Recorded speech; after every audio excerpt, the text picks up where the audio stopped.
Welcome to Whispered Pages. Tonight we begin The Sign of Four by Sir Arthur Conan Doyle, one of Sherlock Holmes' most famous and dangerous cases.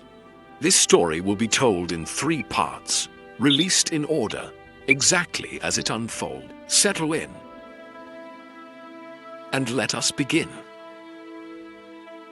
In part 1 of The Sign of Four, we find Sherlock Holmes in a quiet moment at Baker Street, revealing the habits and contradictions that shape his extraordinary mind.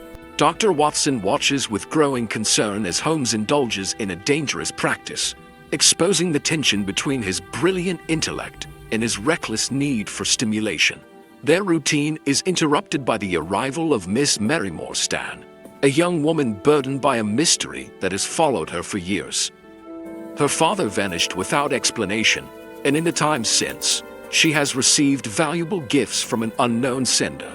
Now, she has been summoned to a secret meeting, one that may finally explain the strange events surrounding her past. Holmes immediately senses the presence of a larger design, one shaped by secrecy, motive, and long-buried intentions. With Watson at his side, he agrees to investigate, setting in motion a case that is only just beginning. This is where part 1 begins. Let us return to Baker Street and hear the story as it unfolds.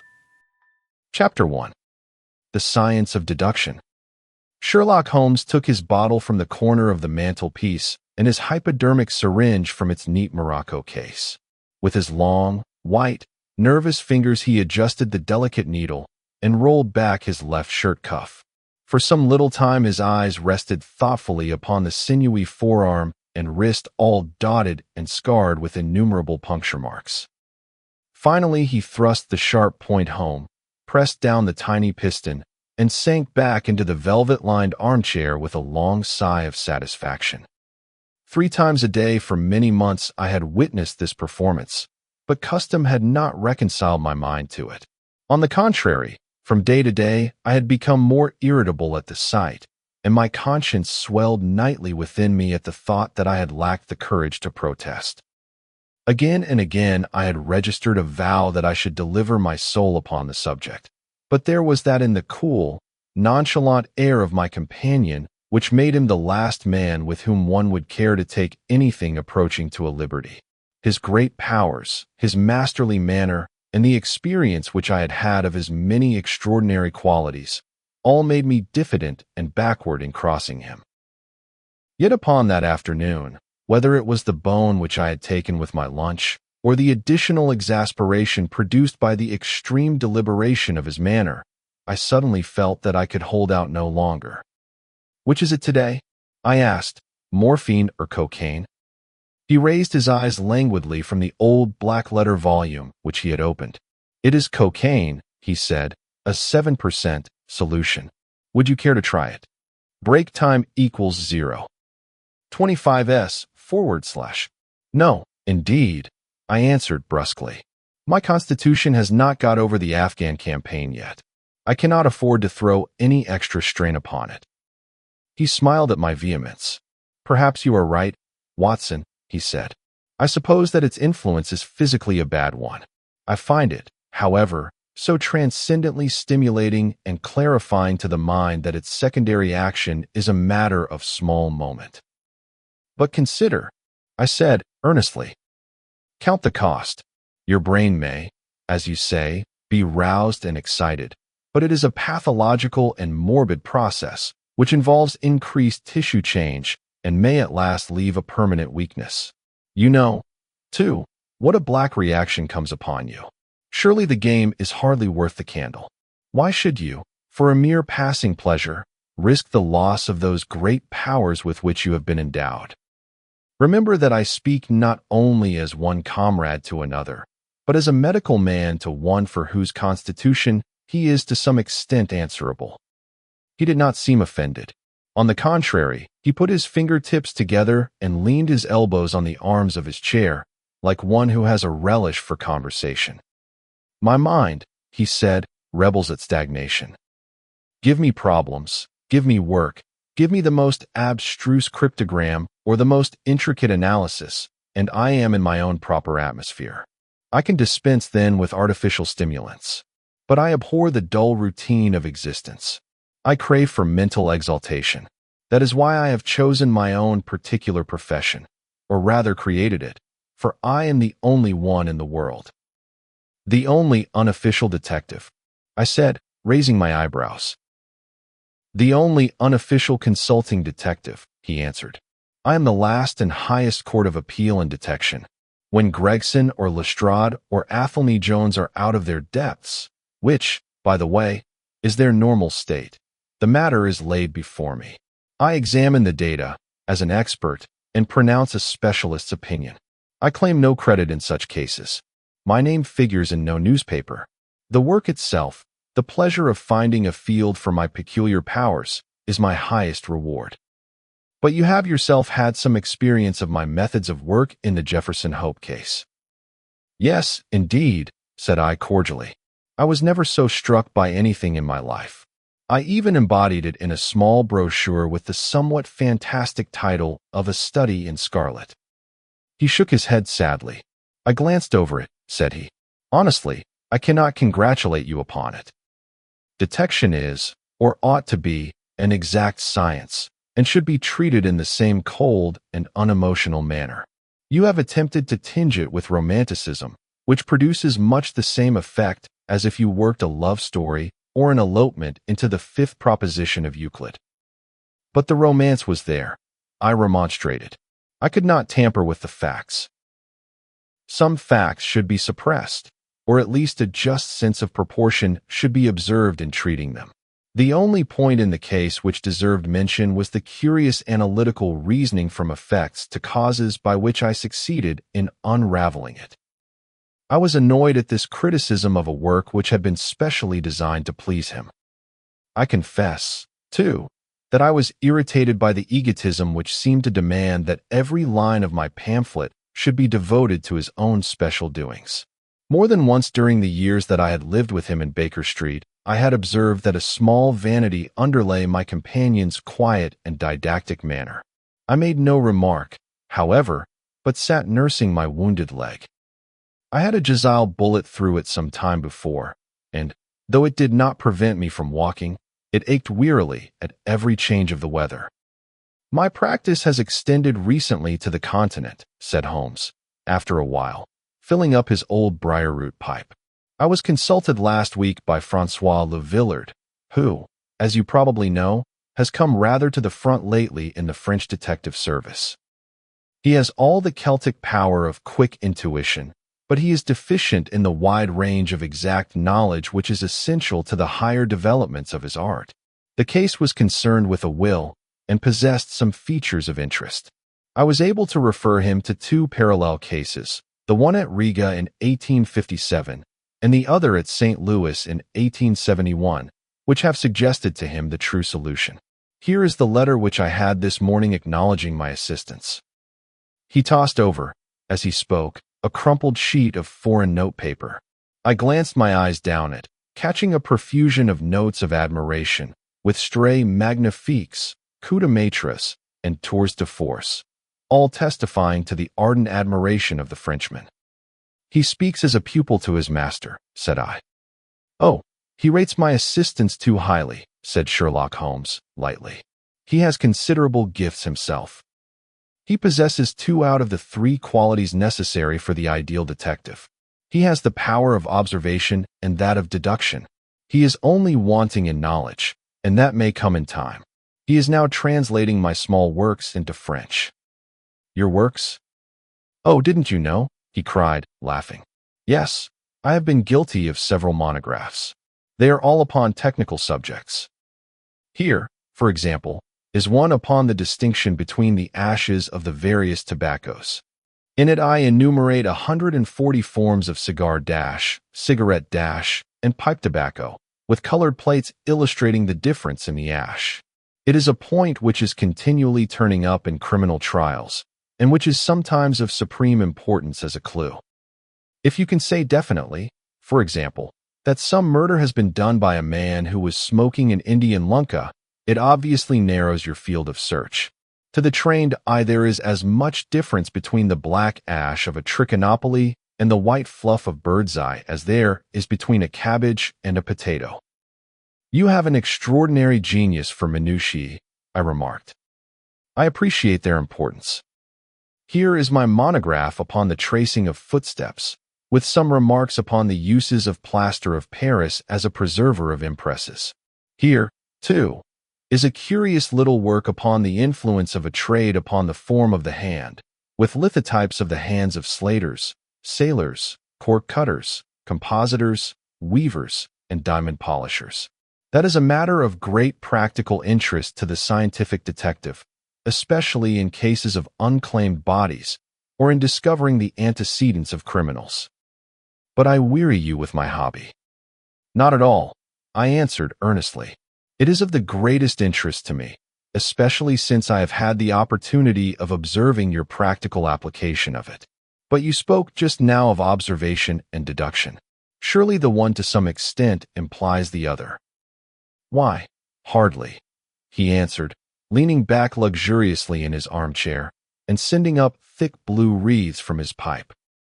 For example, observation shows me that you have been to the Wigmore Street post office this morning, but deduction lets me know that when there you dispatched a telegram. Right, said I, right on both points. But I confess that I don't see how you arrived at it. It was a sudden impulse upon my part, and I have mentioned it to no one. It is simplicity itself, he remarked, chuckling at my surprise. So absurdly simple that an explanation is superfluous, and yet it may serve to define the limits of observation and of deduction. Observation tells me that you have a little reddish mold adhering to your instep. Just opposite the Wigmore Street office, they have taken up the pavement and thrown up some earth which lies in such a way that it is difficult to avoid treading in it and entering.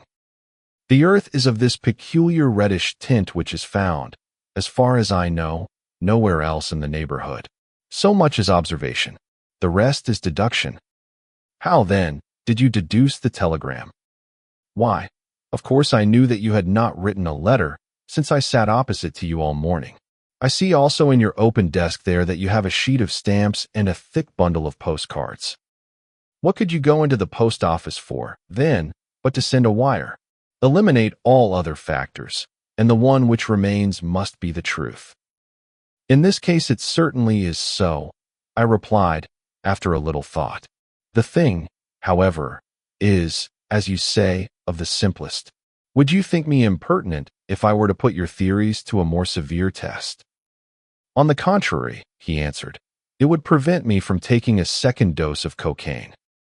I should be delighted to look into any problem which you might submit to me. I have heard you say that it is difficult for a man to have any object in daily use without leaving the impress of his individuality upon it in such a way that a trained observer might read it. Now, I have here a watch which has recently come into my possession. Would you have the kindness to let me have an opinion upon the character or habits of the late owner?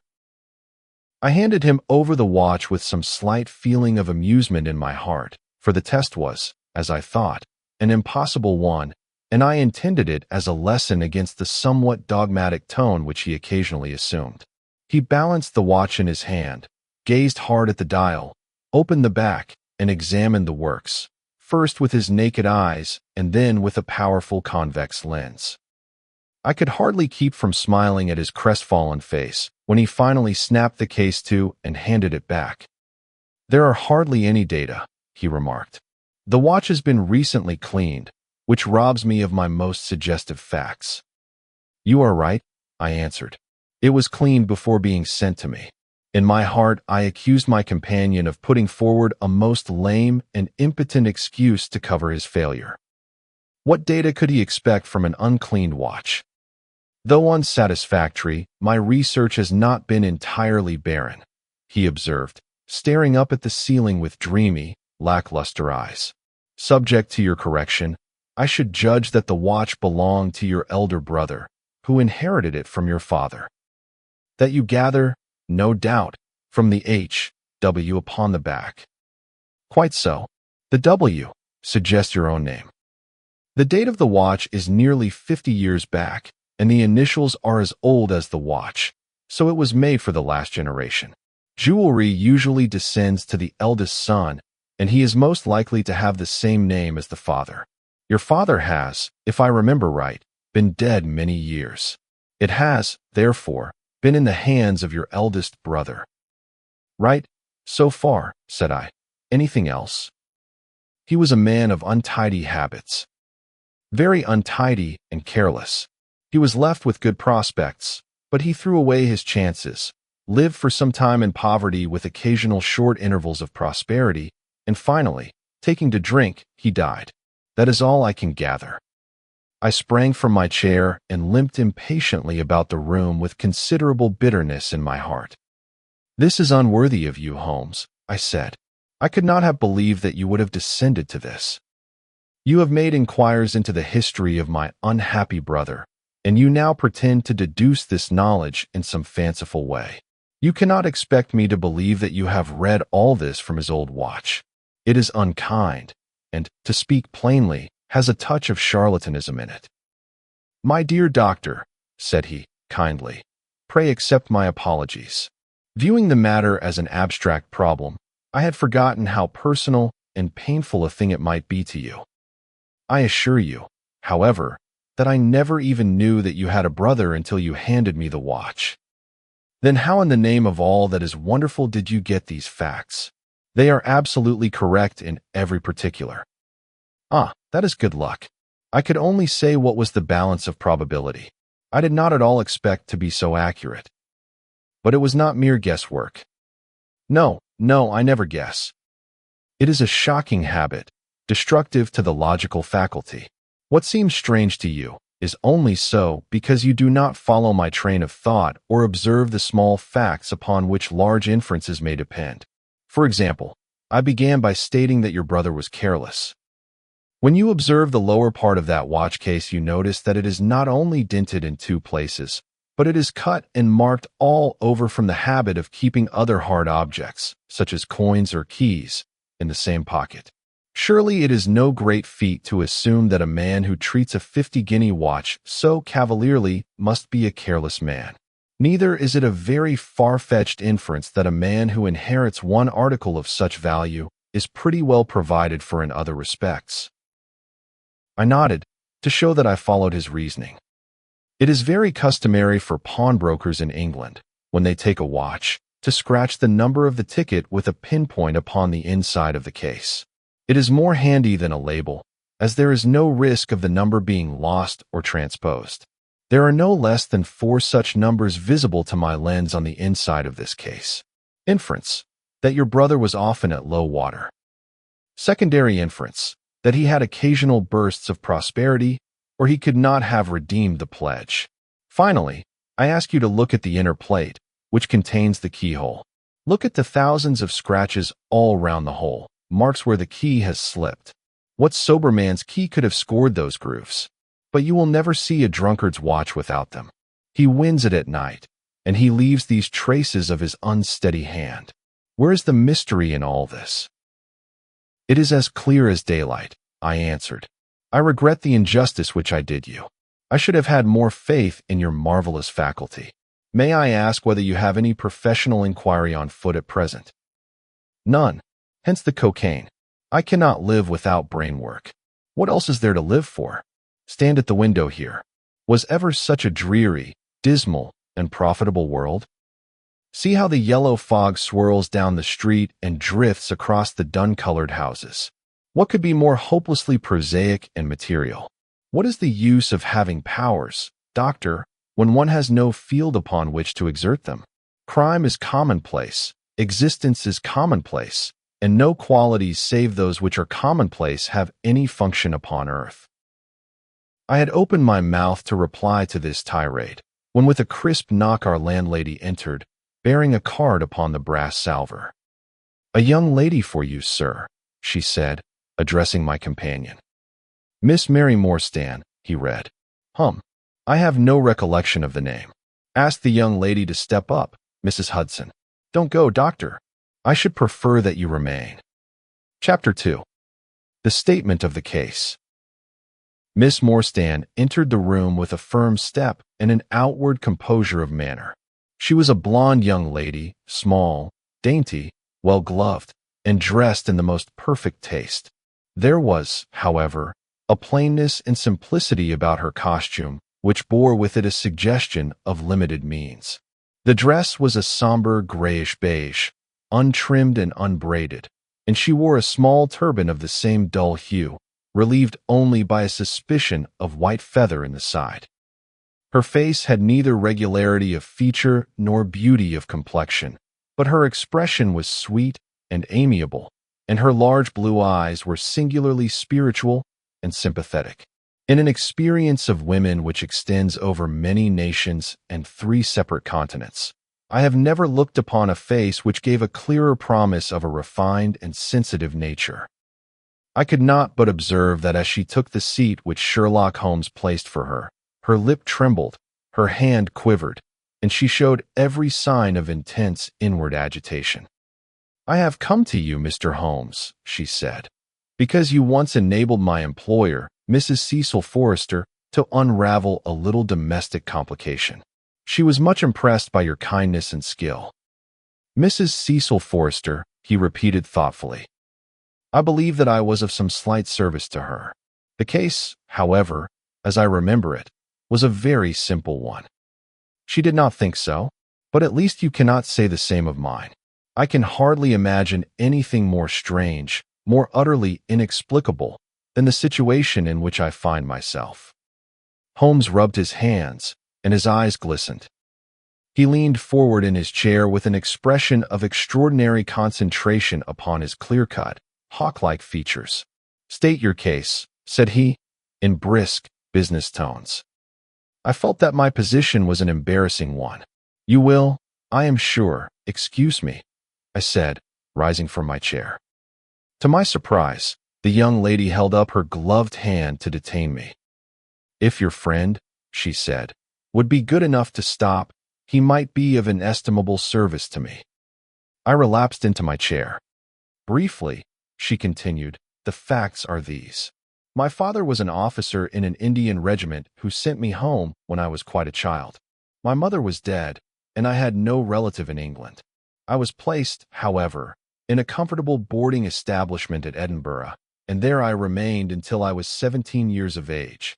In the year 1878, my father, who was senior captain of his regiment, obtained 12 months' leave and came home.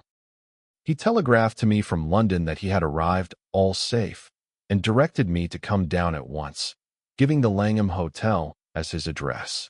His message, as I remember, was full of kindness and love. On reaching London, I drove to the Langham, and was informed that Captain Morstan was staying there, but that he had gone out the night before and had not yet returned. I waited all day without news of him. That night, on the advice of the manager of the hotel, I communicated with the police, and next morning we advertised in all the papers. Our inquiries led to no result, and from that day to this no word has ever been heard of my unfortunate father. He came home with his heart full of hope, to find some peace, some comfort, and instead, she put her hand to her throat, and a choking sob cut short the sentence. "The date?" asked Holmes, opening his notebook. "He disappeared upon the 3rd of December, 1878, nearly 10 years ago. His luggage remained at the hotel. There was nothing in it to suggest a clue, some clothes, some books, and a considerable number of curiosities from the Andaman Islands. He had been one of the officers in charge of the convict guard there. Had he any friends in town? Only one that we know of. Major Sholto, of his own regiment, the 34th Bombay Infantry. The major had retired some little time before and lived at Upper Norwood. We communicated with him, of course, but he did not even know that his brother officer was in England." "A singular case," remarked Holmes. "I have not yet described to you the most singular part. About 6 years ago, to be exact, upon the 4th of May, 1882, an advertisement appeared in the Times asking for the address of Miss Mary Morstan and stating that it would be to her advantage to come forward. There was no name or address appended. I had at that time just entered the family of Mrs. Cecil Forrester in the capacity of governess. By her advice, I published my address in the advertisement column. The same day there arrived through the post a small cardboard box addressed to me, which I found to contain a very large and lustrous pearl. No word of writing was enclosed. Since then, every year upon the same date, there has always appeared a similar box, containing a similar pearl, without any clue as to the sender. They have been pronounced by an expert to be of a rare variety and of considerable value. You can see for yourselves that they are very handsome. She opened a flat box as she spoke, and showed me 6 of the finest pearls that I had ever seen. "Your statement is most interesting," said Sherlock Holmes. "Has anything else occurred to you?" "Yes, and no later than today. That is why I have come to you. This morning I received this letter, which you will perhaps read for yourself." "Thank you," said Holmes. "The envelope too, please. Postmark, London, SW date, July 7th. Man's thumb mark on corner. Probably postman. Best quality paper. Envelopes at 6 pence a packet. Particular man in his stationery. No address. Be at the 3rd pillar from the left outside the Lyceum Theatre tonight at 7 o'clock. If you are distrustful, bring 2 friends. You are a wronged woman, and shall have justice. Do not bring police. If you do, all will be in vain. Your unknown friend." "Well, really, this is a very pretty little mystery. What do you intend to do, Miss Morstan?" "That is exactly what I want to ask you." "Then we shall most certainly go. You and I and— Yes, why, Dr. Watson is the very man. Your correspondent says 2 friends. He and I have worked together before." "But would he come?" she asked, with something appealing in her voice and expression. "I should be proud and happy," said I, fervently, "if I can be of any service." "You are both very kind," she answered. "I have led a retired life, and have no friends whom I could appeal to. If I am here at 6 it will do, I suppose." "You must not be later," said Holmes. "There is one other point, however. Is this handwriting the same as that upon the pearl box addresses?" "I have them here," she answered, producing half a dozen pieces of paper. "You are certainly a model client. You have the correct intuition. Let us see now." He spread out the papers upon the table, and gave little darting glances from one to the other. "They are disguised hands, except the letter," he said, presently. "But there can be no question as to the authorship. See how the irrepressible Greek E will break out, and see the twirl of the final S. They are undoubtedly by the same person. I should not like to suggest false hopes, Miss Morstan, but is there any resemblance between this hand and that of your father?" "Nothing could be more unlike." "I expected to hear you say so. We shall look out for you, then, at 6. Pray allow me to keep the papers. I may look into the matter before then. It is only 3:30. Au revoir, then." "Au revoir," said our visitor, and, with a bright, kindly glance from one to the other of us, she replaced her pearl box in her bosom and hurried away. Standing at the window, I watched her walking briskly down the street, until the gray turban and white feather were but a speck in the somber crowd. "What a very attractive woman!" I exclaimed, turning to my companion. He had lit his pipe again, and was leaning back with drooping eyelids. "Is she?" he said languidly. "I did not observe." "You really are an automaton, a calculating machine," I cried. "There is something positively inhuman in you at times." He smiled gently. "It is of the first importance," he said, "not to allow your judgment to be biased by personal qualities. A client is to me a mere unit, a factor in a problem. The emotional qualities are antagonistic to clear reasoning. I assure you that the most winning woman I ever knew was hanged for poisoning 3 little children for their insurance money, and the most repellent man of my acquaintance is a philanthropist who has spent nearly $250,000 upon the London poor. In this case, however, I never make exceptions. An exception disproves the rule. Have you ever had occasion to study character in handwriting? What do you make of this fellow's scribble?" "It is legible and regular," I answered. "A man of business habits and some force of character." Holmes shook his head. "Look at his long letters," he said. "They hardly rise above the common herd. That D might be an A, and that L an E. Men of character always differentiate their long letters, however illegibly they may write. There is vacillation in his Ks and self-esteem in his capitals. I am going out now. I have some few references to make. Let me recommend this book, one of the most remarkable ever penned. It is Winwood Reade's Martyrdom of Man. I shall be back in an hour. I sat in the window with the volume in my hand, but my thoughts were far from the daring speculations of the writer. My mind ran upon our late visitor, her smiles, the deep, rich tones of her voice, the strange mystery which overhung her life. If she were 17 at the time of her father's disappearance, she must be 27 now, a sweet age, when youth has lost its self-consciousness and become a little sobered by experience. So I sat and mused, until such dangerous thoughts came into my head that I hurried away to my desk and plunged furiously into the latest treatise upon pathology. What was I, an army surgeon with a weak leg and a weaker banking account, that I should dare to think of such things? She was a unit, a factor, nothing more. If my future were black, it was better surely to face it like a man than to attempt to brighten it by mere will-o'-the-wisps of the imagination. Chapter 3. In Quest of a Solution. It was 5:30 before Holmes returned.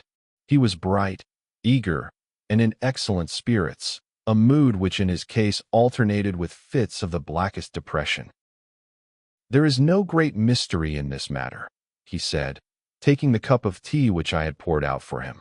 "The facts appear to admit of only one explanation." "What? You have solved it already?" "Well, that would be too much to say. I have discovered a suggestive fact, that is all. It is, however, very suggestive. The details are still to be added. I have just found, on consulting the back files of the Times, that Major Sholto, of Upper Norwood, late of the 34th Bombay Infantry, died upon the 28th of April, 1882. I may be very obtuse, Holmes, but I fail to see what this suggests." "No? You surprise me. Look at it in this way, then. Captain Morstan disappears. The only person in London whom he could have visited is Major Sholto. Major Sholto denies having heard that he was in London. For years later, Sholto dies. Within a week of his death, Captain Morstan's daughter receives a valuable present, which is repeated from year to year, and now culminates in a letter which describes her as a wronged woman. What wrong can it refer to except this deprivation of her father? And why should the presents begin immediately after Sholto's death, unless it is that Sholto's heir knows something of the mystery and desires to make compensation? Have you any alternative theory which will meet the facts? But what a strange compensation, and how strangely made. Why, too, should he write a letter now, rather than 6 years ago? Again, the letter speaks of giving her justice. What justice can she have? It is too much to suppose that her father is still alive. There is no other injustice in her case that you know of. There are difficulties. There are certainly difficulties, said Sherlock Holmes, pensively. But our expedition of tonight will solve them all. Ah, here is a four-wheeler, and Miss Morstan is inside. Are you all ready? Then we had better go down, for it is a little past the hour. I picked up my hat and my heaviest stick, but I observed that Holmes took his revolver from his drawer and slipped it into his pocket. It was clear that he thought that our night's work might be a serious one.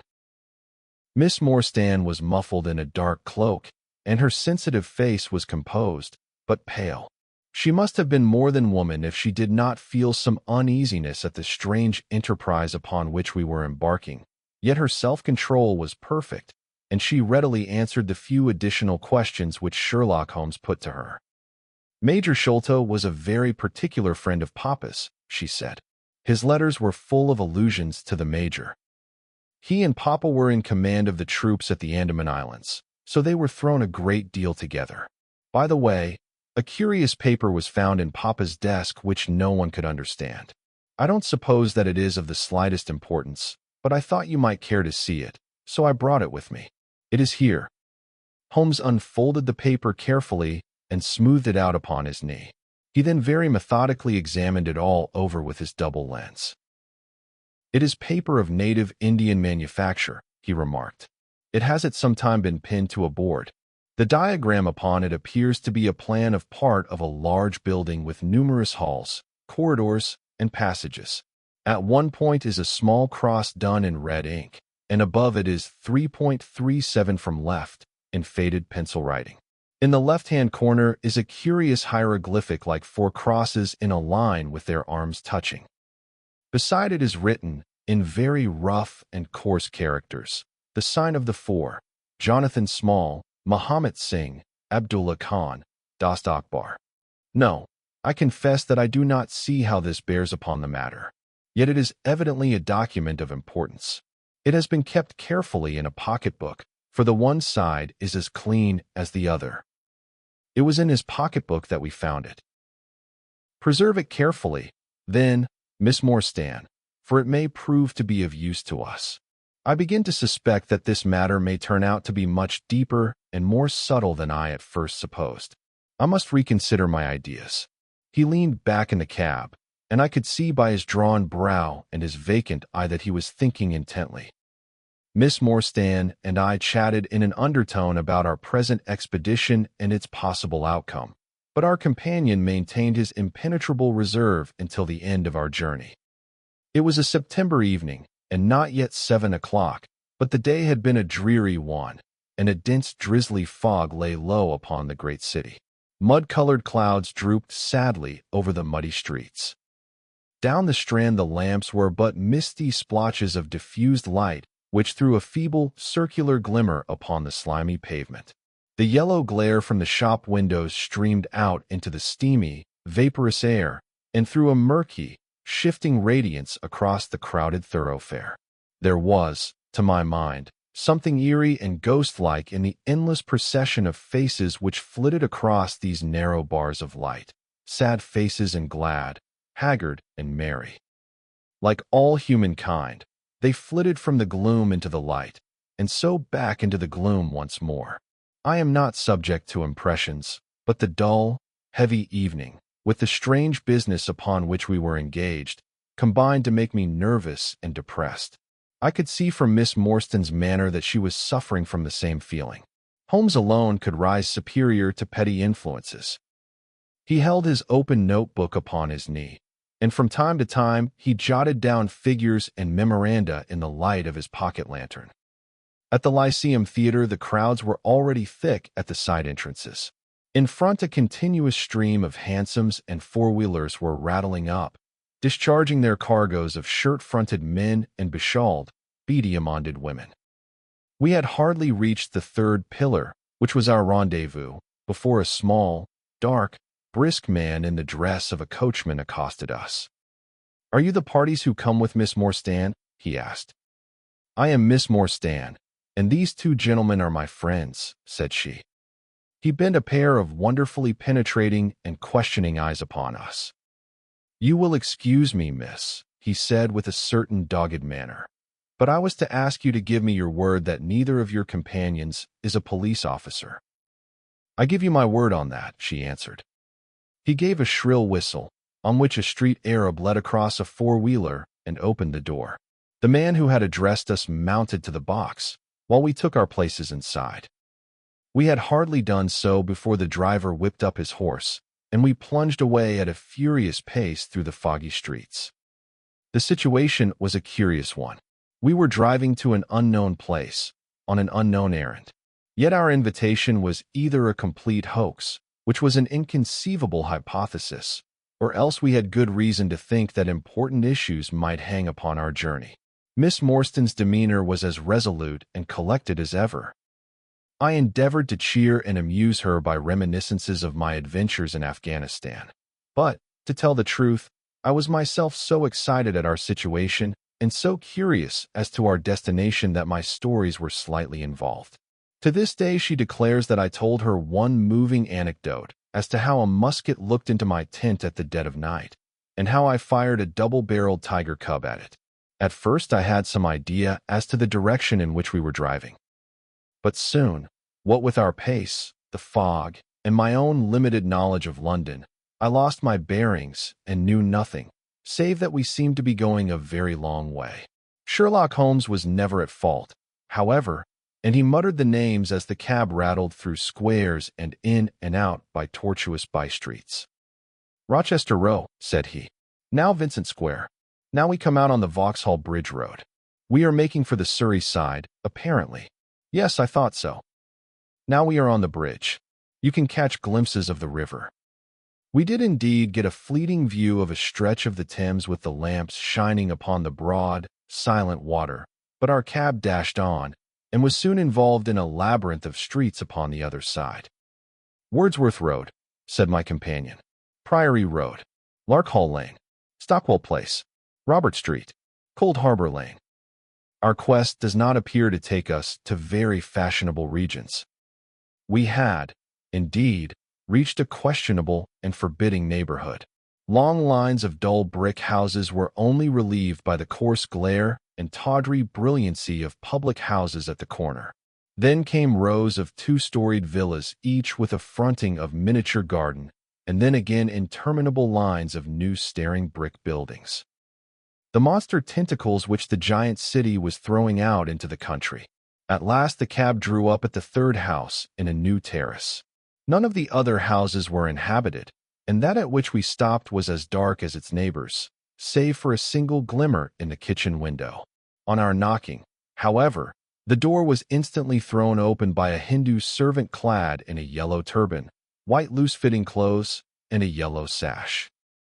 There was something strangely incongruous in this oriental figure framed in the commonplace doorway of a third-rate suburban dwelling-house. "The Sahib awaits you," said he, and even as he spoke there came a high piping voice from some inner room. "Show them in to me, Khitmatgar," it cried. "Show them straight into me." Chapter 4. The Story of the Bald-Headed Man. We followed the Indian down a sordid and common passage, ill-lit and worse furnished, until he came to a door upon the right, which he threw open. A blaze of yellow light streamed out upon us, and in the center of the glare there stood a small man with a very high head, a bristle of red hair all round the fringe of it, and a bald, shining scalp which shot out from among it like a mountain peak from fir trees. He writhed his hands together as he stood, and his features were in a perpetual jerk, now smiling, now scowling, but never for an instant in repose. Nature had given him a pendulous lip and a too visible line of yellow and irregular teeth, which he strove feebly to conceal by constantly passing his hand over the lower part of his face. In spite of his obtrusive baldness, he gave the impression of youth. In point of fact, he had just turned his 30th year. "Your servant, Miss Morstan," he kept repeating in a thin, high voice. "Your servant, gentlemen. Pray step into my little sanctum. A small place, miss, but furnished to my own liking. An oasis of art in the howling desert of South London." We were all astonished by the appearance of the apartment into which he invited us. In that sorry house it looked as out of place as a diamond of the first water in a setting of brass. The richest and glossiest of curtains and tapestries draped the walls, looped back here and there to expose some richly mounted painting or oriental vase. The carpet was of amber and black, so soft and so thick that the foot sank pleasantly into it, as into a bed of moss. Two great tiger skins thrown athwart it increased the suggestion of Eastern luxury, as did a huge hookah which stood upon a mat in the corner. A lamp in the fashion of a silver dove was hung from an almost invisible golden wire in the center of the room. As it burned, it filled the air with a subtle and aromatic odor. "Mr. Thaddeus Sholto," said the little man, still jerking and smiling. "That is my name. You are Miss Morstan, of course. And these gentlemen. This is Mr. Sherlock Holmes, and this is Dr. Watson." "A doctor, eh?" cried he, much excited. "Have you your stethoscope? Might I ask you, would you have the kindness? I have grave doubts as to my mitral valve, if you would be so very good. The aortic I may rely upon, but I should value your opinion upon the mitral." I listened to his heart, as requested, but was unable to find anything amiss, save indeed that he was in an ecstasy of fear, for he shivered from head to foot. "It appears to be normal," I said. "You have no cause for uneasiness." "You will excuse my anxiety," Miss Morstan, he remarked airily. I am a great sufferer, and I have long had suspicions as to that valve. I am delighted to hear that they are unwarranted. Had your father, Miss Morstan, refrained from throwing a strain upon his heart, he might have been alive now. I could have struck the man across the face, so hot was I at this callous and offhand reference to so delicate a matter. Miss Morstan sat down, and her face grew white to the lips. I knew in my heart that he was dead, said she. I can give you every information, said he. And, what is more, I can do you justice.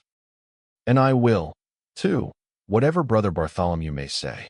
I am so glad to have your friends here, not only as an escort to you, but also as witnesses to what I am about to do and say. The three of us can show a bold front to Brother Bartholomew. But let us have no outsiders, no police or officials. We can settle everything satisfactorily among ourselves, without any interference. Nothing would annoy Brother Bartholomew more than any publicity. He sat down upon a low settee and blinked at us inquiringly with his weak, watery blue eyes. For my part, said Holmes, whatever you may choose to say will go no further. I nodded to show my agreement. That is well, said he. May I offer you a glass of Chianti, Miss Morstan? Or of Tokay? I keep no other wines. Shall I open a flask? No. Well, then, I trust that you have no objection to tobacco smoke, to the mild balsamic odor of the Eastern tobacco. I am a little nervous, and I find my hookah an invaluable sedative. He applied a taper to the great bowl, and the smoke bubbled merrily through the rose water. We sat all three in a semicircle, with our heads advanced, and our chins upon our hands, while the strange, jerky little fellow, with his high, shining head, puffed uneasily in the center. When I first determined to make this communication to you, said he, I might have given you my address, but I feared that you might disregard my request and bring unpleasant people with you. I took the liberty, therefore, of making an appointment in such a way that my man Williams might be able to see you first. I have complete confidence in his discretion, and he had orders, if he were dissatisfied, to proceed no further in the matter. You will excuse these precautions, but I am a man of somewhat retiring, and I might even say refined, tastes, and there is nothing more unaesthetic than a policeman. I have a natural shrinking from all forms of rough materialism. I seldom come in contact with the rough crowd. I live, as you see, with some little atmosphere of elegance around me. I may call myself a patron of the arts. It is my weakness. The landscape is a genuine Corot, and, though a connoisseur might perhaps throw a doubt upon that Salvator Rosa, there cannot be the least question about the Bouguereau. I am partial to the modern French school. You will excuse me, Mr. Sholto, said Miss Morstan, but I am here at your request to learn something which you desire to tell me. It is very late, and I should desire the interview to be as short as possible. At the best it must take some time, he answered, for we shall certainly have to go to Norwood and see Brother Bartholomew. We shall all go and try if we can get the better of Brother Bartholomew. He is very angry with me for taking the course which has seemed right to me. I had quite high words with him last night. You cannot imagine what a terrible fellow he is when he is angry. If we are to go to Norwood, it would perhaps be as well to start at once, I ventured to remark. He laughed until his ears were quite red. That would hardly do, he cried. I don't know what he would say if I brought you in that sudden way. No, I must prepare you by showing you how we all stand to each other. In the first place, I must tell you that there are several points in the story of which I am myself ignorant. I can only lay the facts before you as far as I know them myself. My father was, as you may have guessed, Major John Sholto, once of the Indian Army. He retired some 11 years ago, and came to live at Pondicherry Lodge in Upper Norwood. He had prospered in India, and brought back with him a considerable sum of money, a large collection of valuable curiosities, and a staff of native servants. With these advantages he bought himself a house, and lived in great luxury. My twin brother Bartholomew and I were the only children. I very well remember the sensation which was caused by the disappearance of Captain Morstan. We read the details in the papers, and, Knowing that he had been a friend of our father's, we discussed the case freely in his presence. He used to join in our speculations as to what could have happened. Never for an instant did we suspect that he had the whole secret hidden in his own breast. That of all men he alone knew the fate of Arthur Morstan. We did know, however, that some mystery, some positive danger, overhung our father. He was very fearful of going out alone, and he always employed 2 prize-fighters to act as porters at Pondicherry Lodge. Williams, who drove you tonight, was one of them. He was once lightweight champion of England. Our father would never tell us what it was he feared, but he had a most marked aversion to men with wooden legs. On one occasion, he actually fired his revolver at a wooden-legged man, who proved to be a harmless tradesman canvassing for orders. We had to pay a large sum to hush the matter up. My brother and I used to think this a mere whim of my father's, but events have since led us to change our opinion. Early in 1882, my father received a letter from India, which was a great shock to him. He nearly fainted at the breakfast table when he opened it, and from that day he sickened to his death. What was in the letter we could never discover, but I could see as he held it that it was short and written in a scrawling hand. He had suffered for years from an enlarged spleen, but he now became rapidly worse, and towards the end of April we were informed that he was beyond all hope, and that he wished to make a last communication to us. When we entered his room, he was propped up with pillows and breathing heavily. He besought us to lock the door and to come upon either side of the bed. Then, grasping our hands, he made a remarkable statement to us, in a voice which was broken as much by emotion as by pain. I shall try and give it to you in his own very words. I have only one thing, he said, which weighs upon my mind at this supreme moment. It is my treatment of poor Morstan's orphan. The cursed greed which has been my besetting sin through life has withheld from her the treasure, half at least of which should have been hers. And yet I have made no use of it myself. So blind and foolish a thing is avarice. The mere feeling of possession has been so dear to me that I could not bear to share it with another. See that chaplet dipped with pearls beside the quinine bottle. Even that I could not bear to part with, although I had got it out with the design of sending it to her. You, my sons, will give her a fair share of the Agra treasure, but send her nothing, not even the chaplet, until I am gone. After all, men have been as bad as this and have recovered. I will tell you how Morstan died, he continued. He had suffered for years from a weak heart, but he concealed it from every one. I alone knew it. When in India, he and I, through a remarkable chain of circumstances, came into possession of a considerable treasure. I brought it over to England, and on the night of Morstan's arrival, he came straight over here to claim his share. He walked over from the station and was admitted by my faithful old Lal Chowdar, who is now dead. Morstan and I had a difference of opinion as to the division of the treasure, and we came to heated words. Morstan had sprung out of his chair in a paroxysm of anger, when he suddenly pressed his hand to his side. His face turned a dusky hue, and he fell backwards, cutting his head against the corner of the treasure chest.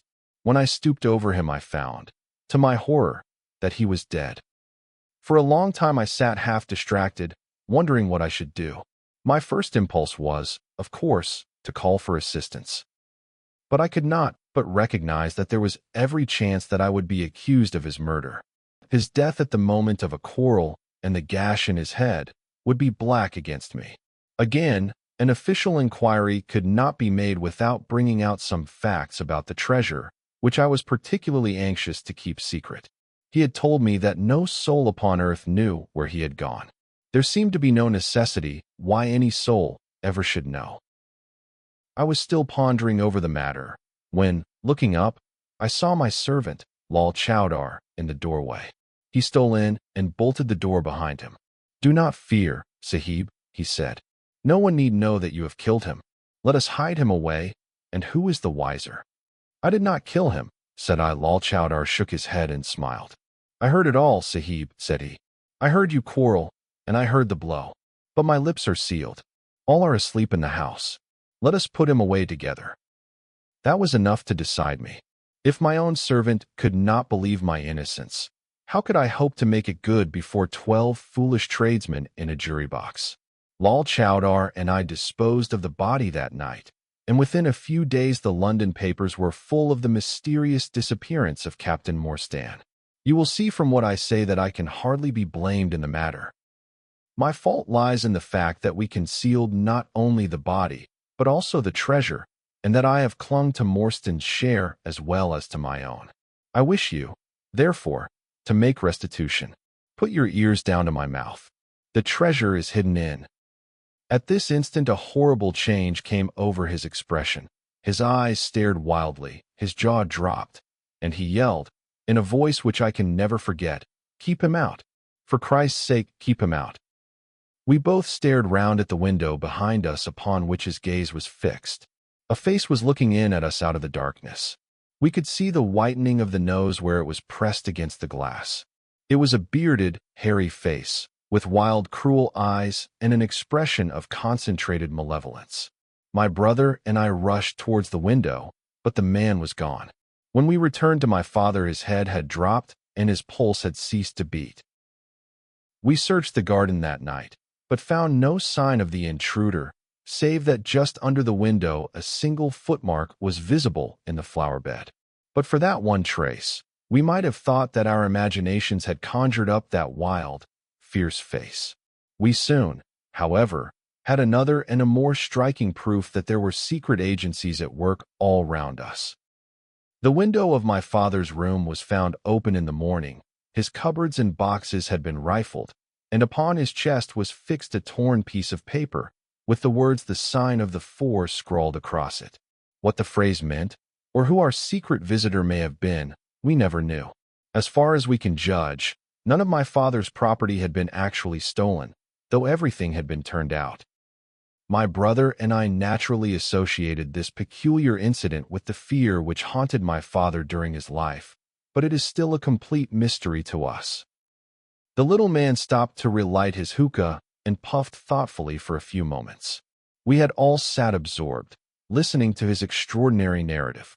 At the short account of her father's death, Miss Morstan had turned deadly white, and for a moment I feared that she was about to faint. She rallied, however, on drinking a glass of water which I quietly poured out for her from a Venetian carafe upon the side table. Sherlock Holmes leaned back in his chair with an abstracted expression and the lids drawn low over his glittering eyes. As I glanced at him, I could not but think how on that very day he had complained bitterly of the commonplaceness of life. Here at least was a problem which would tax his sagacity to the utmost. Mr.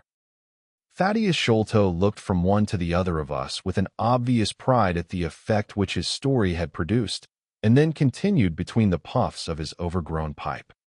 "My brother and I," said he, "were, as you may imagine, much excited as to the treasure which my father had spoken of. For weeks and for months we dug and delved in every part of the garden, without discovering its whereabouts. It was maddening to think that the hiding place was on his very lips at the moment that he died.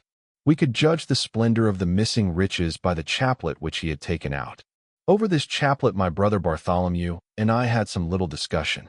The pearls were evidently of great value, and he was averse to part with them, for, between friends, my brother was himself a little inclined to my father's fault.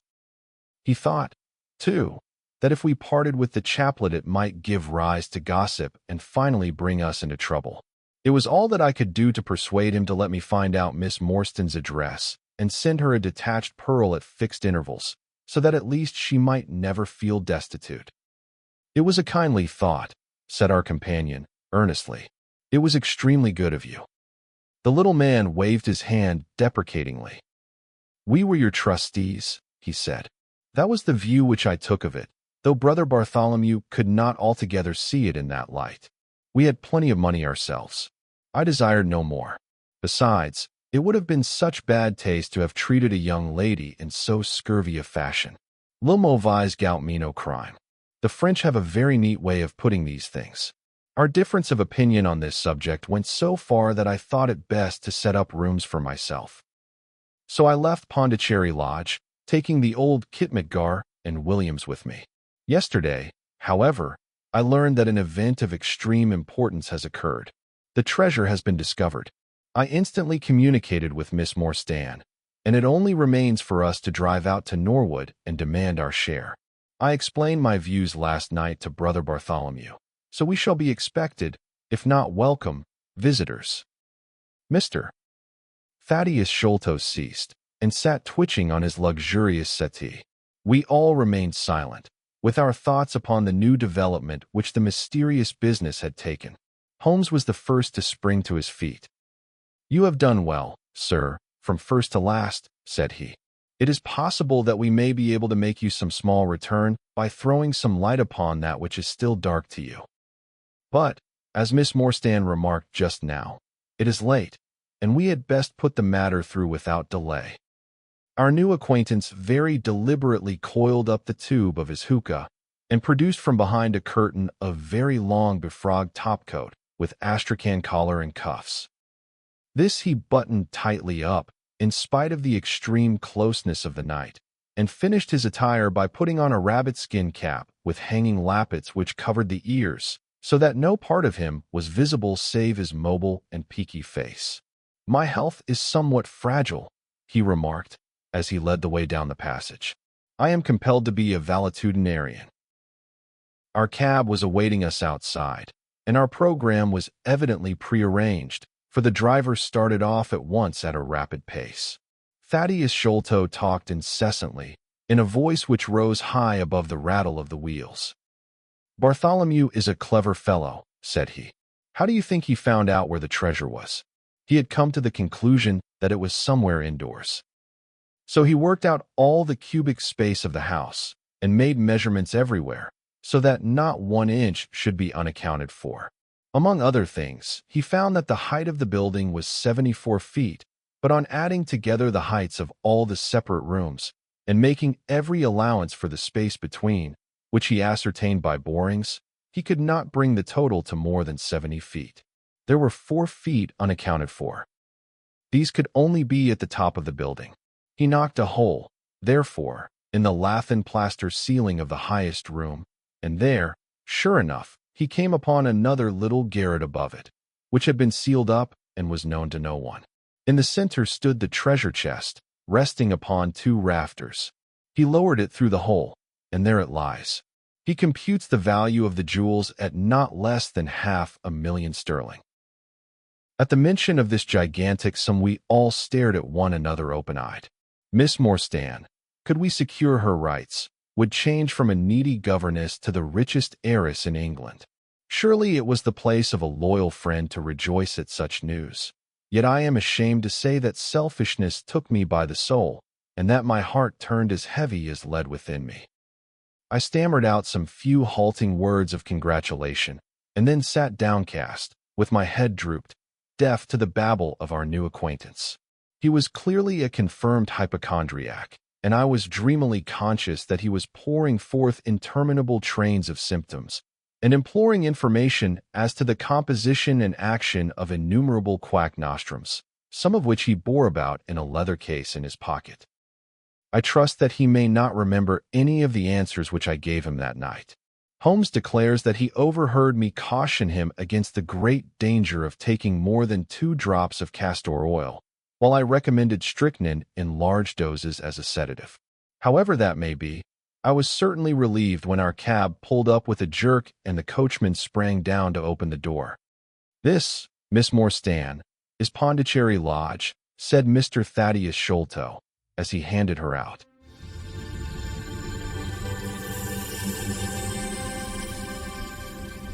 Welcome back to Whispered Pages. In Part 2 of The Sign of the Four, the knight leads Holmes and Watson to a silent house behind high walls, a place meant to guard secrets. Inside Pondicherry Lodge, something is terribly wrong.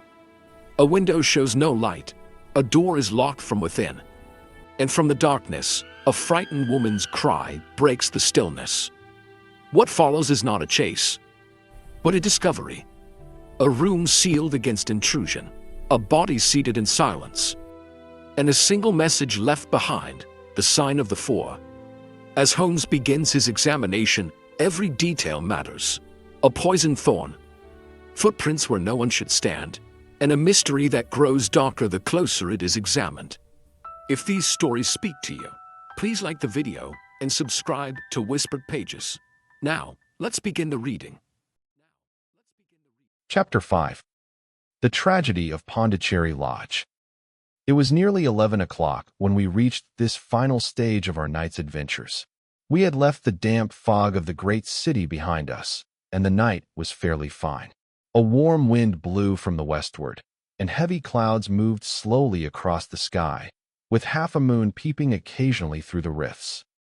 It was clear enough to see for some distance, but Thaddeus Sholto took down one of the side lamps from the carriage to give us a better light upon our way. Pondicherry Lodge stood in its own grounds, and was girt round with a very high stone wall topped with broken glass.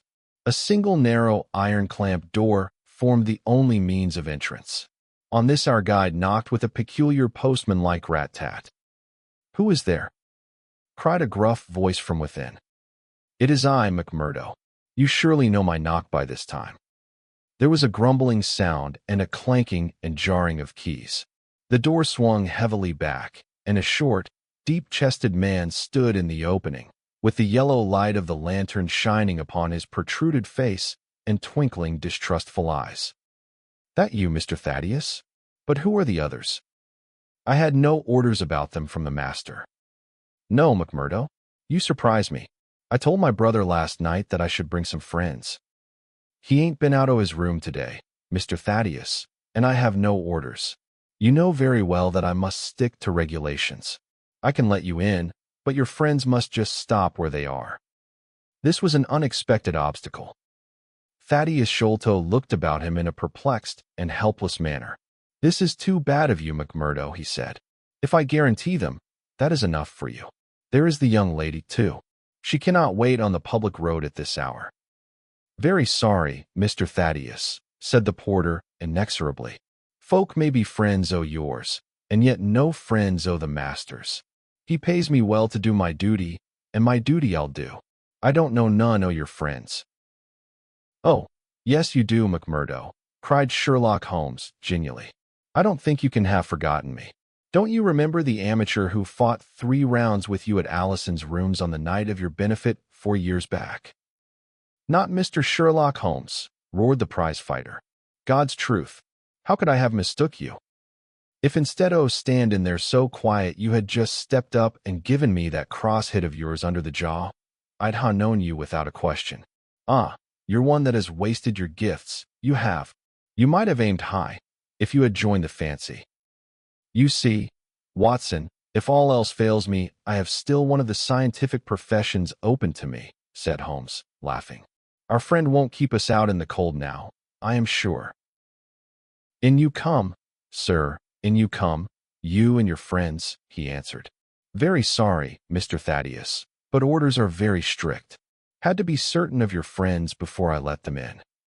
Inside, a gravel path wound through desolate grounds to a huge clump of a house, square and prosaic, all plunged in shadow save where a moonbeam struck one corner and glimmered in a garret window.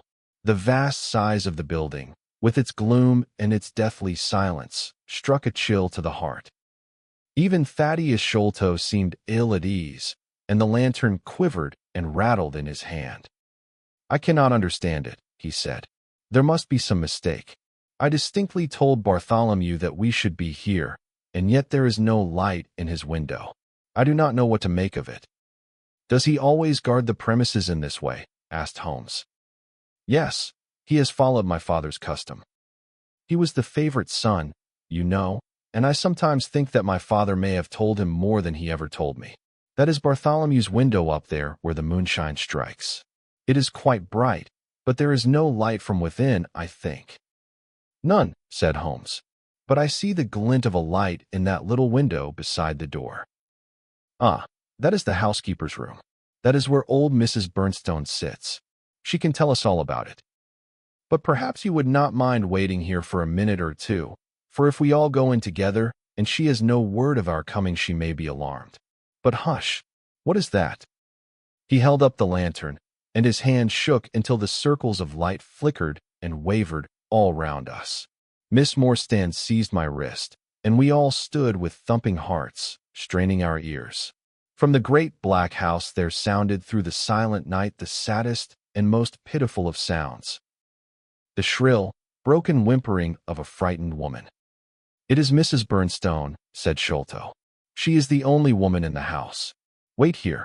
I shall be back in a moment." He hurried for the door and knocked in his peculiar way. We could see a tall, old woman admit him and sway with pleasure at the very sight of him.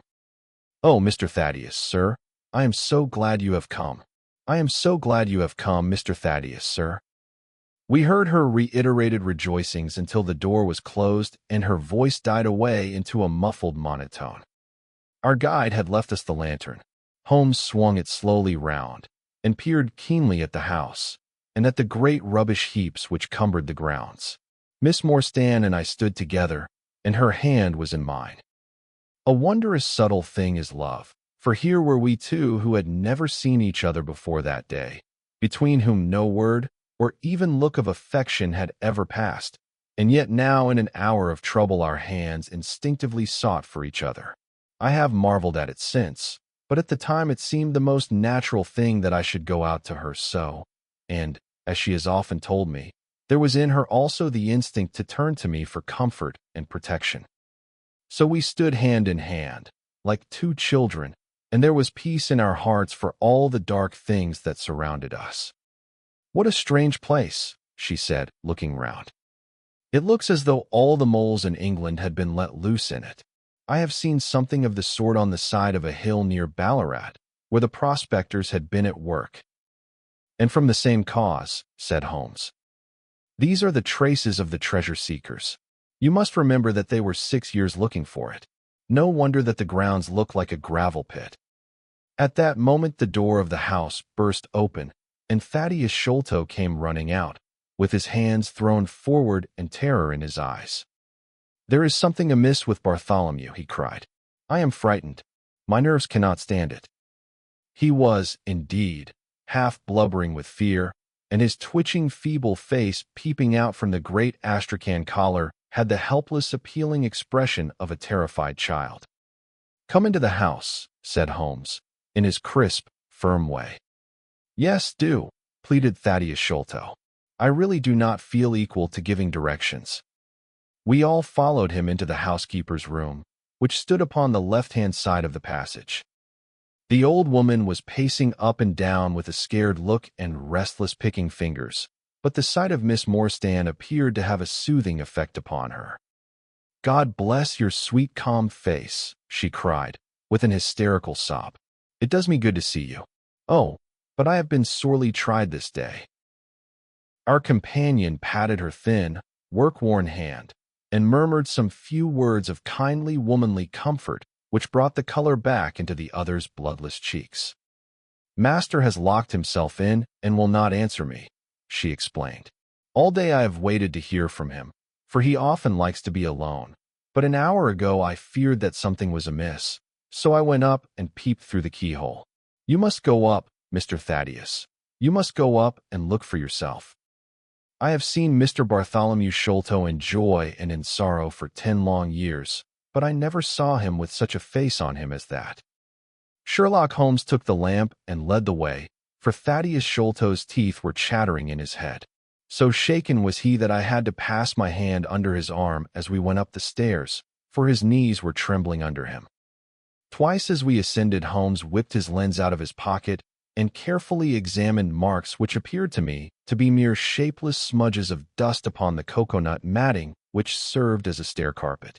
He walked slowly from step to step, holding the lamp and shooting keen glances to right and left.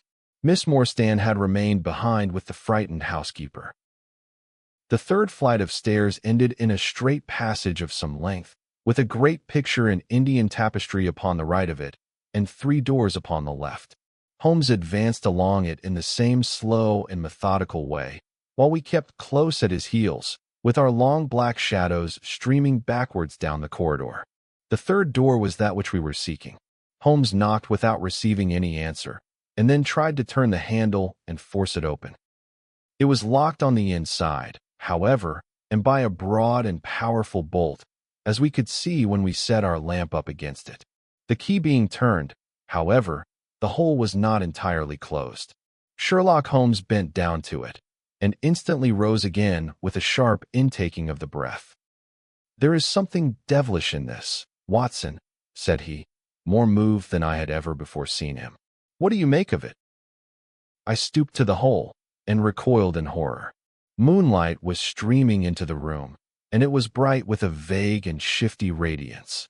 Looking straight at me, and suspended, as it were, in the air, for all beneath was in shadow, there hung a face, the very face of our companion Thaddeus. There was the same high, shining head, the same circular bristle of red hair, the same bloodless countenance.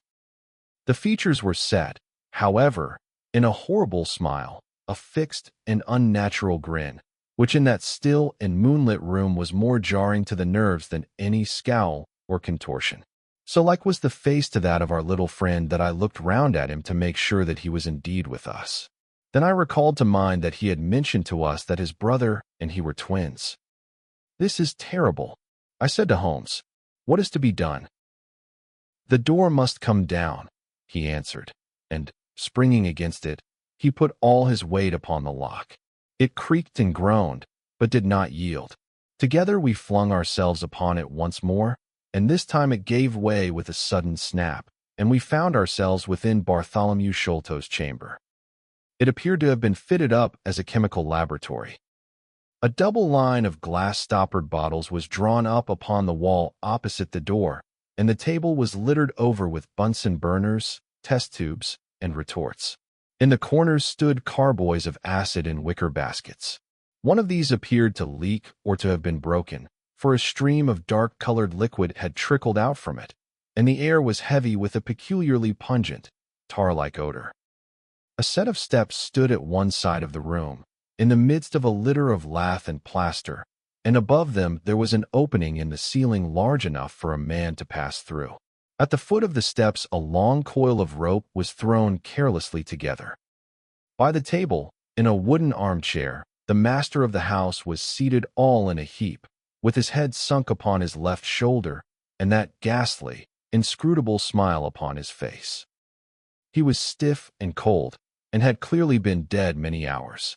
It seemed to me that not only his features, but all his limbs were twisted and turned in the most fantastic fashion. By his hand upon the table there lay a peculiar instrument, a brown, close-grained stick, with a stone head like a hammer, rudely lashed on with coarse twine. Beside it was a torn sheet of notepaper with some words scrawled upon it. Holmes glanced at it, and then handed it to me. "You see," he said, with a significant raising of the eyebrows. In the light of the lantern I read, with a thrill of horror, the sign of the four. "In God's name, what does it all mean?" I asked. "It means murder," said he, stooping over the dead man. "Ah, I expected it. Look here." He pointed to what looked like a long, dark thorn stuck in the skin just above the ear. "It looks like a thorn," said I. "It is a thorn. You may pick it out. But be careful, for it is poisoned." I took it up between my finger and thumb. It came away from the skin so readily that hardly any mark was left behind. One tiny speck of blood showed where the puncture had been. "This is all an insoluble mystery to me," said I. "It grows darker instead of clearer." "On the contrary," he answered, "it clears every instant. I only require a few missing links to have an entirely connected case." We had almost forgotten our companion's presence since we entered the chamber. He was still standing in the doorway, the very picture of terror, wringing his hands and moaning to himself. Suddenly, however, he broke out into a sharp, querulous cry. "The treasure is gone," he said. "They have robbed him of the treasure. There is the hole through which we lowered it. I helped him to do it. I was the last person who saw him. I left him here last night, and I heard him lock the door as I came downstairs." "What time was that?" "It was 10 o'clock, and now he is dead, and the police will be called in, and I shall be suspected of having had a hand in it." "Oh yes, I am sure I shall. But you don't think so, gentlemen? Surely you don't think that it was I? Is it likely that I would have brought you here if it were I? Oh dear, I know that I shall go mad. He jerked his arms and stamped his feet in a kind of convulsive frenzy. "You have no reason for fear, Mr. Sholto," said Holmes, kindly, putting his hand upon his shoulder. "Take my advice and drive down to the station to report this matter to the police. Offer to assist them in every way. We shall wait here until your return." The little man obeyed in a half-stupefied fashion, and we heard him stumbling down the stairs in the dark. Chapter 6. Sherlock Holmes gives a demonstration. "Now, Watson," said Holmes, rubbing his hands, "we have half an hour to ourselves. Let us make good use of it. My case is, as I have told you, almost complete. But we must not err on the side of overconfidence. Simple as the case seems now, there may be something deeper underlying it." "Simple," I ejaculated. "Surely," said he, with something of the air of a clinical professor expounding to his class. "Just sit in the corner there, that your footprints may not complicate matters. Now to work. In the first place, how did these folk come, and how did they go? The door has not been opened since last night. How of the window?"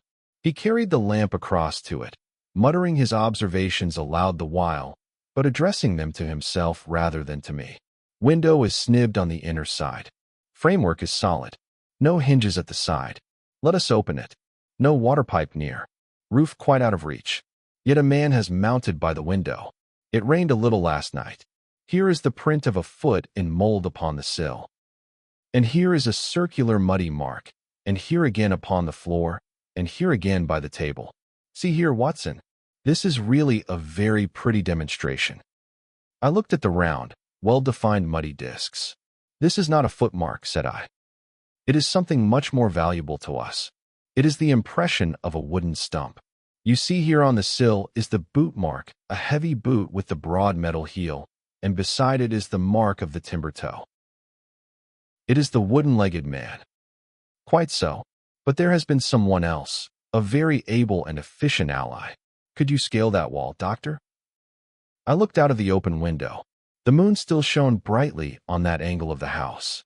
We were a good 60 feet from the ground, and, look where I would, I could see no foothold, nor as much as a crevice in the brickwork. "It is absolutely impossible," I answered. "Without aid it is so. But suppose you had a friend up here who lowered you this good stout rope which I see in the corner, securing one end of it to this great hook in the wall.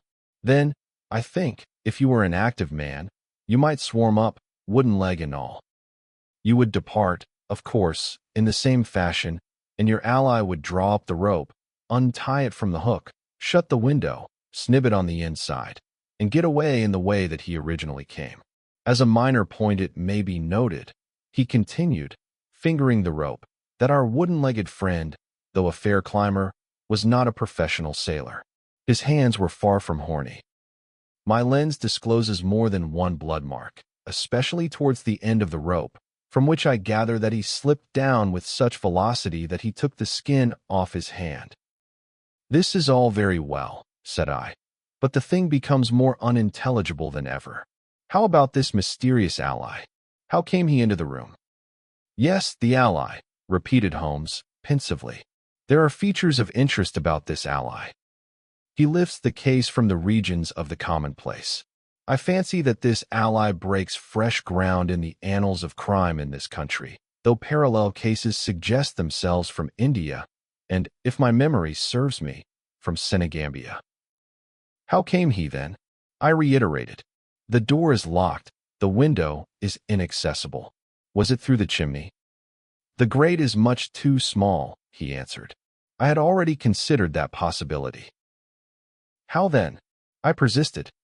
"You will not apply my precept," he said, shaking his head.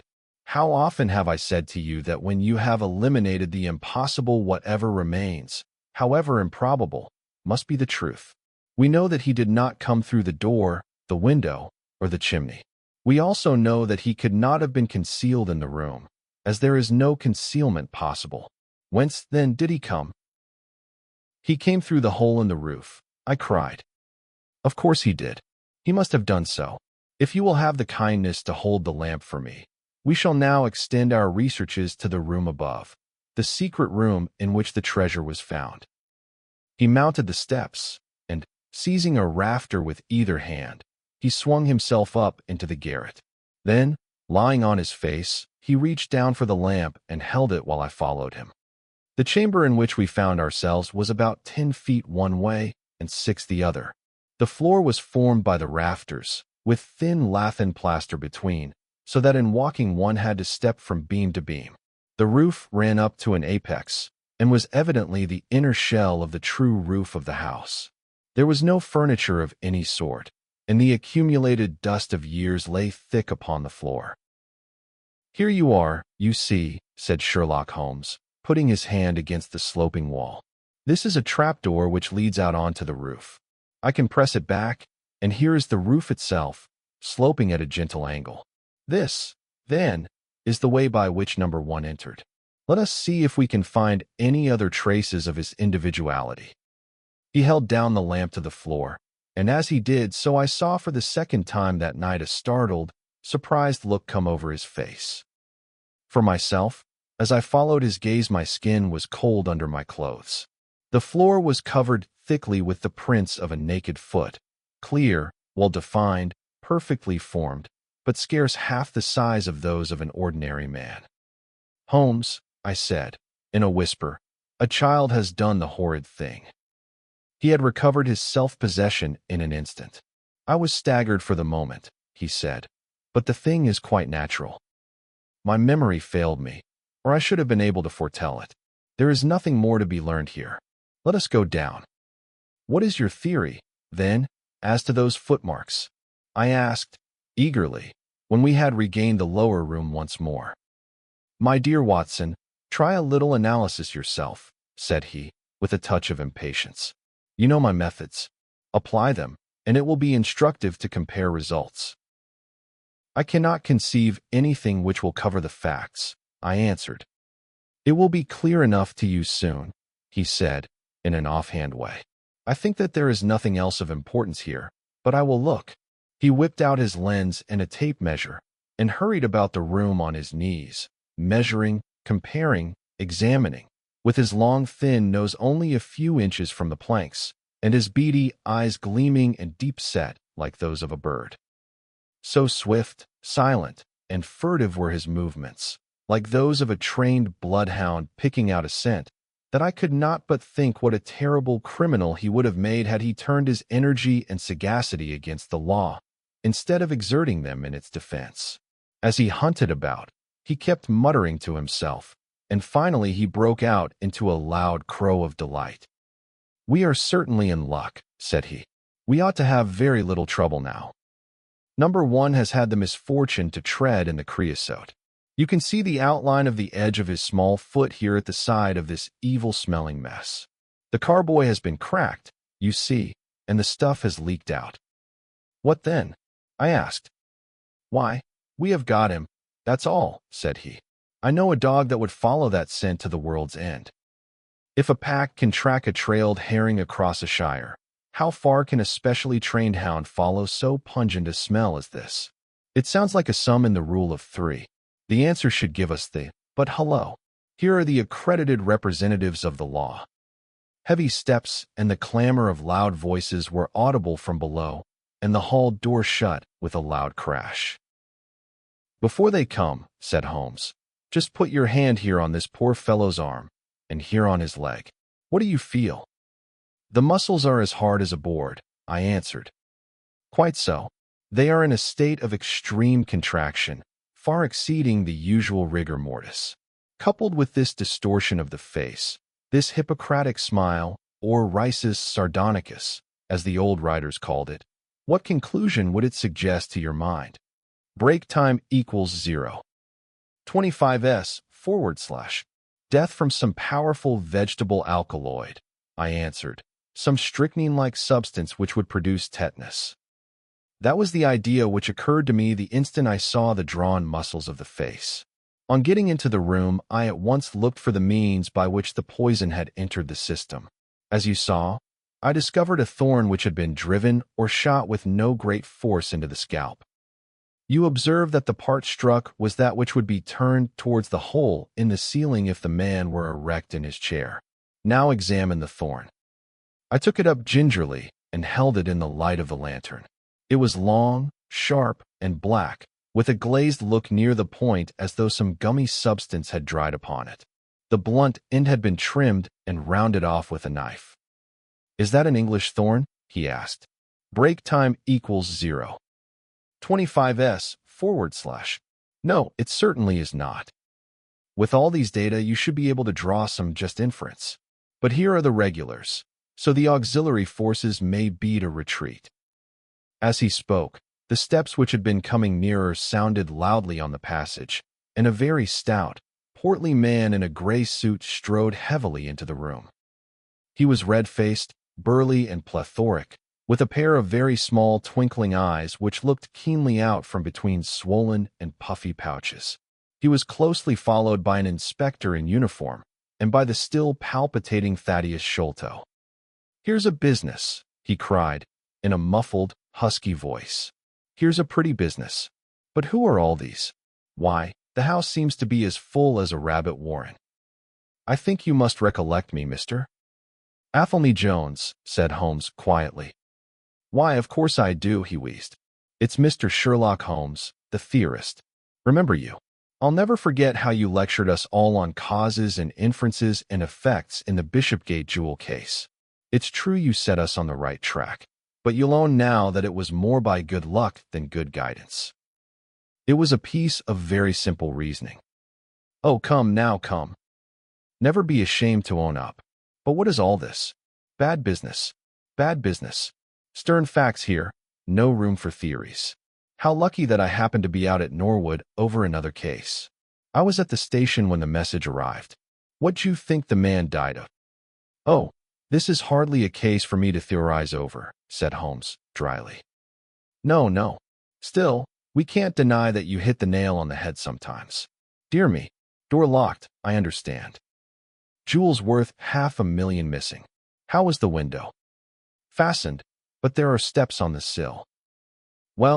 Well, if it was fastened, the steps could have nothing to do with the matter. That's common sense. Man might have died in a fit, but then the jewels are missing. Huh, I have a theory. These flashes come upon me at times. Just step outside, Sergeant, and you, Mr. Sholto. Your friend can remain. What do you think of this, Holmes?" Sholto was, on his own confession, with his brother last night. The brother died in a fit, on which Sholto walked off with the treasure. "How's that?" On which the dead man very considerately got up and locked the door on the inside. There's a flaw there. Let us apply common sense to the matter. This Thaddeus Sholto was with his brother. There was a quarrel. So much we know. The brother is dead and the jewels are gone. So much also we know. No one saw the brother from the time Thaddeus left him. His bed had not been slept in. Thaddeus is evidently in a most disturbed state of mind. His appearance is, well, not attractive. You see that I am weaving my web round Thaddeus. The net begins to close upon him. You are not quite in possession of the facts yet, said Holmes. This splinter of wood, which I have every reason to believe to be poisoned, was in the man's scalp where you still see the mark. This card, inscribed as you see it, was on the table, and beside it lay this rather curious stone-headed instrument.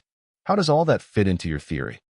Confirms it in every respect, said the fat detective, pompously. House is full of Indian curiosities. Thaddeus brought this up, and if this splinter be poisonous, Thaddeus may as well have made murderous use of it as any other man. The card is some hocus-pocus, a blind, as like as not. The only question is, how did he depart? Of course, here is a hole in the roof. With great activity, considering his bulk, he sprang up the steps and squeezed through into the garret, and immediately afterwards we heard his exulting voice proclaiming that he had found the trapdoor. He can find something, remarked Holmes, shrugging his shoulders. He has occasional glimmerings of reason. Il and y apod asats si incommodes que suca ont de l'esprit. You see, said Athelney Jones, reappearing down the steps again. Facts are better than mere theories. After all, my view of the case is confirmed. There is a trapdoor communicating with the roof, and it is partly open. It was I who opened it. Oh, indeed. You did notice it, then? He seemed a little crestfallen at the discovery. Well, whoever noticed it, it shows how our gentleman got away.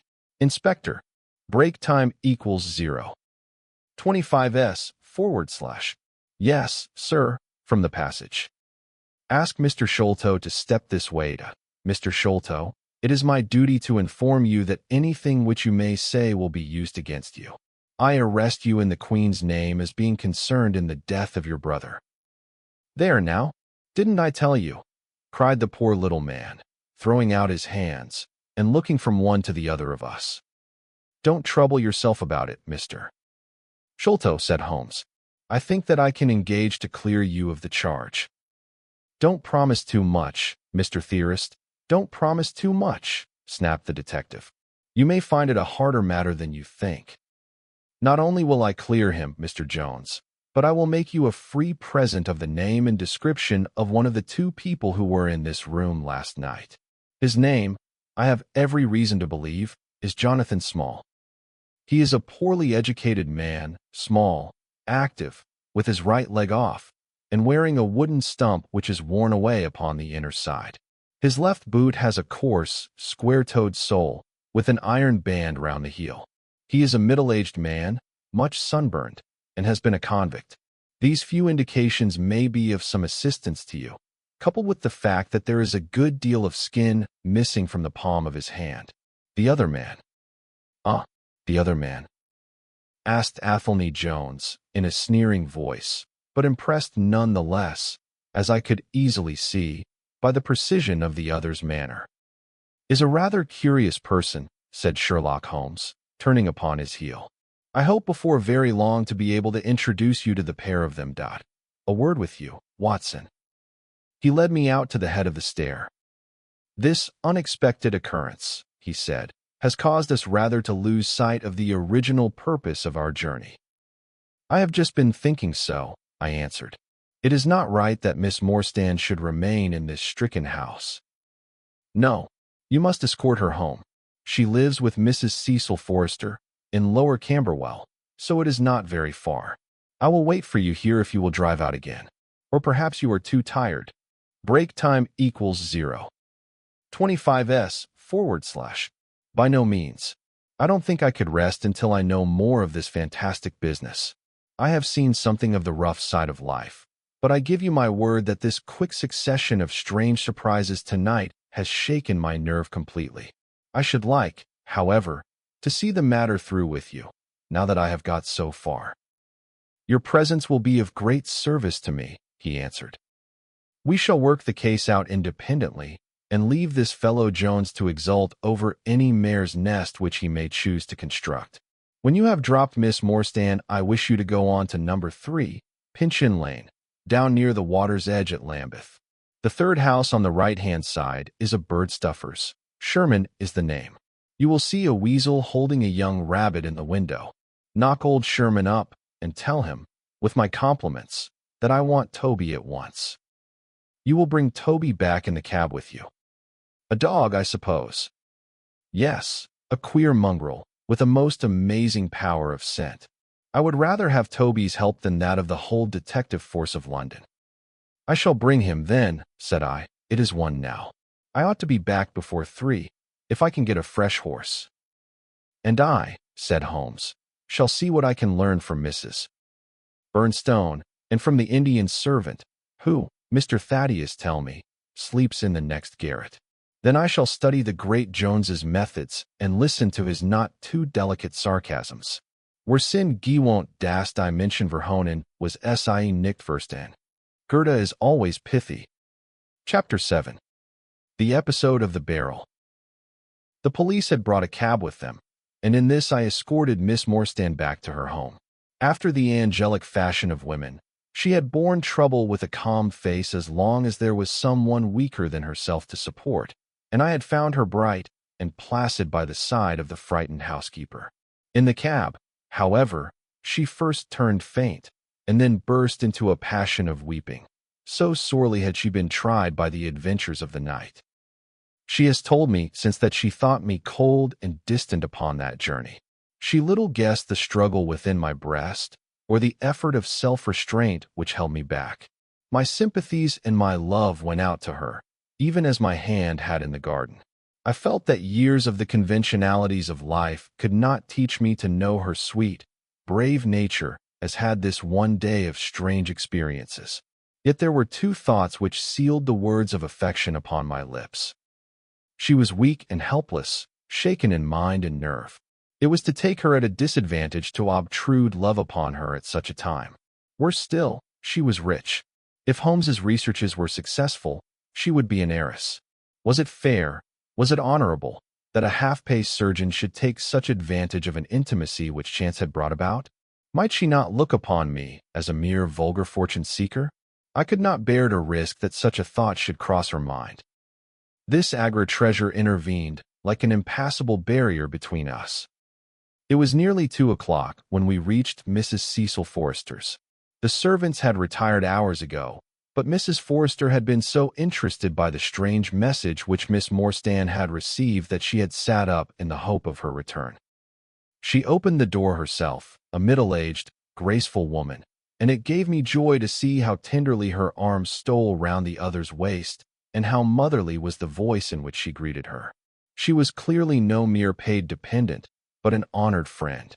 I was introduced, and Mrs. Forrester earnestly begged me to step in and tell her our adventures. I explained, however, the importance of my errand, and promised faithfully to call and report any progress which we might make with the case. As we drove away, I stole a glance back, and I still seemed to see that little group on the step, the two graceful, clinging figures, the half-opened door, the hall light shining through stained glass, the barometer, and the bright stair rods. It was soothing to catch even that passing glimpse of a tranquil English home in the midst of the wild, dark business which had absorbed us. And the more I thought of what had happened, the wilder and darker it grew. I reviewed the whole extraordinary sequence of events as I rattled on through the silent, gas-lit streets. There was the original problem. That at least was pretty clear now. The death of Captain Morstan, the sending of the pearls, the advertisement, the letter. We had had light upon all those events. They had only led us, however, to a deeper and far more tragic mystery. The Indian treasure, the curious plan found among Morstan's baggage, the strange scene at Major Sholto's death, the rediscovery of the treasure immediately followed by the murder of the discoverer, the very singular accompaniments to the crime, the footsteps, the remarkable weapons, the words upon the card, corresponding with those upon Captain Morstan's chart. Here was indeed a labyrinth in which a man less singularly endowed than my fellow lodger might well despair of ever finding the clue. Pinchin Lane was a row of shabby two-storied brick houses in the lower quarter of Lambeth. I had to knock for some time at number 3 before I could make my impression. At last, however, there was the glint of a candle behind the blind, and a face looked out at the upper window. "Go on, you drunken vagabond," said the face. "If you kick up any more row, I'll open the kennels and let out 43 dogs upon you." "If you'll let one out, it's just what I have come for," said I. "Go on," yelled the voice. "So help me gracious, I have a wiper in the bag, and I'll drop it on your VD if you don't hook it." "But I want a dog," I cried. "I won't be argued with," shouted Mr. Sherman. "Now stand clear, for when I say 3, down goes the wiper." "Mr. Sherlock Holmes," I began, but the words had a most magical effect, for the window instantly slammed down, and within a minute the door was unbarred and open. Mr. Sherman was a lanky, lean old man, with stooping shoulders, a stringy neck, and blue-tinted glasses. "A friend of Mr. Sherlock is always welcome," said he. "Step in, sir. Keep clear of the badger, for he bites. Ah, naughty, naughty. Would you take a nip at the gentleman?" This to a stoat which thrust its wicked head and red eyes between the bars of its cage. "Don't mind that, sir. It's only a slow worm. It hain't got no fangs, so I gives it the run o' the room, for it keeps the beetles down. You must not mind my being just a little short wi' you at first, for I'm guided by the children, and there's many a one just comes down this lane to knock me up. What was it that Mr. Sherlock Holmes wanted, sir?" "He wanted a dog of yours." "Ah, that would be Toby." "Yes, Toby was the name." Toby lives at number 7 on the left here. He moved slowly forward with his candle among the queer animal family which he had gathered round him. In the uncertain, shadowy light, I could see dimly that there were glancing, glimmering eyes peeping down at us from every cranny and corner. Even the rafters above our heads were lined by solemn fowls, who lazily shifted their weight from one leg to the other as our voices disturbed their slumbers. Toby proved to be an ugly, long-haired, lop-eared creature, half spaniel and half lurcher, brown and white in color, with a very clumsy waddling gait. It accepted after some hesitation a lump of sugar which the old naturalist handed to me, and, having thus sealed an alliance, it followed me to the cab and made no difficulties about accompanying me. It had just struck 3 on the palace clock when I found myself back once more at Pondicherry Lodge. The ex-prize fighter McMurdo had, I found, been arrested as an accessory, and both he and Mr. Sholto had been marched off to the station. 2 constables guarded the narrow gate, but they allowed me to pass with the dog on my mentioning the detective's name. Holmes was standing on the doorstep, with his hands in his pockets, smoking his pipe. "Ah, you have him there," said he. "Good dog, then. Athelney Jones has gone. We have had an immense display of energy since you left. He has arrested not only friend Thaddeus, but the gatekeeper, the housekeeper, and the Indian servant. We have the place to ourselves, but for a sergeant upstairs. Leave the dog here and come up." We tied Toby to the hall table and reascended the stairs. The room was as he had left it, save that a sheet had been draped over the central figure. A weary-looking police sergeant reclined in the corner. "Lend me your bullseye, sergeant," said my companion. "Now tie this bit of cord round my neck, so as to hang it in front of me. Thank you. Now I must kick off my boots and stockings. Just you carry them down with you, Watson. I am going to do a little climbing, and dip my handkerchief into the creosote. That will do. Now come up into the garret with me for a moment." We clambered up through the hole. Holmes turned his light once more upon the footsteps in the dust. "I wish you particularly to notice these footmarks," he said. "Do you observe anything noteworthy about them?" "They belong," I said, "to a child or a small woman." "Apart from their size, though, is there nothing else?" "They appear to be much as other footmarks." "Not at all. Look here. This is the print of a right foot in the dust. Now I make one with my naked foot beside it. What is the chief difference? Your toes are all cramped together. The other print has each toe distinctly divided." "Quite so. That is the point. Bear that in mind. Now, would you kindly step over to that flap window and smell the edge of the woodwork? I shall stay here, as I have this handkerchief in my hand." I did as he directed, and was instantly conscious of a strong tarry smell. That is where he put his foot in getting out. If you can trace him, I should think that Toby will have no difficulty. Now run downstairs, loose the dog, and look out for Blondin. By the time that I got out into the grounds, Sherlock Holmes was on the roof, and I could see him like an enormous glowworm crawling very slowly along the ridge. I lost sight of him behind a stack of chimneys, but he presently reappeared, and then vanished once more upon the opposite side. When I made my way round there, I found him seated at one of the corner eaves. "That you, Watson?" he cried. "Yes. This is the place. What is that black thing down there?" "A water barrel." "Top on it?" "Yes. Break time equals 0. 25s, /. No sign of a ladder?" "No." "Confound the fellow. It's a most breakneck place. I ought to be able to come down where he could climb up. The water pipe feels pretty firm. Here goes, anyhow." There was a scuffling of feet, and the lantern began to come steadily down the side of the wall. Then with a light spring he came on to the barrel, and from there to the earth. It was easy to follow him, he said, drawing on his stockings and boots. Tiles were loosened the whole way along, and in his hurry he had dropped this. It confirms my diagnosis, as you doctors express it. The object which he held up to me was a small pocket or pouch woven out of colored grasses and with a few tawdry beads strung round it. In shape and size it was not unlike a cigarette case. Inside were half a dozen spines of dark wood, sharp at one end and rounded at the other, like that which had struck Bartholomew Sholto. "They are hellish things," said he. "Look out that you don't prick yourself. I'm delighted to have them, for the chances are that they are all he has. There is the less fear of you or me finding one in our skin before long. I would sooner face a martini bullet myself. Are you game for a 6-mile trudge, Watson?" "Certainly," I answered. "Your leg will stand it." "Oh, yes. Here you are, doggy. Good old Toby. Smell it, Toby, smell it." He pushed the creosote handkerchief under the dog's nose, while the creature stood with its fluffy legs separated and with a most comical cock to its head, like a connoisseur sniffing the bouquet of a famous vintage. Holmes then threw the handkerchief to a distance, fastened a stout cord to the mongrel's collar, and led him to the foot of the water barrel.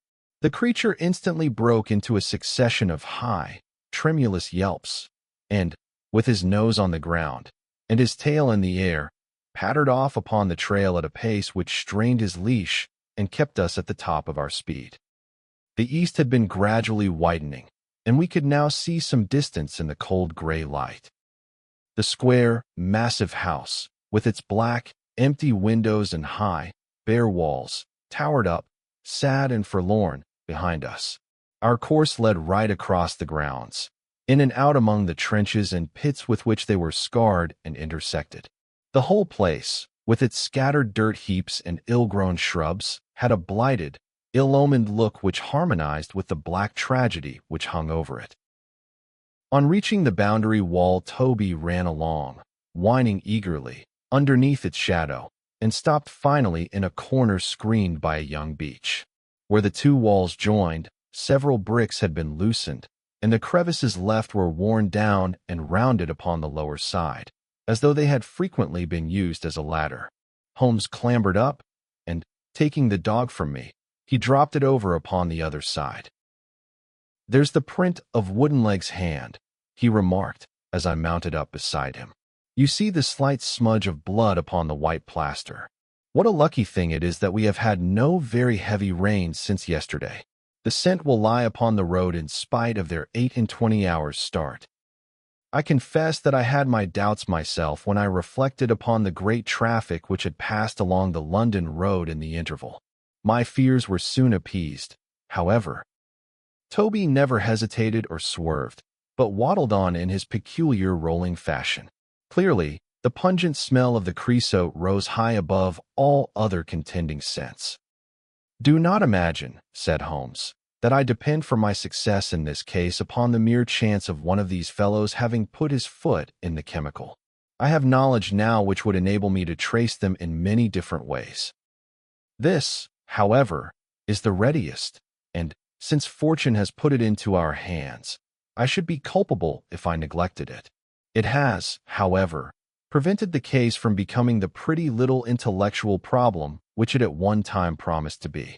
There might have been some credit to be gained out of it, but for this too palpable clue." "There is credit and despair," said I. "I assure you, Holmes, that I marvel at the means by which you obtain your results in this case, even more than I did in the Jefferson Hope murder. The thing seems to me to be deeper and more inexplicable. How, for example, could you describe with such confidence the wooden-legged man?" "Shaw, my dear boy, it was simplicity itself. I don't wish to be theatrical. It is all patent and above board. Two officers who are in command of a convict guard learn an important secret as to buried treasure. A map is drawn for them by an Englishman named Jonathan Small. You remember that we saw the name upon the chart in Captain Morstan's possession. He had signed it in behalf of himself and his associates, the sign of the four, as he somewhat dramatically called it. Aided by this chart, the officers, or one of them, gets the treasure and brings it to England, leaving, we will suppose, some condition under which he received it unfulfilled. Now, then, why did not Jonathan Small get the treasure himself? The answer is obvious. The chart is dated at a time when Morstan was brought into close association with convicts. Jonathan Small did not get the treasure because he and his associates were themselves convicts and could not get away. "But that is mere speculation," said I. It is more than that. It is the only hypothesis which covers the facts. Let us see how it fits in with the sequel. Major Sholto remains at peace for some years, happy in the possession of his treasure. Then he receives a letter from India which gives him a great fright. What was that? A letter to say that the men whom he had wronged had been set free, or had escaped. That is much more likely, for he would have known what their term of imprisonment was. It would not have been a surprise to him. What does he do then? He guards himself against a wooden-legged man, a white man, mark you, for he mistakes a white tradesman for him, and actually fires a pistol at him. Now, only one white man's name is on the chart. The others are Hindus or Mohammedans. There is no other white man. Therefore, we may say with confidence that the wooden-legged man is identical with Jonathan Small. Does the reasoning strike you as being faulty? No, it is clear and concise. Well, now, let us put ourselves in the place of Jonathan Small. Let us look at it from his point of view.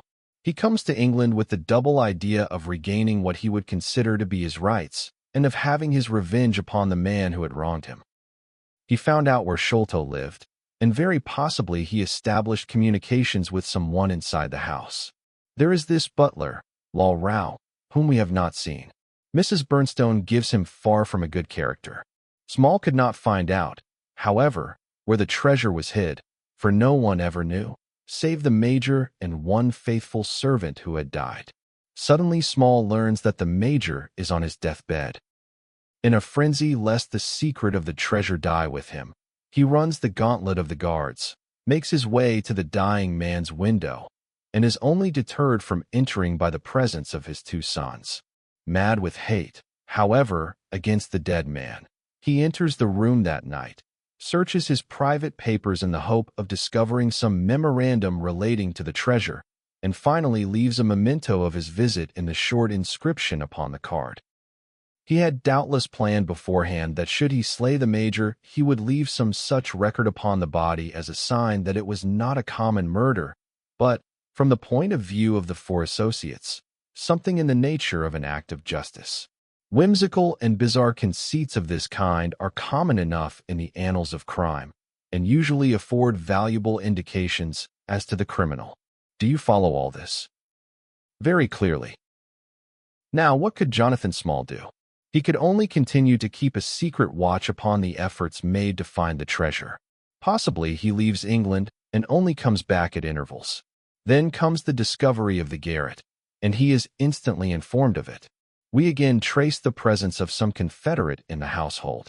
Jonathan, with his wooden leg, is utterly unable to reach the lofty room of Bartholomew Sholto. He takes with him, however, a rather curious associate, who gets over this difficulty, but dips his naked foot into creosote, whence comes Toby, and a 6-mile limp for a half-pay officer with a damaged tendo Achilles.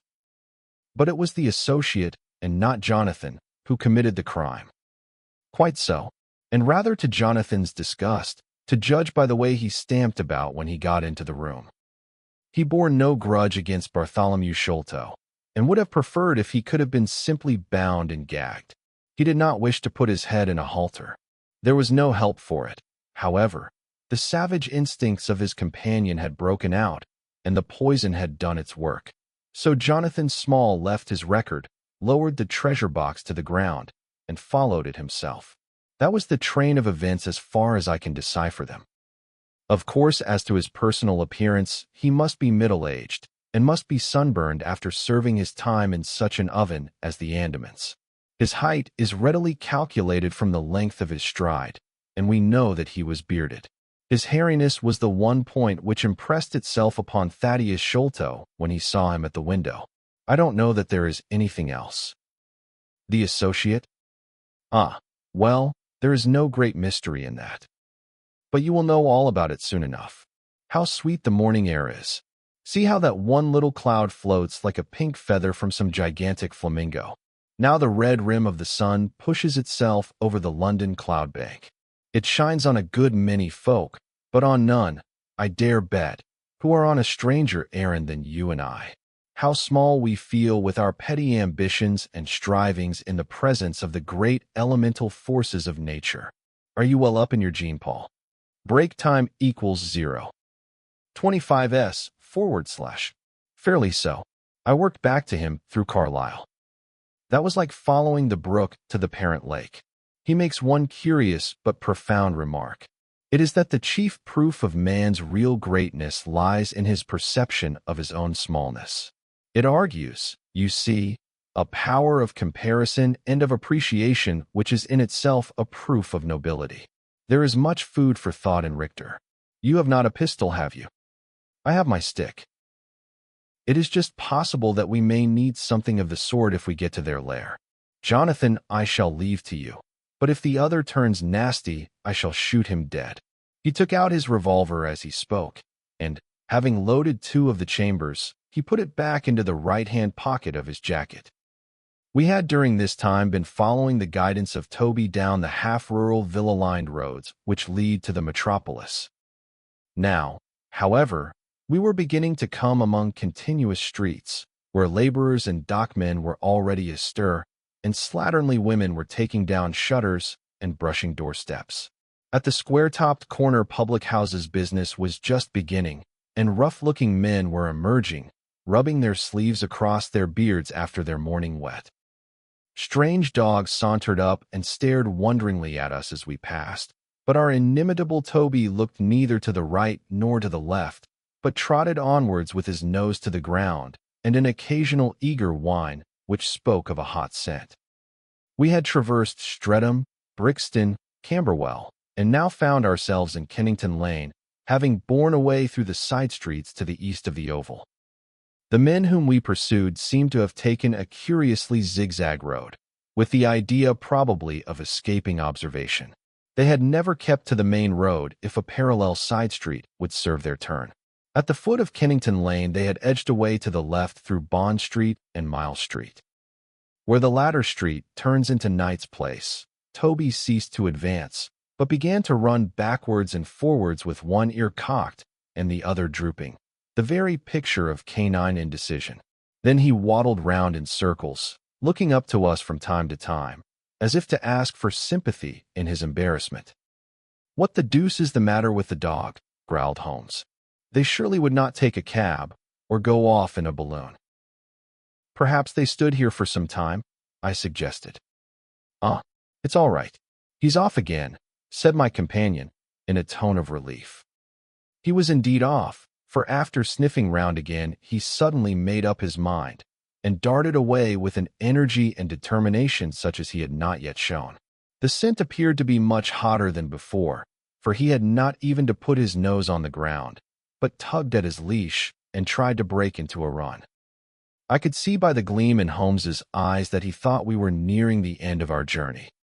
Our course now ran down 9 Elms until we came to Broderick and Nelson's large timber yard, just past the White Eagle Tavern. Here the dog, frantic with excitement, turned down through the side gate into the enclosure, where the sawyers were already at work. On the dog raced through sawdust and shavings, down an alley, round a passage, between 2 woodpiles, and finally, with a triumphant yelp, sprang upon a large barrel which still stood upon the hand trolley on which it had been brought. With lolling tongue and blinking eyes, Toby stood upon the cask, looking from one to the other of us for some sign of appreciation. The staves of the barrel and the wheels of the trolley were smeared with a dark liquid, and the whole air was heavy with the smell of creosote. Sherlock Holmes and I looked blankly at each other, and then burst simultaneously into an uncontrollable fit of laughter. Chapter 8. The Baker Street Irregulars. "What now?" I asked. "Toby has lost his character for infallibility." "He acted according to his lights," said Holmes, lifting him down from the barrel and walking him out of the timber yard. "If you consider how much creosote is carted about London in one day, it is no great wonder that our trail should have been crossed. It is much used now, especially for the seasoning of wood. Poor Toby is not to blame. We must get on the main scent again, I suppose." "Yes, and, fortunately, we have no distance to go." Evidently what puzzled the dog at the corner of Knight's Place was that there were 2 different trails running in opposite directions. We took the wrong one. It only remains to follow the other. There was no difficulty about this. On leading Toby to the place where he had committed his fault, he cast about in a wide circle and finally dashed off in a fresh direction. We must take care that he does not now bring us to the place where the creosote barrel came from, I observed. I had thought of that, but you notice that he keeps on the pavement, whereas the barrel passed down the roadway. No, we are on the true scent now. It tended down towards the riverside, running through Belmont Place and Prince's Street. At the end of Broad Street, it ran right down to the water's edge, where there was a small wooden wharf. Toby led us to the very edge of this, and there stood whining, looking out on the dark current beyond. "We are out of luck," said Holmes. "They have taken to a boat here." Several small punts and skiffs were lying about in the water and on the edge of the wharf. We took Toby round to each in turn, but, though he sniffed earnestly, he made no sign. Close to the rude landing stage was a small brick house, with a wooden placard slung out through the second window. Mordecai Smith was printed across it in large letters, and underneath, boats to hire by the hour or day. A second inscription above the door informed us that a steam launch was kept, a statement which was confirmed by a great pile of coke upon the jetty. Sherlock Holmes looked slowly round, and his face assumed an ominous expression. "This looks bad," said he. "These fellows are sharper than I expected. They seem to have covered their tracks. There has, I fear, been preconcerted management here." He was approaching the door of the house when it opened, and a little, curly-headed lad of 6 came running out, followed by a stoutish, red-faced woman with a large sponge in her hand. "Break time equals 0. 25s, /. You come back and be washed, Jack," she shouted. "Come back, you young imp, for if your father comes home and finds you like that, he'll let us hear of it." "Dear little chap," said Holmes, strategically. "What a rosy-cheeked young rascal. Now, Jack, is there anything you would like?" The youth pondered for a moment. "I'd like a shillin'," said he. "Nothing you would like better?" "I'd like 2 shillin' better," the prodigy answered, after some thought. "Here you are, then. Catch, a fine child, Mrs. Smith." "Lor bless you, sir, he is that, and forward. He gets amos too much for me to manage, especially when my man is away days at a time." "Away, is he?" said Holmes, in a disappointed voice. "I am sorry for that, for I wanted to speak to Mr. Smith." "He's been away since yesterday morning, sir, and, truth to tell, I am beginning to feel frightened about him. But if it was about a boat, sir, maybe I could serve as well. I wanted to hire his steam launch." "Why, bless you, sir, it is in the steam launch that he has gone. That's what puzzles me, for I know there ain't more coals in her than would take her to about Woolwich and back. If he'd been away in the barge, I'd ha thought nothing. For many a time a job has taken him as far as Gravesend, and then if there was much doing there he might ha stayed over. But what good is a steam launch without coals? He might have bought some at a wharf down the river." "He might, sir, but it weren't his way. Many a time I've heard him call out at the prices they charge for a few odd bags. Besides, I don't like that wooden-legged man. Why his ugly face and outlandish talk? What did he want always knocking about here for?" "A wooden-legged man?" said Holmes, with bland surprise. "Yes, sir, a brown, monkey-faced chap that's called more in once for my old man. It was him that roused him up yesternight, and, what's more, my man knew he was coming, for he had steam up in the launch. I tell you straight, sir, I don't feel easy in my mind about it." "But, my dear Mrs. Smith," said Holmes, shrugging his shoulders, "you are frightening yourself about nothing. How could you possibly tell that it was the wooden-legged man who came in the night? I don't quite understand how you can be so sure." "His voice, sir. I knew his voice, which is kind o' thick and foggy. He tapped at the winder. About 3 it would be. 'Show a leg, matey,' says he. 'Time to turn out guard.' My old man woke up Jim. That's my eldest." And away they went, without so much as a word to me. I could hear the wooden leg clacking on the stones. "And was this wooden-legged man alone?" "Couldn't say, I am sure, sir. I didn't hear no one else." "I am sorry, Mrs. Smith, for I wanted a steam launch, and I have heard good reports of the, let me see, what is her name? The Aurora, sir. She's not that old green launch with a yellow line, very broad in the beam. No, indeed. She's as trim a little thing as any on the river. She's been fresh painted, black with 2 red streaks. Thanks. I hope that you will hear soon from Mr. Smith. I am going down the river, and if I should see anything of the Aurora, I shall let him know that you are uneasy. A black funnel, you say? No, sir. Black with a white band. Of course. It was the sides which were black. Good morning, Mrs. Smith. There is a boatman here with a wherry, Watson. We shall take it and cross the river. The main thing with people of that sort, said Holmes, as we sat in the sheets of the wherry, is never to let them think that their information can be of the slightest importance to you. If you do, they will instantly shut up like an oyster. If you listen to them under protest, as it were, you are very likely to get what you want. Our course now seems pretty clear, said I. What would you do, then? I would engage a launch and go down the river on the track of the Aurora. My dear fellow, it would be a colossal task. She may have touched at any wharf on either side of the stream between here and Greenwich. Below the bridge there is a perfect labyrinth of landing places for miles. It would take you days and days to exhaust them if you set about it alone. Employ the police, then. No, I shall probably call Athelney Jones in at the last moment. He is not a bad fellow, and I should not like to do anything which would injure him professionally. But I have a fancy for working it out myself, now that we have gone so far. Could we advertise, then, asking for information from wharfingers? Worse and worse. Our men would know that the chase was hot at their heels, and they would be off out of the country. As it is, they are likely enough to leave, but as long as they think they are perfectly safe, they will be in no hurry. Jones's energy will be of use to us there, for his view of the case is sure to push itself into the daily press, and the runaways will think that every one is off on the wrong scent. What are we to do, then? I asked, as we landed near Millbank Penitentiary. Take this hansom, drive home, have some breakfast, and get an hour's sleep. It is quite on the cards that we may be afoot tonight again. Stop at a telegraph office, cabby. We will keep Toby, for he may be of use to us yet. We pulled up at the Great Peter Street post office, and Holmes dispatched his wire. Whom do you think that is to? He asked, as we resumed our journey. I am sure I don't know. You remember the Baker Street division of the detective police force whom I employed in the Jefferson Hope case? Well, said I, laughing, this is just the case where they might be invaluable.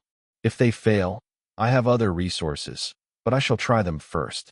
That wire was to my dirty little lieutenant, Wiggins, and I expect that he and his gang will be with us before we have finished our breakfast. It was between 8 and 9 o'clock now, and I was conscious of a strong reaction after the successive excitements of the night. I was limp and weary, befogged in mind and fatigued in body. I had not the professional enthusiasm which carried my companion on, nor could I look at the matter as a mere abstract intellectual problem. As far as the death of Bartholomew Sholto went, I had heard little good of him, and could feel no intense antipathy to his murderers. The treasure, however, was a different matter. That, or part of it, belonged rightfully to Miss Morstan. While there was a chance of recovering it, I was ready to devote my life to the one object.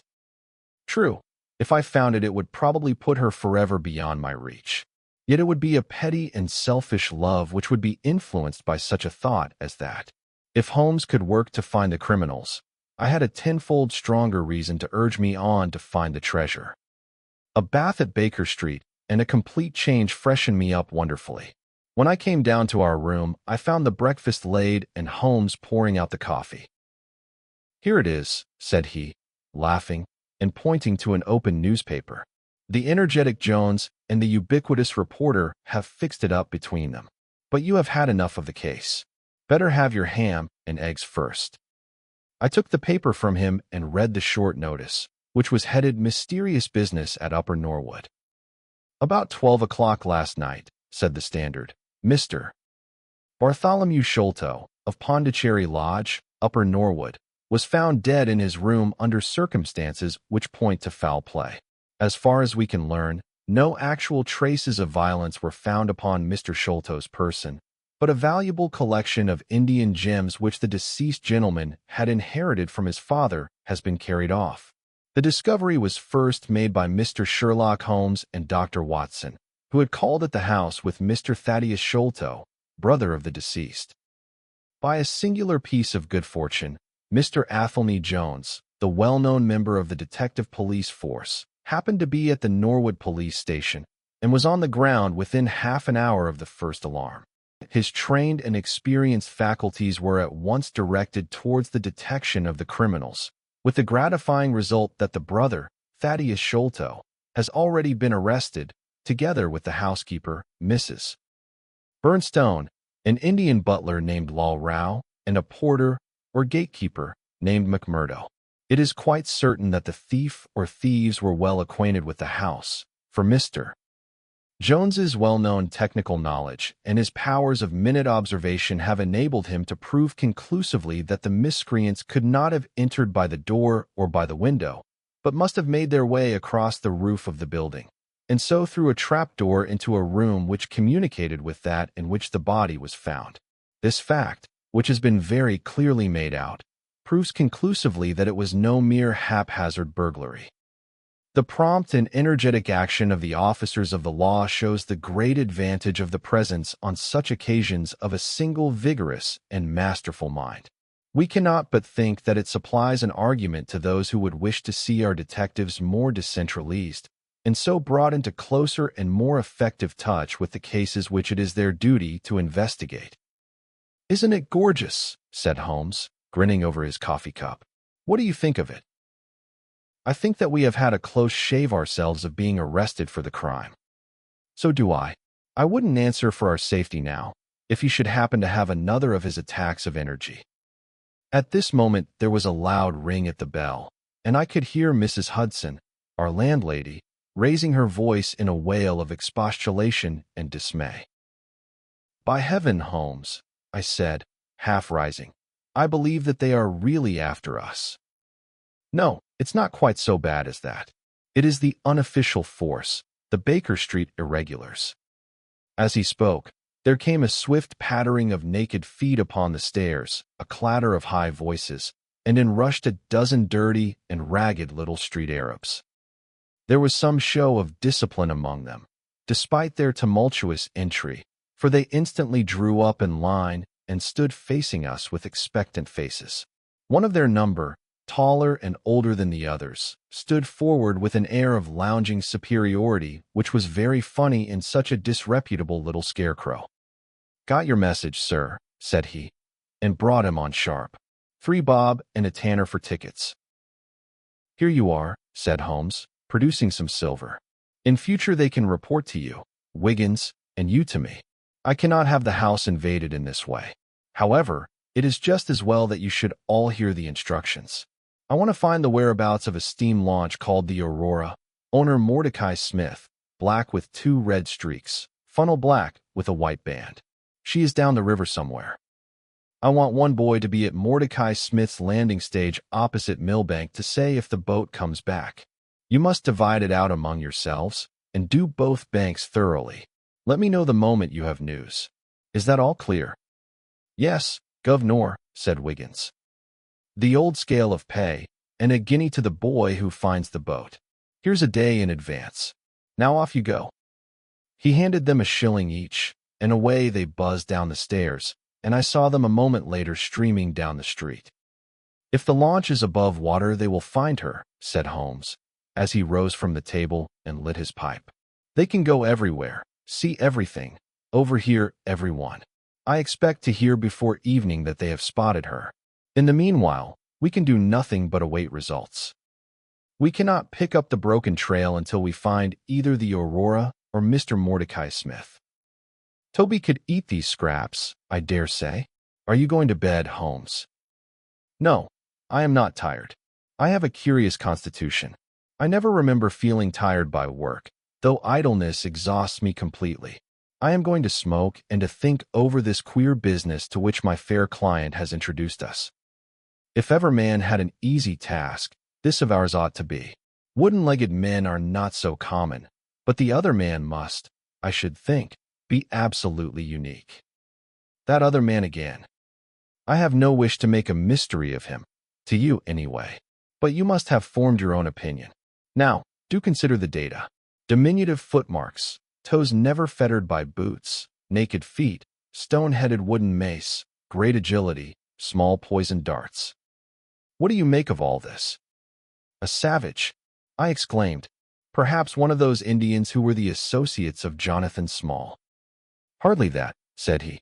When first I saw signs of strange weapons, I was inclined to think so, but the remarkable character of the footmarks caused me to reconsider my views. Some of the inhabitants of the Indian peninsula are small men, but none could have left such marks as that. The Hindu proper has long and thin feet. The sandal-wearing Mohammedan has the great toe well separated from the others, because the thong is commonly passed between. These little darts, too, could only be shot in one way. They are from a blowpipe. Now, then, where are we to find our savage? South American, I hazarded. He stretched his hand up and took down a bulky volume from the shelf. This is the first volume of a gazetteer which is now being published. It may be looked upon as the very latest authority. What have we here? Andaman Islands, situated 340 miles to the north of Sumatra, in the Bay of Bengal. Hum, what's all this? Moist climate, coral reefs, sharks, Port Blair, convict barracks, Rutland Island, cottonwoods. Ah, here we are. The aborigines of the Andaman Islands may perhaps claim the distinction of being the smallest race upon this earth, though some anthropologists prefer the Bushmen of Africa, the Digger Indians of America, and the Terra del Fuegians. The average height is rather below 4 feet, although many full-grown adults may be found who are very much smaller than this. They are a fierce, morose, and intractable people, though capable of forming most devoted friendships when their confidence has once been gained. Mark that, Watson. Now, then, listen to this. They are naturally hideous, having large, misshapen heads, small, fierce eyes, and distorted features. Their feet and hands, however, are remarkably small. So intractable and fierce are they that all the efforts of the British official have failed to win them over in any degree. They have always been a terror to shipwrecked crews, braining the survivors with their stone-headed clubs or shooting them with their poisoned arrows. These massacres are invariably concluded by a cannibal feast. Nice, amiable people, Watson. If this fellow had been left to his own unaided devices, this affair might have taken an even more ghastly turn. I fancy that, even as it is, Jonathan Small would give a good deal not to have employed him. But how came he to have so singular a companion? Ah, that is more than I can tell. Since, however, we had already determined that Small had come from the Andamans, it is not so very wonderful that this islander should be with him. No doubt we shall know all about it in time. Look here, Watson, you look regularly done. Lie down there on the sofa, and see if I can put you to sleep. He took up his violin from the corner, and as I stretched myself out he began to play some low, dreamy, melodious air, his own, no doubt, for he had a remarkable gift for improvisation. I have a vague remembrance of his gaunt limbs, his earnest face, and the rise and fall of his bow. Then I seemed to be floated peacefully away upon a soft sea of sound, until I found myself in dreamland, with the sweet face of Mary Morstan looking down upon me.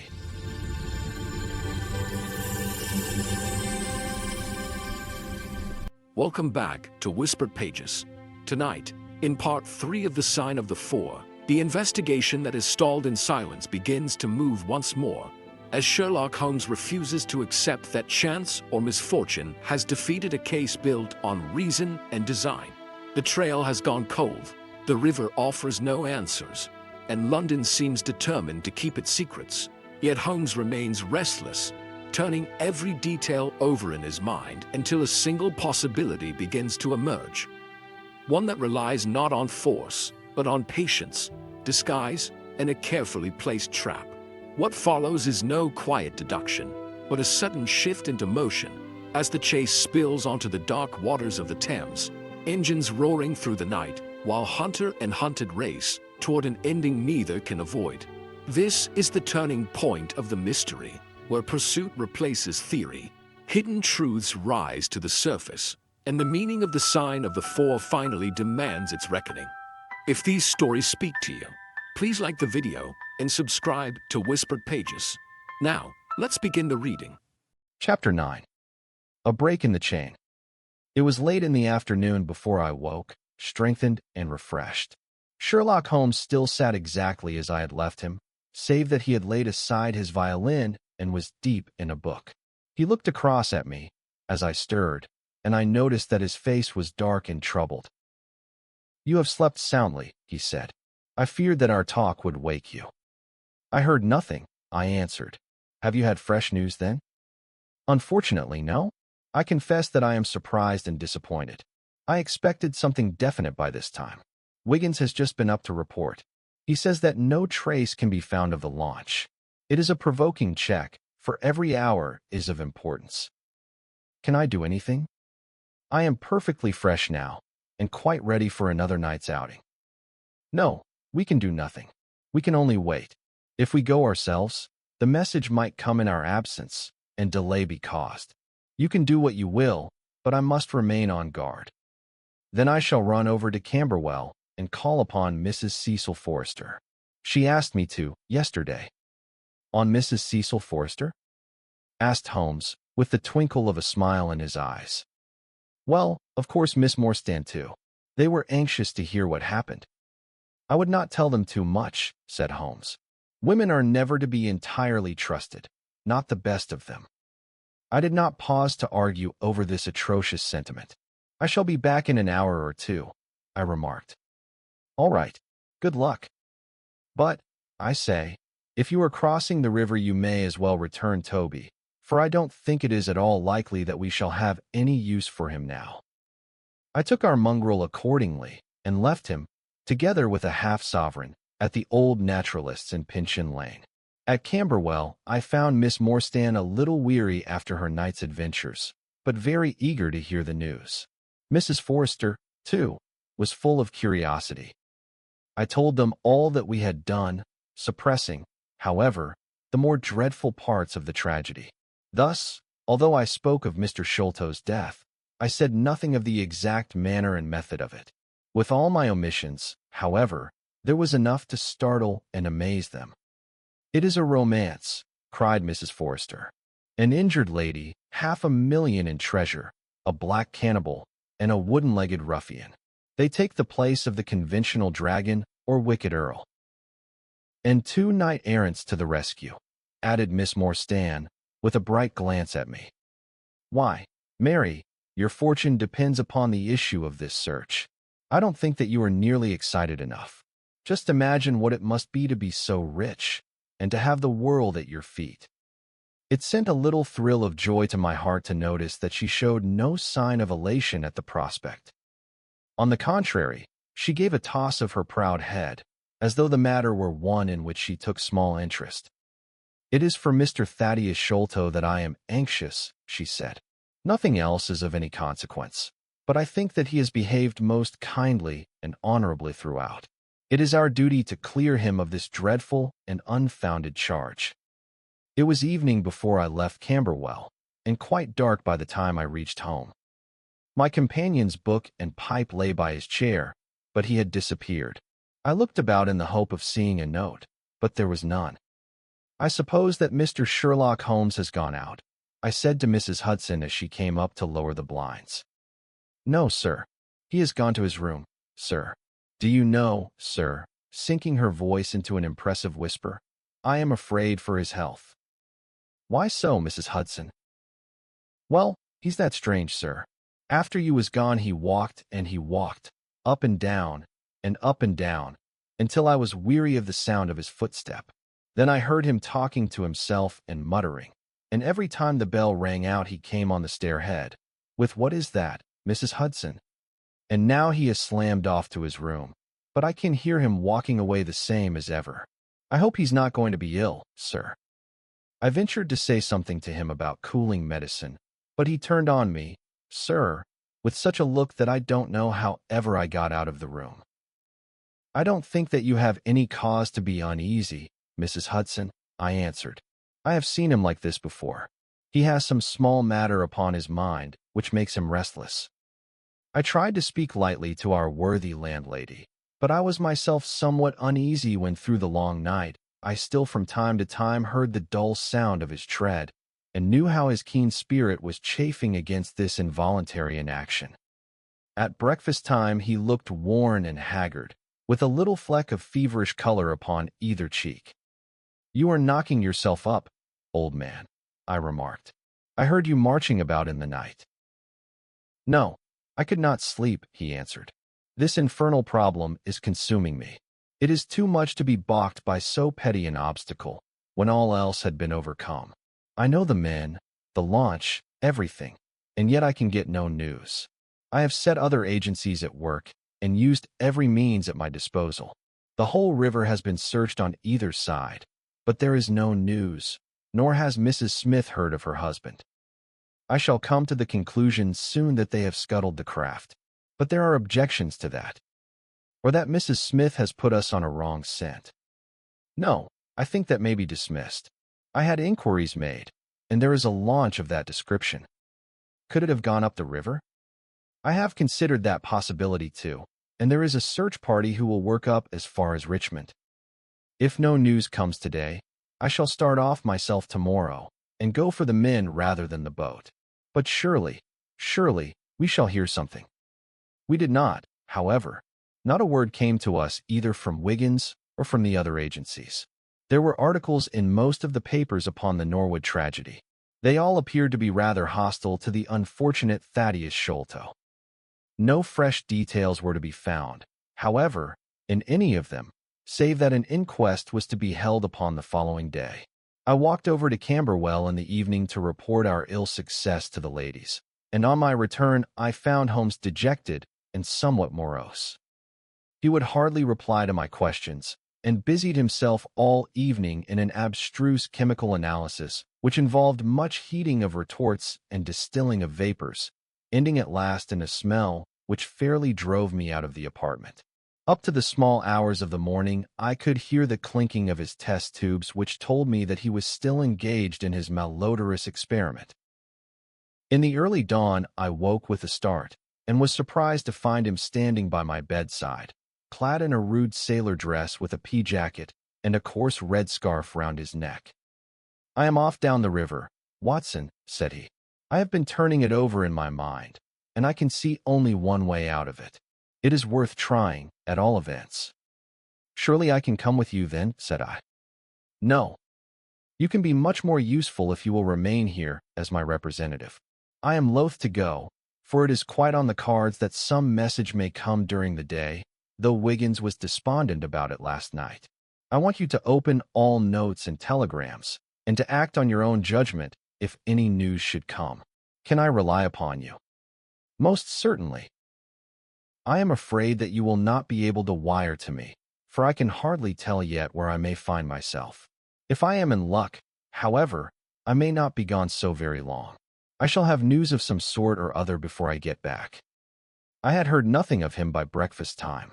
On opening the Standard, however, I found that there was a fresh allusion to the business. With reference to the Upper Norwood tragedy, it remarked, "We have reason to believe that the matter promises to be even more complex and mysterious than was originally supposed.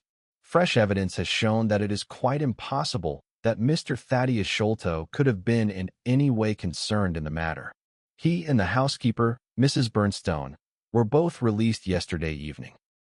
It is believed, however, that the police have a clue as to the real culprits, and that it is being prosecuted by Mr. Athelney Jones, of Scotland Yard, with all his well-known energy and sagacity.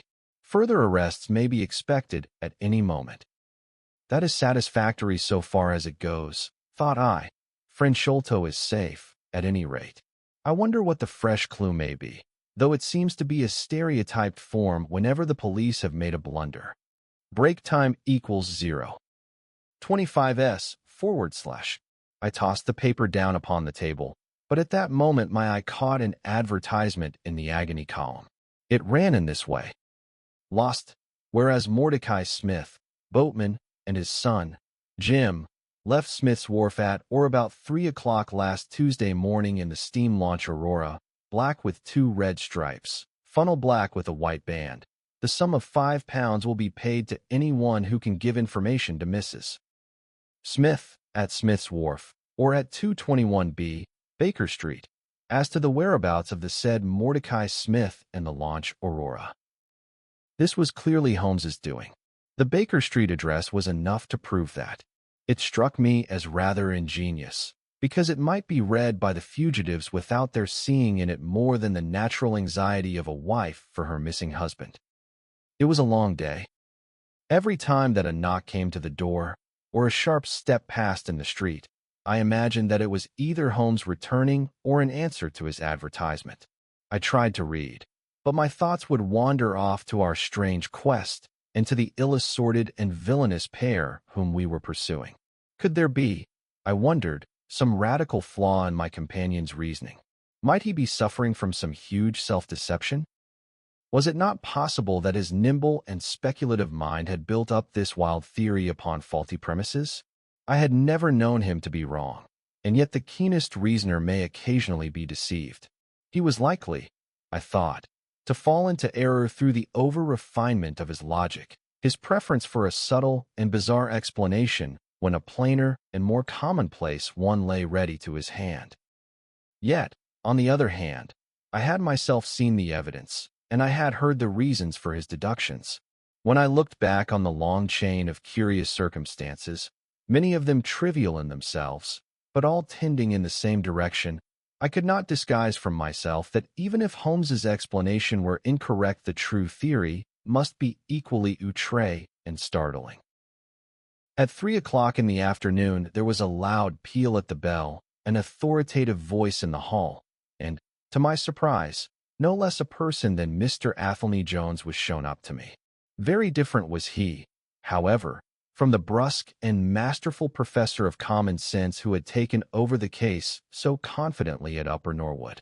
His expression was downcast, and his bearing meek and even apologetic. "Good day, sir, good day," said he. "Mr. Sherlock Holmes is out, I understand." "Yes, and I cannot be sure when he will be back. But perhaps you would care to wait. Take that chair and try one of these cigars." "Thank you. I don't mind if I do," said he, mopping his face with a red bandana handkerchief. "And a whiskey and soda?" "Well, half a glass. It is very hot for the time of year, and I have had a good deal to worry and try me. You know my theory about this Norwood case. I remember that you expressed one. Well, I have been obliged to reconsider it. I had my net drawn tightly round Mr. Sholto, sir, when he went through a hole in the middle of it. He was able to prove an alibi which could not be shaken. From the time that he left his brother's room, he was never out of sight of some one or other. So it could not be he who climbed over roofs and through trapdoors. It's a very dark case, and my professional credit is at stake. I should be very glad of a little assistance." "We all need help sometimes," said I. "Your friend Mr. Sherlock Holmes is a wonderful man, sir," said he, in a husky and confidential voice. "He's a man who is not to be beat. I have known that young man go into a good many cases, but I never saw the case yet that he could not throw a light upon.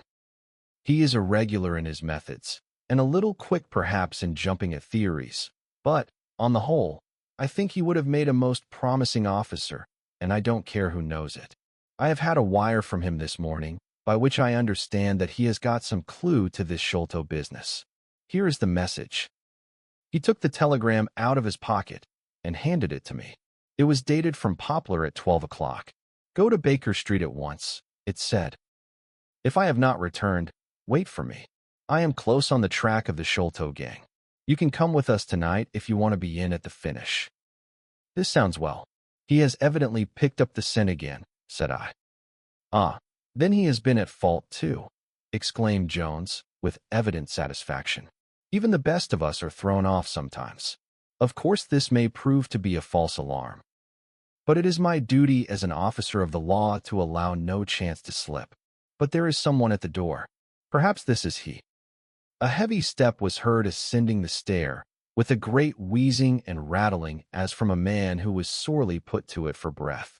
Once or twice he stopped, as though the climb were too much for him, but at last he made his way to our door and entered. His appearance corresponded to the sounds which we had heard. He was an aged man, clad in seafaring garb, with an old pea jacket buttoned up to his throat. His back was bowed, his knees were shaky, and his breathing was painfully asthmatic. As he leaned upon a thick oaken cudgel, his shoulders heaved in the effort to draw the air into his lungs. He had a colored scarf round his chin, and I could see little of his face save a pair of keen dark eyes, overhung by bushy white brows and long gray side whiskers. Altogether, he gave me the impression of a respectable master mariner who had fallen into years and poverty. "What is it, my man?" I asked. He looked about him in the slow, methodical fashion of old age. "Is Mr. Sherlock Holmes here?" said he. "No, but I am acting for him. You can tell me any message you have for him." "It was to him himself I was to tell it," said he. "But I tell you that I am acting for him. Was it about Mordecai Smith's boat?" "Yes, I knows well where it is, and I knows where the men he is after are, and I knows where the treasure is. I knows all about it." "Then tell me, and I shall let him know." "It was to him I was to tell it," he repeated with the petulant obstinacy of a very old man. "Well, you must wait for him." No, I ain't going to lose a whole day to please no one. If Mr. Holmes ain't here, then Mr. Holmes must find it all out for himself. I don't care about the look of either of you, and I won't tell a word." He shuffled towards the door, but Athelney Jones got in front of him. "Wait a bit, my friend," said he. "You have important information, and you must not walk off. We shall keep you, whether you like or not, until our friend returns." The old man made a little run towards the door, but, as Athelney Jones put his broad back up against it, he recognized the uselessness of resistance. "Pretty sort o' treatment this," he cried, stamping his stick. "I come here to see a gentleman, and you too, who I never saw in my life, seize me and treat me in this fashion." "You will be none the worse," I said. "We shall recompense you for the loss of your time. Sit over here on the sofa, and you will not have long to wait." He came across sullenly enough, and seated himself with his face resting on his hands. Jones and I resumed our cigars and our talk. Suddenly, however, Holmes's voice broke in upon us. "I think that you might offer me a cigar too," he said. We both started in our chairs. There was Holmes sitting close to us with an air of quiet amusement. "Holmes," I exclaimed, "you here? But where is the old man?" "Here is the old man," said he, holding out a heap of white hair. "Here he is, wig, whiskers, eyebrows, and all. I thought my disguise was pretty good, but I hardly expected that it would stand that test." "Ah, you rogue," cried Jones, highly delighted. "You would have made an actor, and a rare one. You had the proper workhouse cough, and those weak legs of yours are worth £10 a week. I thought I knew the glint of your eye, though. You didn't get away from us so easily, you see." "I have been working in that get-up all day," said he, lighting his cigar. "You see, a good many of the criminal classes begin to know me, especially since our friend here took to publishing some of my cases. So I can only go on the warpath under some simple disguise like this. You got my wire?" "Yes, that was what brought me here." "How has your case prospered?" "It has all come to nothing.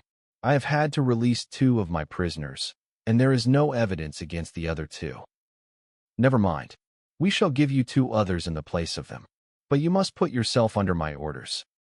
You are welcome to all the official credit, but you must act on the line that I point out. Is that agreed?" "Entirely, if you will help me to the men."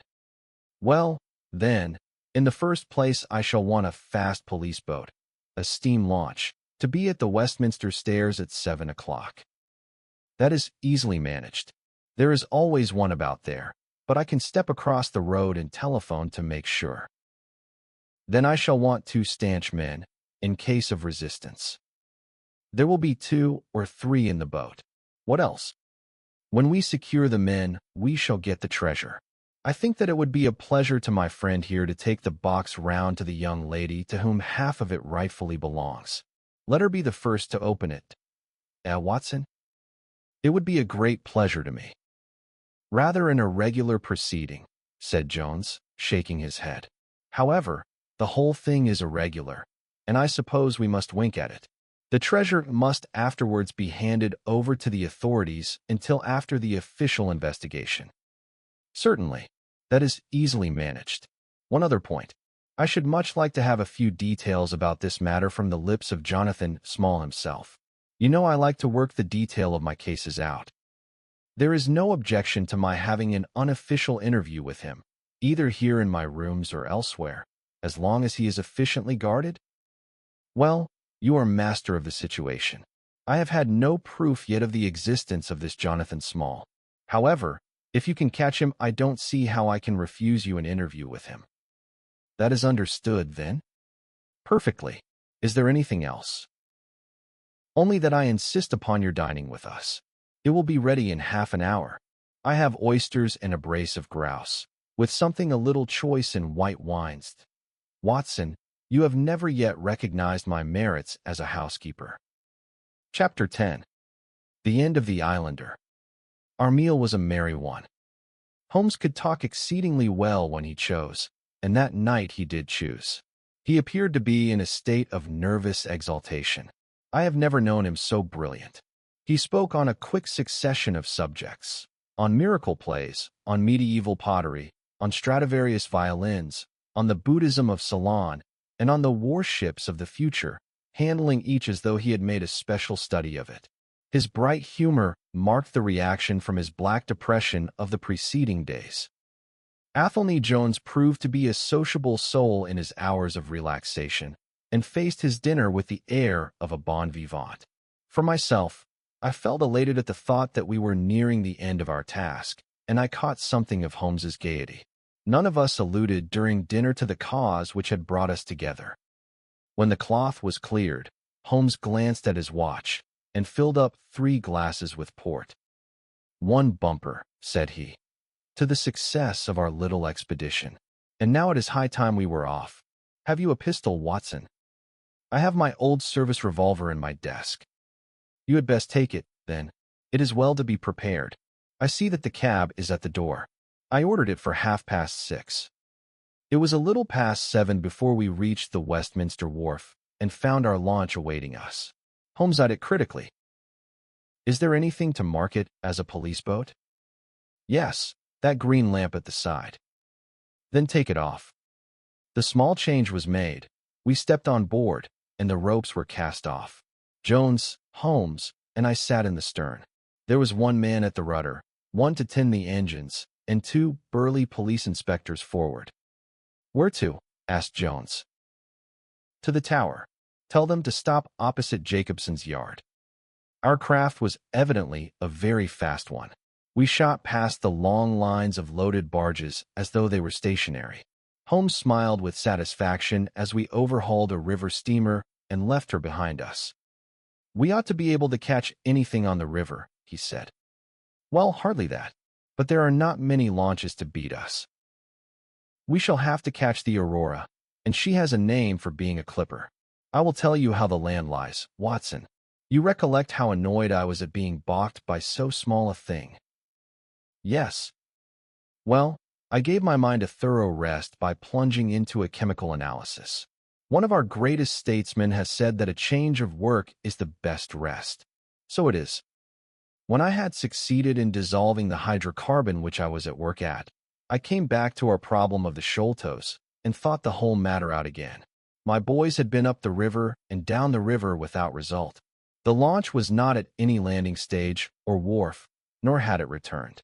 Yet it could hardly have been scuttled to hide their traces, though that always remained as a possible hypothesis if all else failed.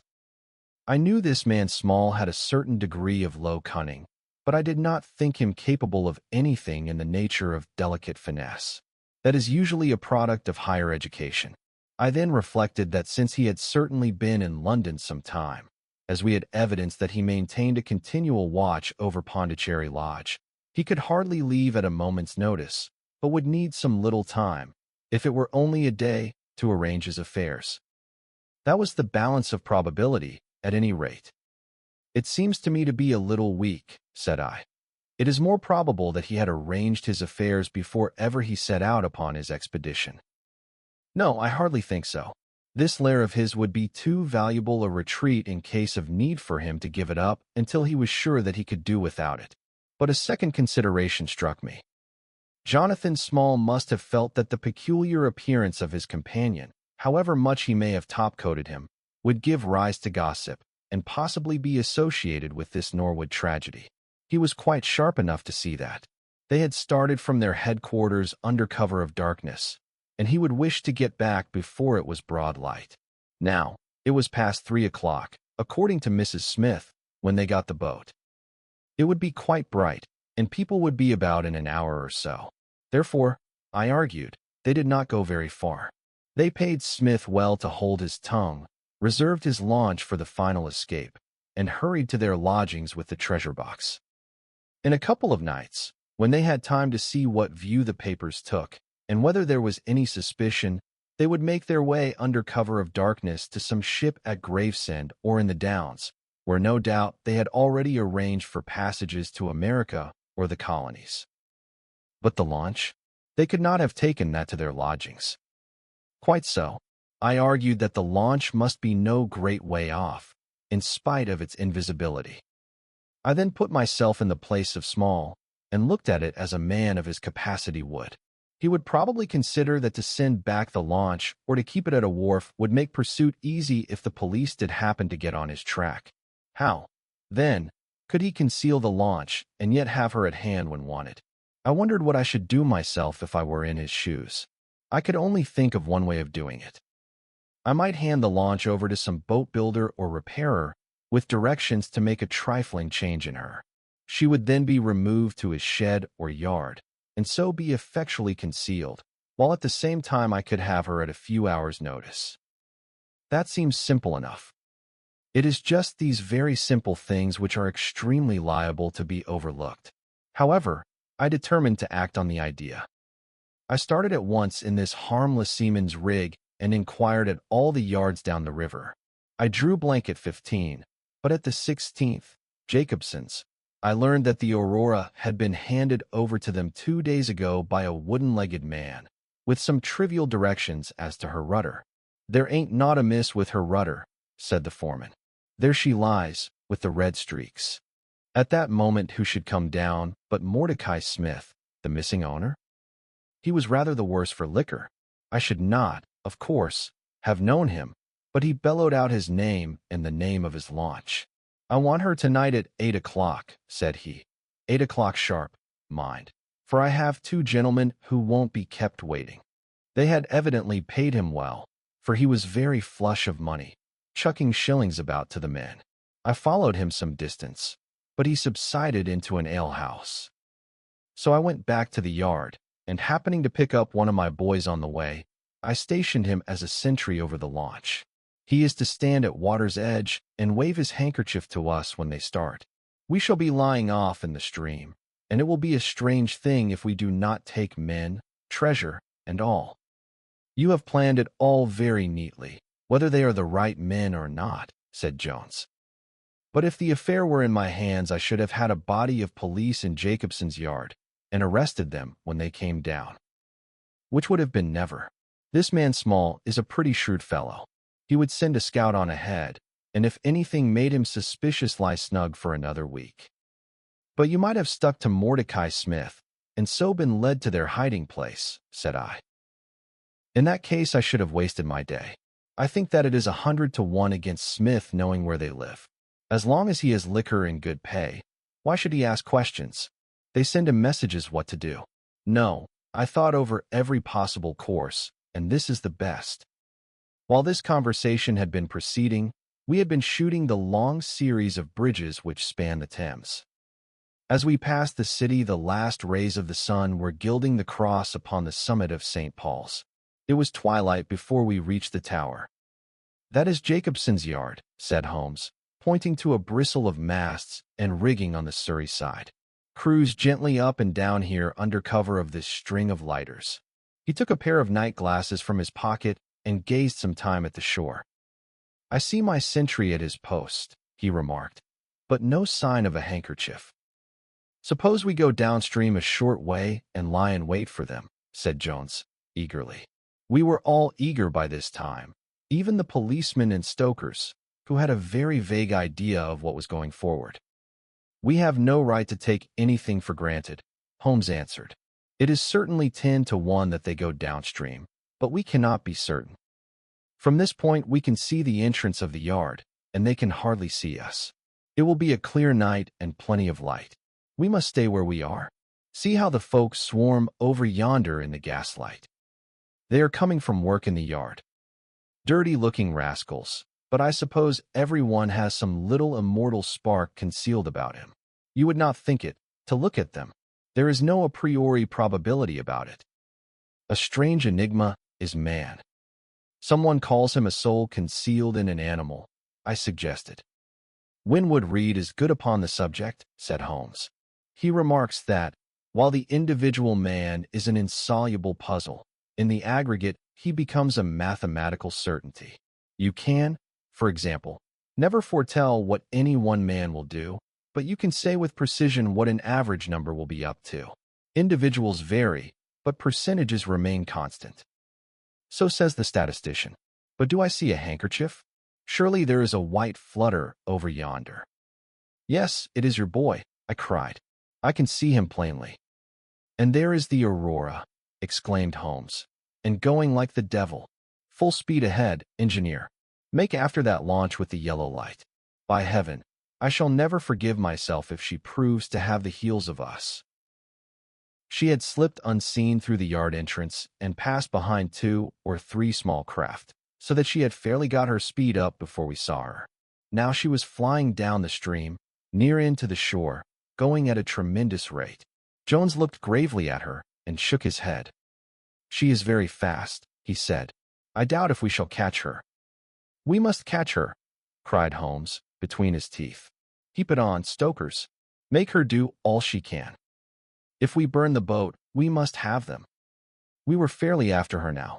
The furnaces roared, and the powerful engines whizzed and clanked, like a great metallic heart. Her sharp, steep prow cut through the river water and sent 2 rolling waves to right and to left of us. With every throb of the engines we sprang and quivered like a living thing. One great yellow lantern in our bows threw a long, flickering funnel of light in front of us. Right ahead a dark blur upon the water showed where the Aurora lay, and the swirl of white foam behind her spoke of the pace at which she was going. We flashed past barges, steamers, merchant vessels, in and out, behind this one and round the other. Voices hailed us out of the darkness, but still the Aurora thundered on, and still we followed close upon her track. "Pile it on, men, pile it on," cried Holmes, looking down into the engine room, while the fierce glow from below beat upon his eager, aquiline face. "Get every pound of steam you can." "I think we gain a little," said Jones, with his eyes on the Aurora. "I am sure of it," said I. "We shall be up with her in a very few minutes." At that moment, however, as our evil fate would have it, a tug with 3 barges in tow blundered in between us. It was only by putting our helm hard down that we avoided a collision, and before we could round them and recover our way the Aurora had gained a good 200 yards. She was still, however, well in view, and the murky, uncertain twilight was setting into a clear starlit night. Our boilers were strained to their utmost, and the frail shell vibrated and creaked with the fierce energy which was driving us along. We had shot through the pool, past the West India docks, down the long Deptford Reach, and up again after rounding the Isle of Dogs. The dull blur in front of us resolved itself, now clearly enough, into the dainty Aurora. Jones turned our searchlight upon her, so that we could plainly see the figures upon her deck. One man sat by the stern, with something black between his knees over which he stooped. Beside him lay a dark mass which looked like a Newfoundland dog.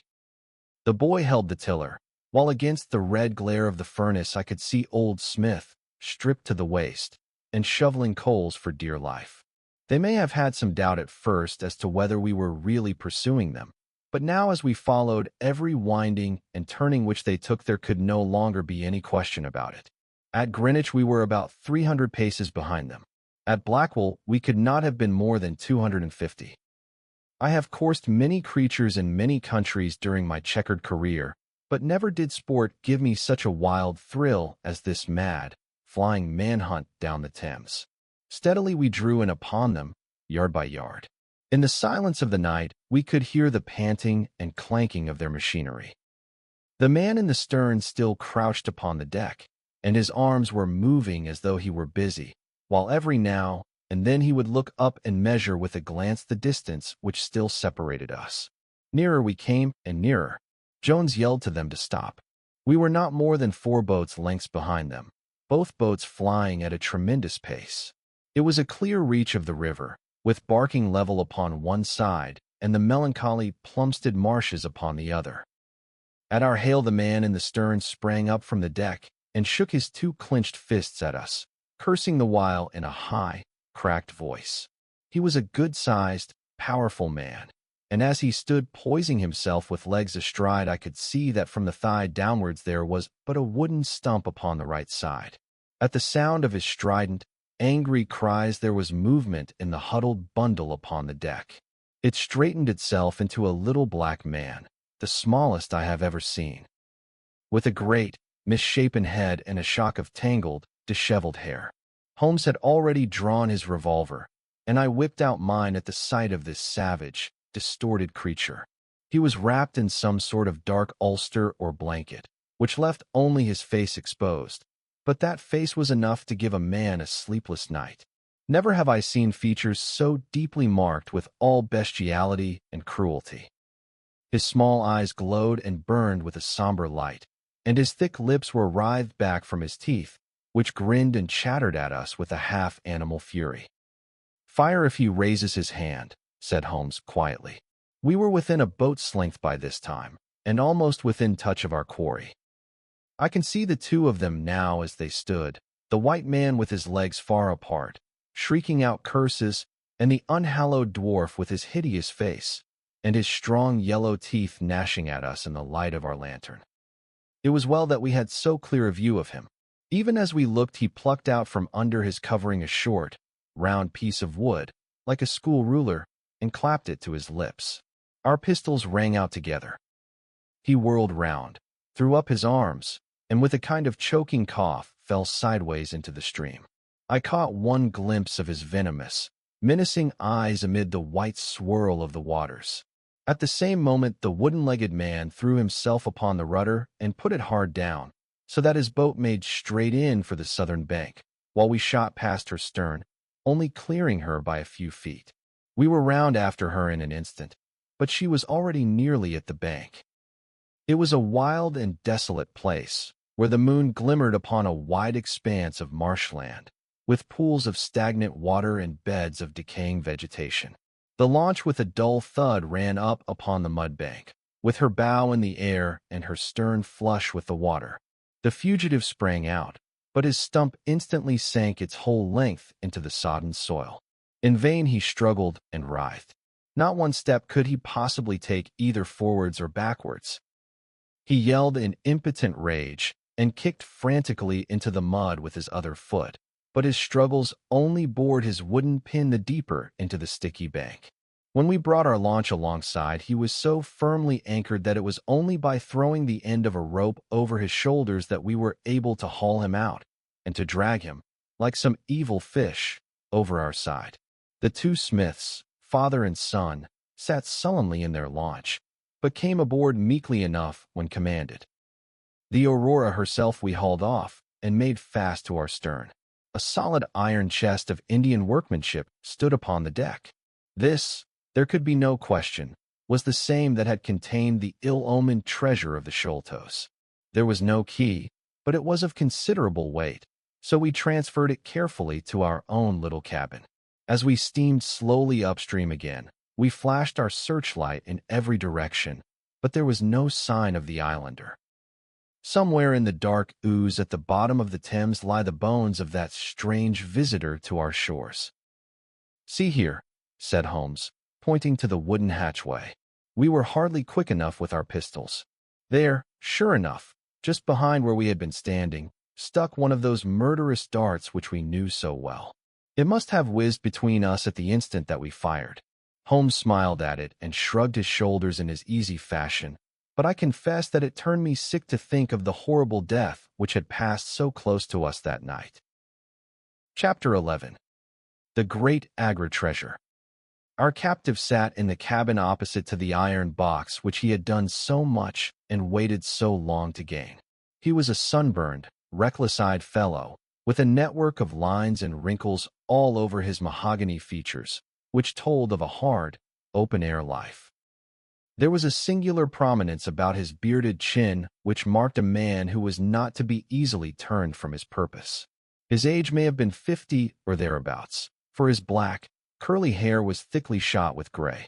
His face in repose was not an unpleasing one, though his heavy brows and aggressive chin gave him, as I had lately seen, a terrible expression when moved to anger. He sat now with his handcuffed hands upon his lap, and his head sunk upon his breast, while he looked with his keen, twinkling eyes at the box which had been the cause of his ill-doings. It seemed to me that there was more sorrow than anger in his rigid and contained countenance. Once he looked up at me with a gleam of something like humor in his eyes. "Well, Jonathan Small," said Holmes, lighting a cigar, "I am sorry that it has come to this." "And so am I, sir," he answered, frankly. "I don't believe that I can swing over the job. I give you my word on the book that I never raised hand against Mr. Sholto. It was that little hellhound Tonga who shot one of his cursed darts into him. I had no part in it, sir. I was as grieved as if it had been my blood relation. I welted the little devil with the slack end of the rope for it, but it was done, and I could not undo it again." "Have a cigar," said Holmes. "And you had best take a pull out of my flask, for you are very wet. How could you expect so small and weak a man as this black fellow to overpower Mr. Sholto and hold him while you were climbing the rope? You seem to know as much about it as if you were there, sir. The truth is that I hoped to find the room clear. I knew the habits of the house pretty well, and it was the time when Mr. Sholto usually went down to his supper. I shall make no secret of the business. The best defense that I can make is just the simple truth. Now, if it had been the old major, I would have swung for him with a light heart. I would have thought no more of knifing him than of smoking this cigar. But it's cursed hard that I should be lagged over this young Sholto, with whom I had no quarrel whatever. You are under the charge of Mr. Athelney Jones, of Scotland Yard. He is going to bring you up to my rooms, and I shall ask you for a true account of the matter. You must make a clean breast of it, for if you do I hope that I may be of use to you. I think I can prove that the poison acts so quickly that the man was dead before ever you reached the room." "That he was, sir.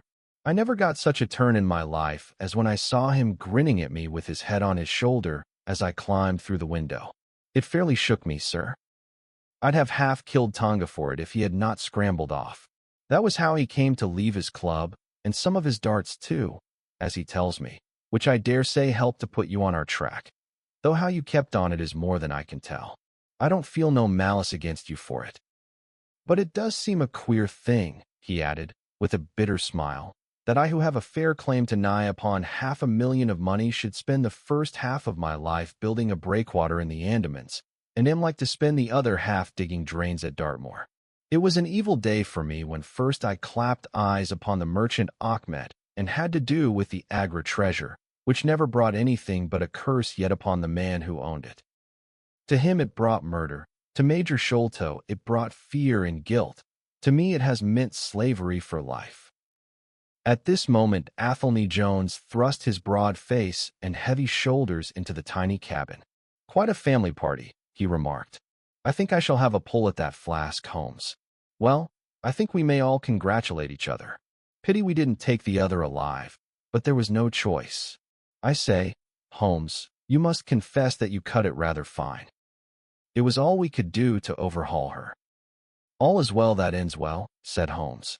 "But I certainly did not know that the Aurora was such a clipper. Smith says she is one of the fastest launches on the river, and that if he had had another man to help him with the engines, we should never have caught her. He swears he knew nothing of this Norwood business. Neither he did, cried our prisoner, not a word. I chose his launch because I heard that she was a flyer.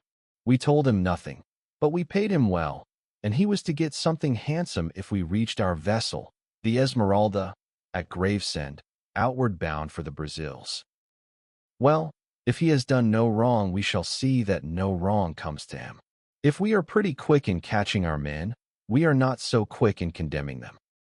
It was amusing to notice how the consequential Jones was already beginning to give himself airs on the strength of the capture. From the slight smile which played over Sherlock Holmes's face, I could see that the speech had not been lost upon him. "We will be at Vauxhall Bridge presently," said Jones, "and shall land you, Dr. Watson, with the treasure box.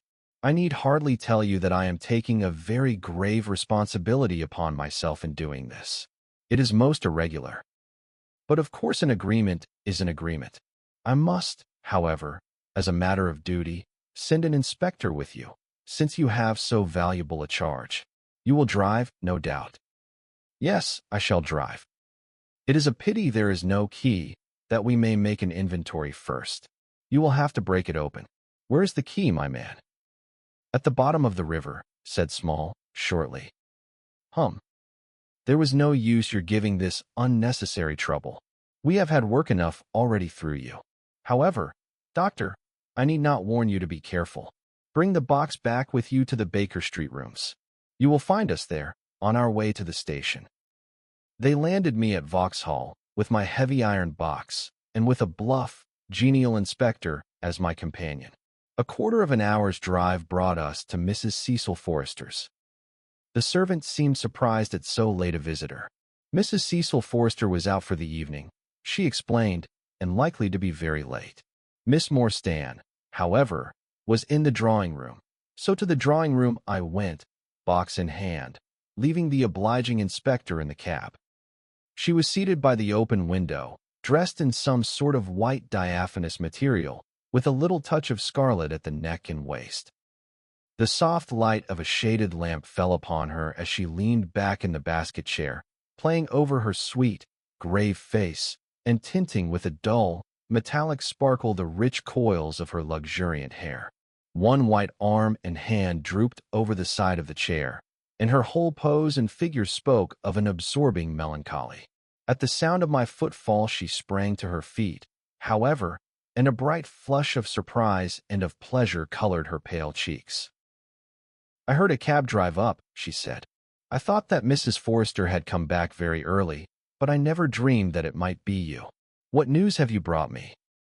"I have brought something better than news," said I, putting down the box upon the table and speaking jovially and boisterously, though my heart was heavy within me.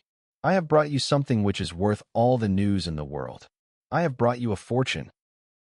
She glanced at the iron box. "Is that the treasure, then?" she asked, coolly enough. "Yes, this is the great Agra treasure. Half of it is yours and half is Thaddeus Sholto's. You will have a couple of 100,000 each. Think of that. An annuity of 10,000 pounds. There will be few richer young ladies in England. Is it not glorious?"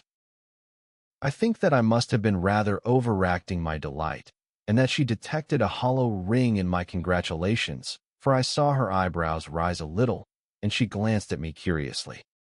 "If I have it," said she, "I owe it to you."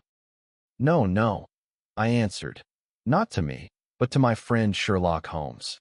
With all the will in the world, I could never have followed up a clue which has taxed even his analytical genius.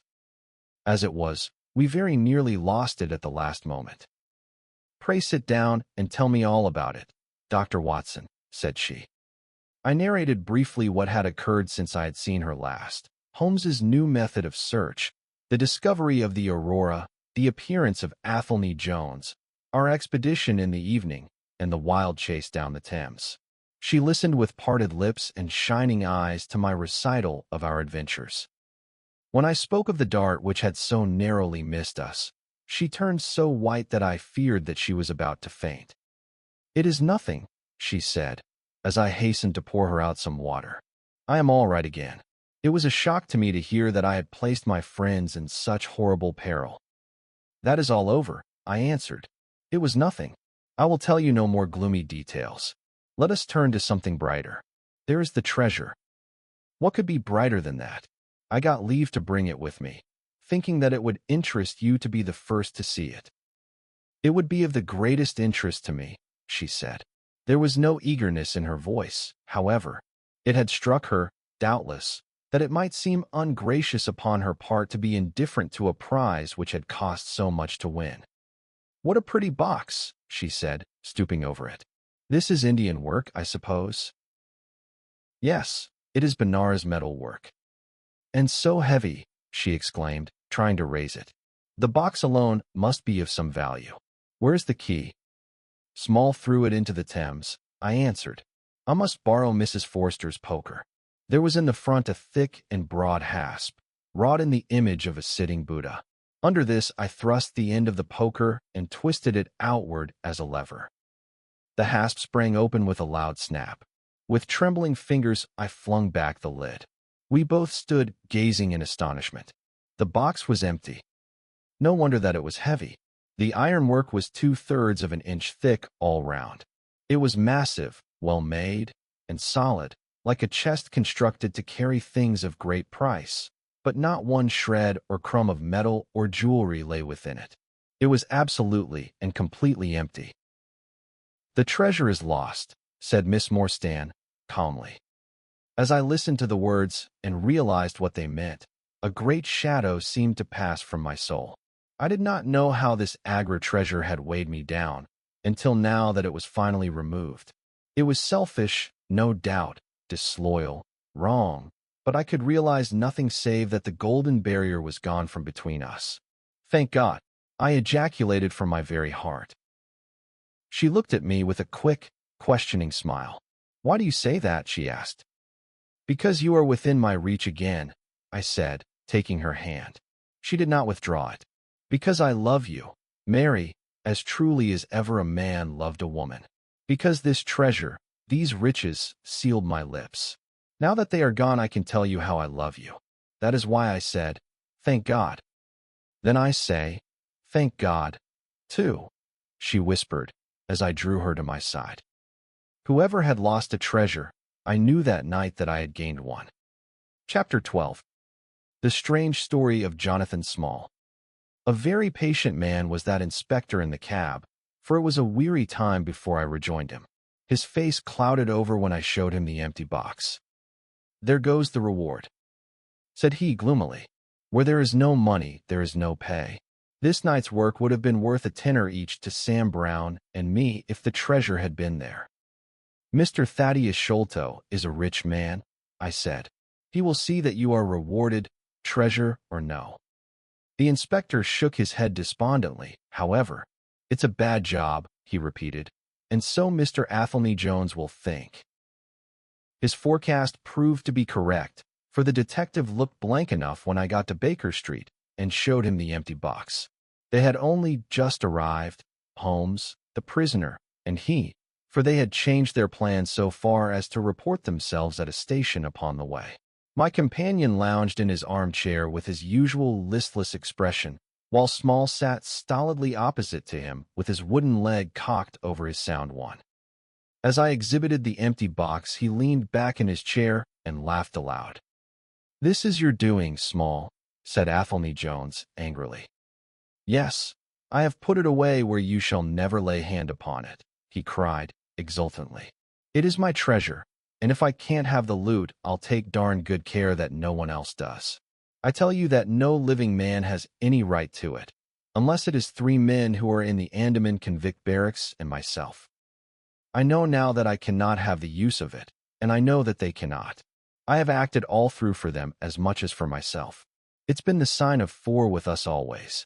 Well, I know that they would have had me do just what I have done, and throw the treasure into the Thames rather than let it go to kith or kin of Sholto or of Morstan. It was not to make them rich that we did for Achmet. You'll find the treasure where the key is and where Little Tonga is.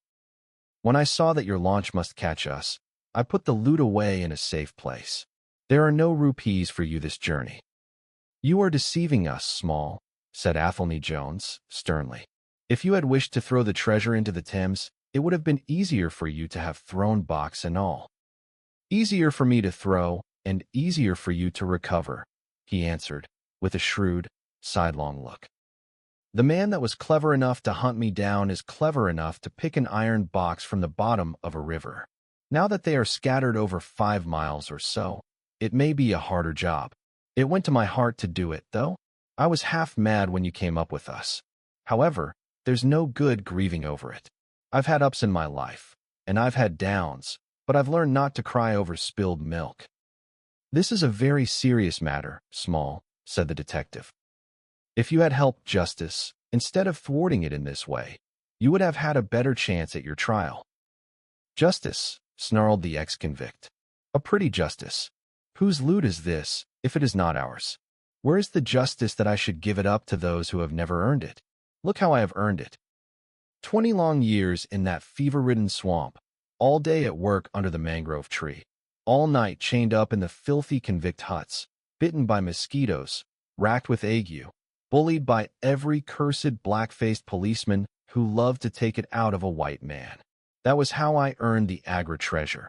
And you talk to me of justice because I cannot bear to feel that I have paid this price only that another may enjoy it.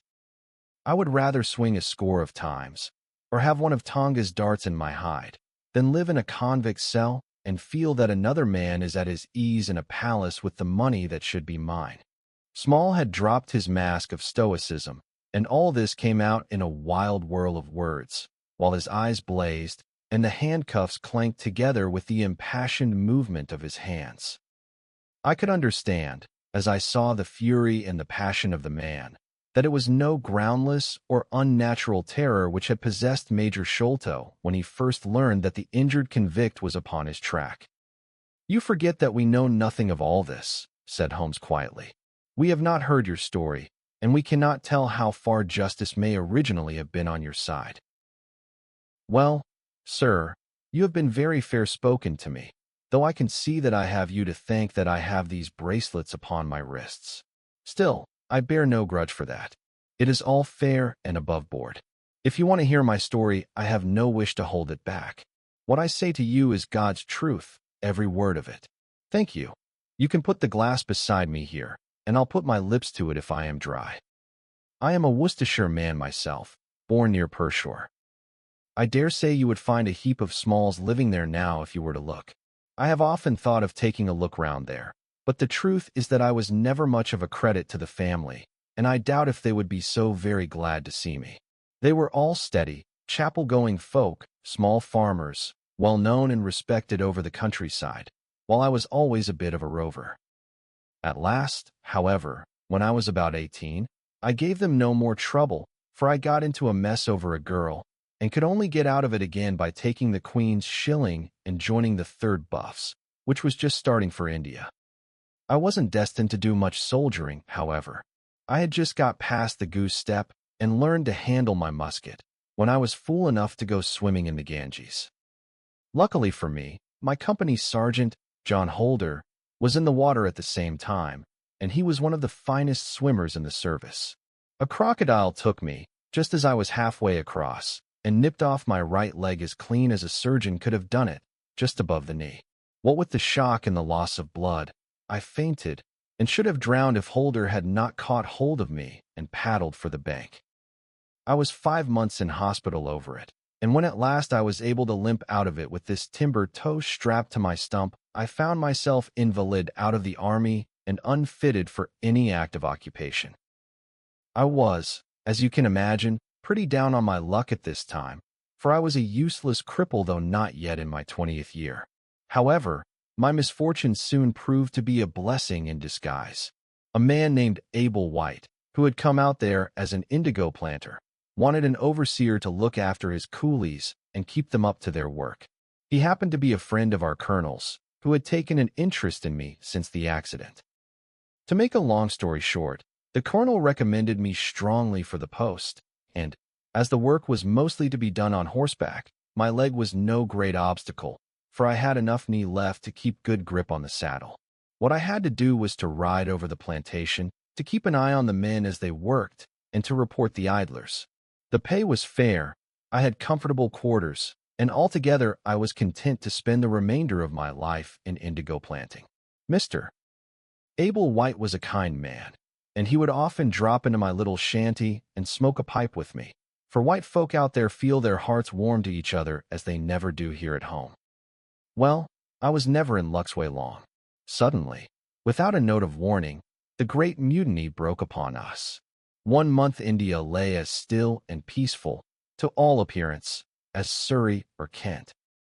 The next there were 200,000 black devils let loose, and the country was a perfect hell. Of course you know all about it, gentlemen, a deal more than I do, very like, since reading is not in my line. I only know what I saw with my own eyes. Our plantation was at a place called Mutra, near the border of the northwest provinces.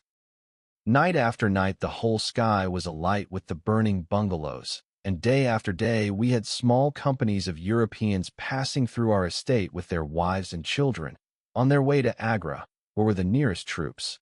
Mr. Abel White was an obstinate man. He had it in his head that the affair had been exaggerated, and that it would blow over as suddenly as it had sprung up. There he sat on his veranda, drinking whiskey pegs and smoking cheroots, while the country was in a blaze about him. Of course we stuck by him, I and Dawson, who, with his wife, used to do the bookwork and the managing. Well, one fine day the crash came. I had been away on a distant plantation and was riding slowly home in the evening, when my eye fell upon something all huddled together at the bottom of a steep nullah. I rode down to see what it was, and the cold struck through my heart when I found it was Dawson's wife, all cut into ribbons and half eaten by jackals and native dogs. A little further up the road Dawson himself was lying on his face, quite dead, with an empty revolver in his hand and 4 sepoys lying across each other in front of him. I reined up my horse, wondering which way I should turn, but at that moment I saw thick smoke curling up from Abel White's bungalow and the flames beginning to burst through the roof. I knew then that I could do my employer no good, but would only throw my own life away if I meddled in the matter. From where I stood I could see hundreds of the black fiends, with their red coats still on their backs, dancing and howling round the burning house. Some of them pointed at me, and a couple of bullets sang past my head, so I broke away across the paddy fields, and found myself late at night safe within the walls at Agra. As it proved, however, there was no great safety there, either. The whole country was up like a swarm of bees. Wherever the English could collect in little bands, they held just the ground that their guns commanded. Everywhere else they were helpless fugitives. It was a fight of the millions against the hundreds, and the cruelest part of it was that these men that we fought against, foot, horse, and gunners, were our own picked troops, whom we had taught and trained, handling our own weapons and blowing our own bugle calls. At Agra there were the 3rd Bengal Fusiliers, some Sikhs, 2 troops of horse, and a battery of artillery. A volunteer corps of clerks and merchants had been formed, and this I joined, wooden leg and all. We went out to meet the rebels at Shahgunj early in July, and we beat them back for a time, but our powder gave out, and we had to fall back upon the city. Nothing but the worst news came to us from every side, which is not to be wondered at, for if you look at the map you will see that we were right in the heart of it. Lucknow is rather better than 100 miles to the east, and Kanpur about as far to the south. From every point on the compass there was nothing but torture and murder and outrage. The city of Agra is a great place, swarming with fanatics and fierce devil worshippers of all sorts. Our handful of men were lost among the narrow, winding streets. Our leader moved across the river, therefore, and took up his position in the old fort at Agra. I don't know if any of you gentlemen have ever read or heard anything of that old fort. It is a very queer place. The queerest that ever I was in, and I have been in some rum corners too. First of all, it is enormous in size. I should think that the enclosure must be acres and acres. There is a modern part, which took all our garrison, women, children, stores, and everything else, with plenty of room over. But the modern part is nothing like the size of the old quarter, where nobody goes, and which is given over to the scorpions and the centipedes. It is all full of great deserted halls and winding passages and long corridors twisting in and out, so that it is easy enough for folk to get lost in it. For this reason, it was seldom that anyone went into it, though now and again a party with torches might go exploring. The river washes along the front of the old fort, and so protects it, but on the sides and behind there are many doors, and these had to be guarded, of course, in the old quarter as well as in that which was actually held by our troops. We were short-handed, with hardly men enough to man the angles of the building and to serve the guns. It was impossible for us, therefore, to station a strong guard at every one of the innumerable gates. What we did was to organize a central guardhouse in the middle of the fort and to leave each gate under the charge of one white man and 2 or 3 natives. I was selected to take charge during certain hours of the night of a small isolated door upon the southwest side of the building. 2 Sikh troopers were placed under my command, and I was instructed if anything went wrong to fire my musket, when I might rely upon help coming at once from the central guard. As the guard was a good 200 paces away, however, and as the space between was cut up into a labyrinth of passages and corridors, I had great doubts as to whether they could arrive in time to be of any use in case of an actual attack. Well, I was pretty proud at having this small command given me, since I was a raw recruit, and a game-legged one at that. For 2 nights, I kept the watch with my Punjabis. They were tall, fierce-looking chaps, Muhammad Singh and Abdullah Khan by name, both old fighting men who had borne arms against us at Chilianwala. They could talk English pretty well, but I could get little out of them. They preferred to stand together and jabber all night in their queer Sikh lingo. For myself, I used to stand outside the gateway, looking down on the broad, winding river and on the twinkling lights of the great city. The beating of drums, the rattle of tom-toms, and the yells and howls of the rebels, drunk with opium and with bang, were enough to remind us all night of our dangerous neighbors across the stream. Every 2 hours the officer of the night used to come round to all the posts, to make sure that all was well. The 3rd night of my watch was dark and dirty, with a small, driving rain. It was dreary work standing in the gateway hour after hour in such weather. I tried again and again to make my Sikhs talk, but without much success. At 2 in the morning the rounds passed, and broke for a moment the weariness of the night.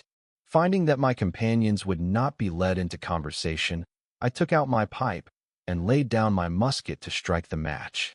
In an instant the 2 Sikhs were upon me.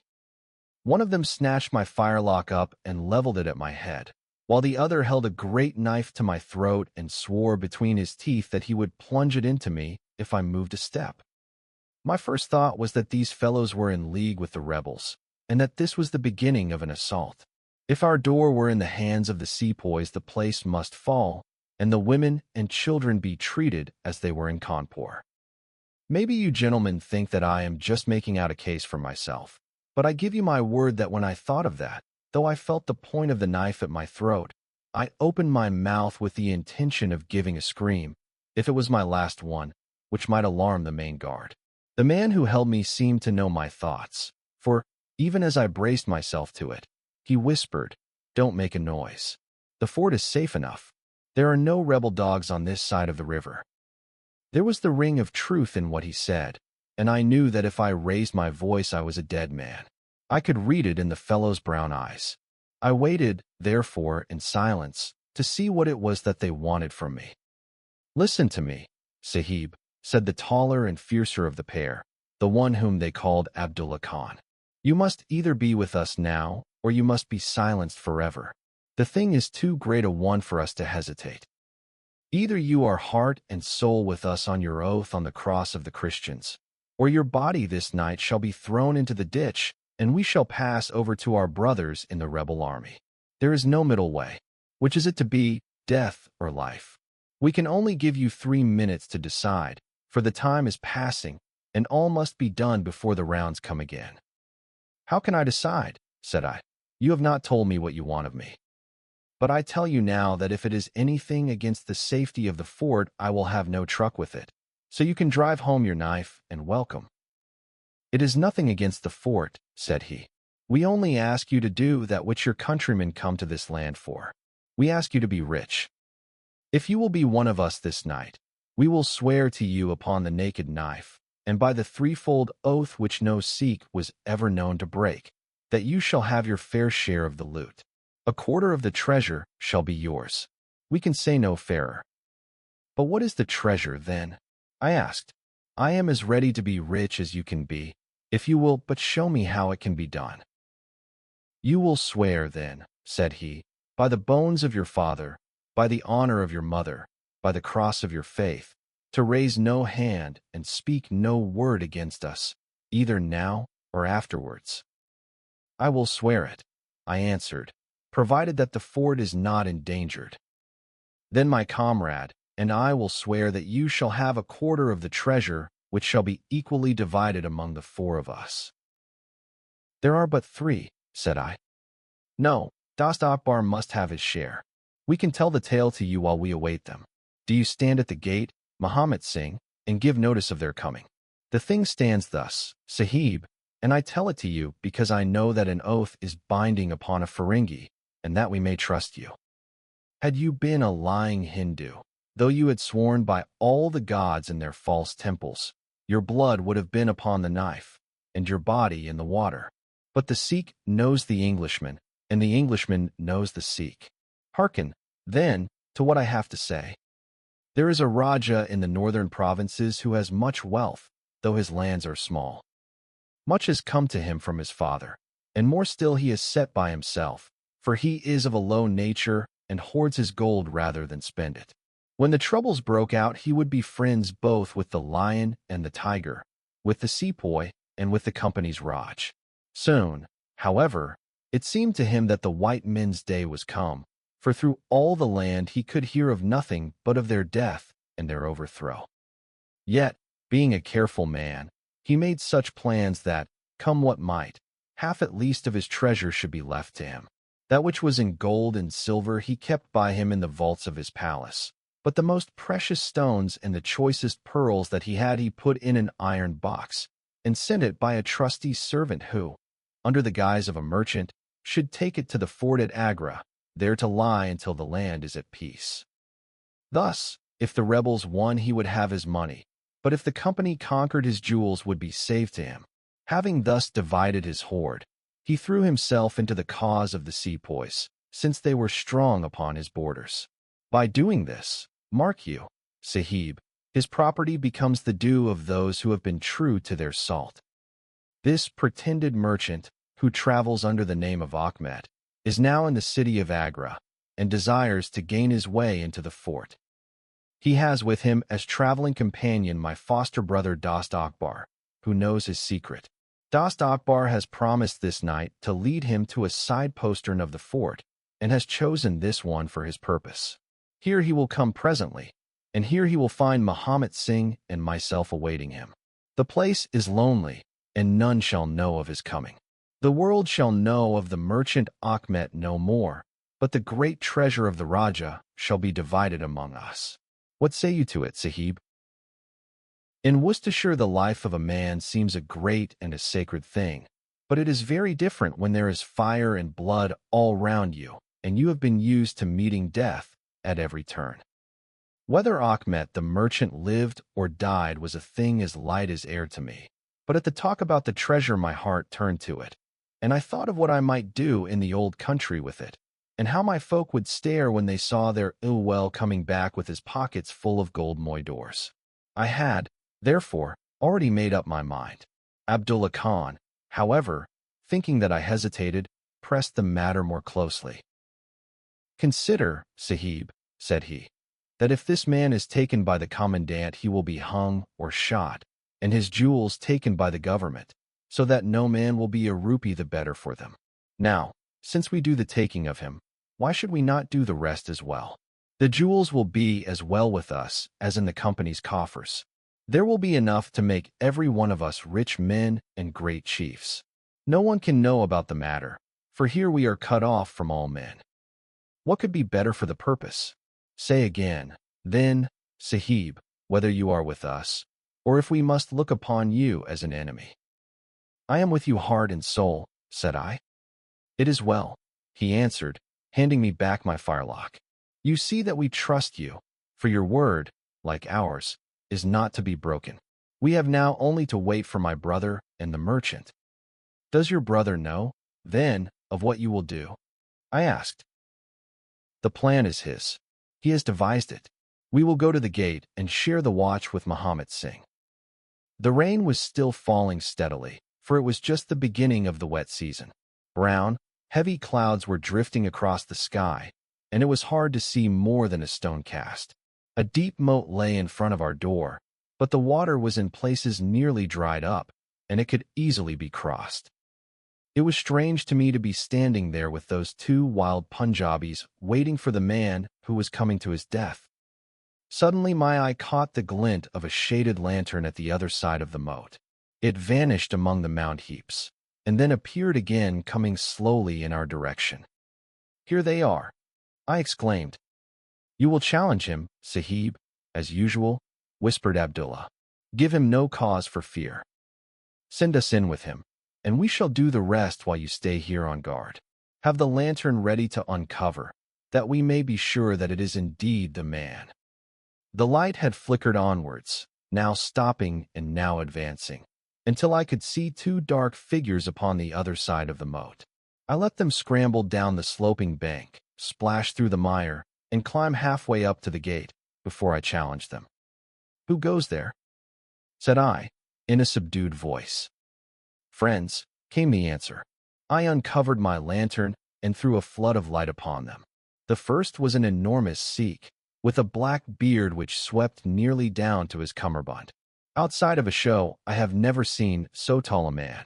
The other was a little, fat, round fellow, with a great yellow turban and a bundle in his hand, done up in a shawl. He seemed to be all in a quiver with fear, for his hands twitched as if he had the ague, and his head kept turning to left and right with two bright little twinkling eyes, like a mouse when he ventures out from his hole. It gave me the chills to think of killing him, but I thought of the treasure, and my heart set as hard as a flint within me. When he saw my white face, he gave a little chirrup of joy and came running up towards me. Your protection, Sahib, he panted. Your protection for the unhappy merchant Ahmed. I have traveled across Rajputana that I might seek the shelter of the fort at Agra. I have been robbed and beaten and abused because I have been the friend of the company. It is a blessed night this when I am once more in safety, I and my poor possessions. What have you in the bundle? I asked. An iron box, he answered, which contains one or two little family matters which are of no value to others, but which I should be sorry to lose. Yet I am not a beggar, and I shall reward you, young Sahib, and your governor also, if he will give me the shelter I ask. I could not trust myself to speak longer with the man. The more I looked at his fat, frightened face, the harder did it seem that we should slay him in cold blood. It was best to get it over. Take him to the main guard, said I. The two Sikhs closed in upon him on each side, and the giant walked behind, while they marched in through the dark gateway. Never was a man so compassed round with death. I remained at the gateway with the lantern. I could hear the measured tramp of their footsteps sounding through the lonely corridors. Suddenly it ceased, and I heard voices and a scuffle with the sound of blows. A moment later there came, to my horror, a rush of footsteps coming in my direction, with the loud breathing of a running man. I turned my lantern down the long, straight passage, and there was the fat man, running like the wind, with a smear of blood across his face, and close at his heels, bounding like a tiger, the great black-bearded Sikh, with a knife flashing in his hand. I have never seen a man run so fast as that little merchant. He was gaining on the Sikh, and I could see that if he once passed me and got to the open air, he would save himself yet. My heart softened to him, but again the thought of his treasure turned me hard and bitter. I cast my firelock between his legs as he raced past, and he rolled twice over like a shot rabbit. Ere he could stagger to his feet, the Sikh was upon him, and buried his knife twice in his side. The man never uttered moan nor moved muscle, but lay where he had fallen. I think myself that he may have broken his neck with the fall. You see, gentlemen, that I am keeping my promise. I am telling you every work of the business just exactly as it happened, whether it is in my favor or not." He stopped and held out his manacled hands for the whiskey and water which Holmes had brewed for him.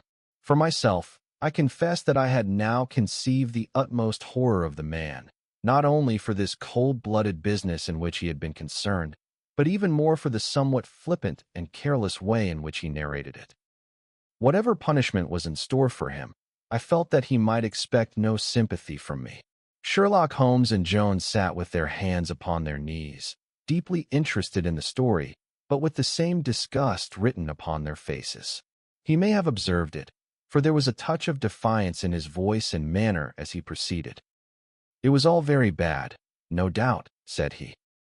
"I should like to know how many fellows in my shoes would have refused a share of this loot when they knew that they would have their throats cut for their pains.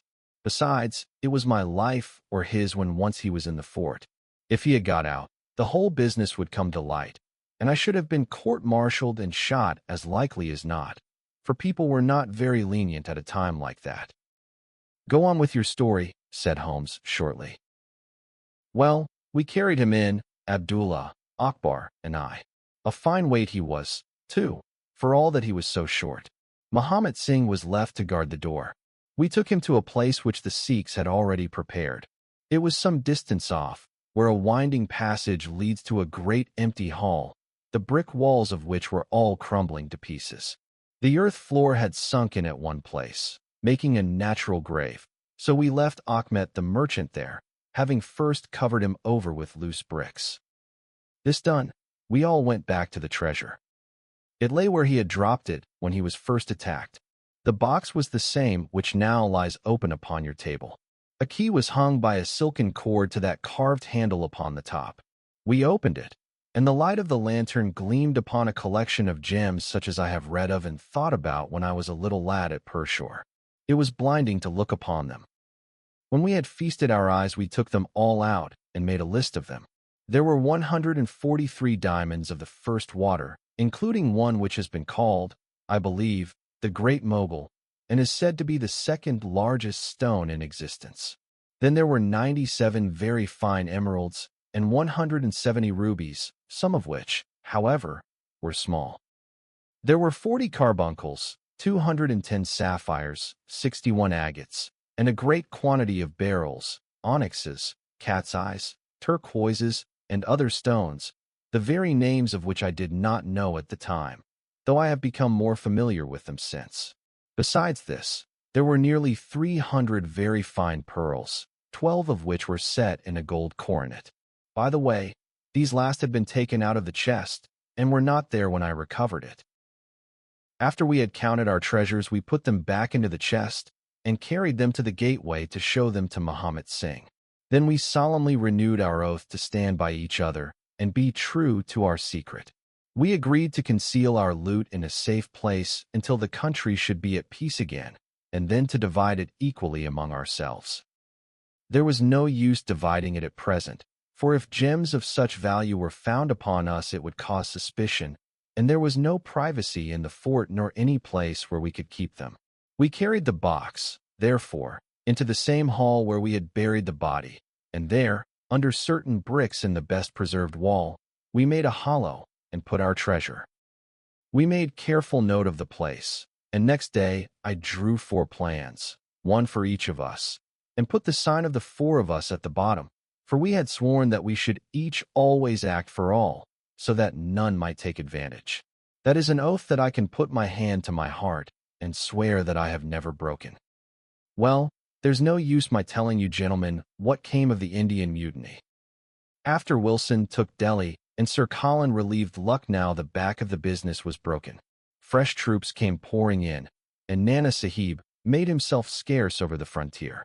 A flying column under Colonel Graith came round to Agra and cleared the Pandys away from it. Peace seemed to be settling upon the country, and we 4 were beginning to hope that the time was at hand when we might safely go off with our shares of the plunder.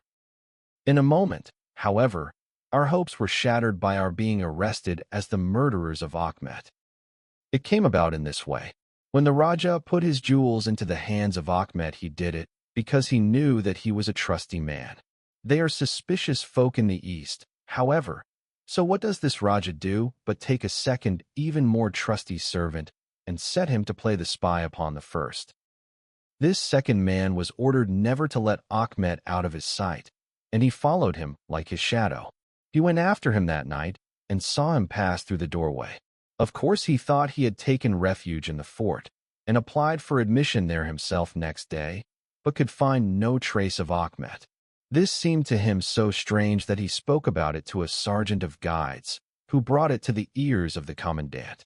A thorough search was quickly made, and the body was discovered. Thus, at the very moment that we thought that all was safe, we were all four seized and brought to trial on a charge of murder. 3 of us because we had held the gate that night, and the 4th because he was known to have been in the company of the murdered man. Not a word about the jewels came out at the trial, for the Raja had been deposed and driven out of India, so no one had any particular interest in them. The murder, however, was clearly made out, and it was certain that we must all have been concerned in it. The 3 Sikhs got penal servitude for life, and I was condemned to death, though my sentence was afterwards commuted into the same as the others. It was rather a queer position that we found ourselves in then. There we were all 4 tied by the leg and with precious little chance of ever getting out again, while we each held a secret which might have put each of us in a palace if we could only have made use of it. It was enough to make a man eat his heart out to have to stand the kick and the cuff of every petty jack in office, to have rice to eat and water to drink, when that gorgeous fortune was ready for him outside, just waiting to be picked up. It might have driven me mad. But I was always a pretty stubborn one, so I just held on and bided my time. At last it seemed to me to have come. I was changed from Agra to Madras, and from there to Blair Island in the Andamans. There are very few white convicts at this settlement, and, as I had behaved well from the first, I soon found myself a sort of privileged person. I was given a hut in Hope Town, which is a small place on the slopes of Mount Harriet, and I was left pretty much to myself. It is a dreary, fever-stricken place, and all beyond our little clearings was infested with wild cannibal natives, who were ready enough to blow a poisoned dart at us if they saw a chance. There was digging and ditching and yam planting and a dozen other things to be done, so we were busy enough all day, though in the evening we had a little time to ourselves. Among other things, I learned to dispense drugs for the surgeon and picked up a smattering of his knowledge. All the time I was on the lookout for a chance of escape, but it is hundreds of miles from any other land, and there is little or no wind in those seas, so it was a terribly difficult job to get away. The surgeon, Dr. Somerton, was a fast, sporting young chap, and the other young officers would meet in his rooms of an evening and play cards. The surgery, where I used to make up my drugs, was next to his sitting room, with a small window between us. Often, if I felt lonesome, I used to turn out the lamp in the surgery, and then, standing there, I could hear their talk and watch their play. I am fond of a hand at cards myself, and it was almost as good as having one to watch the others. There was Major Sholto, Captain Morstan, and Lieutenant Bromley Brown, who were in command of the native troops, and there was the surgeon himself, and 2 or 3 prison officials, crafty old hands who played a nice sly safe game. A very snug little party they used to make. Well, there was one thing which very soon struck me, and that was that the soldiers used always to lose and the civilians to win. Mind, I don't say that there was anything unfair, but so it was.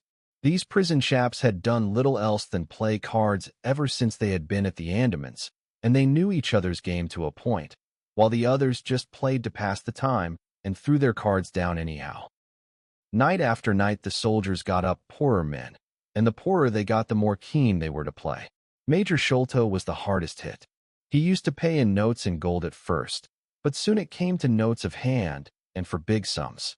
He sometimes would win for a few deals, just to give him heart, and then the luck would set in against him worse than ever. All day he would wander about as black as thunder, and he took to drinking a deal more than was good for him.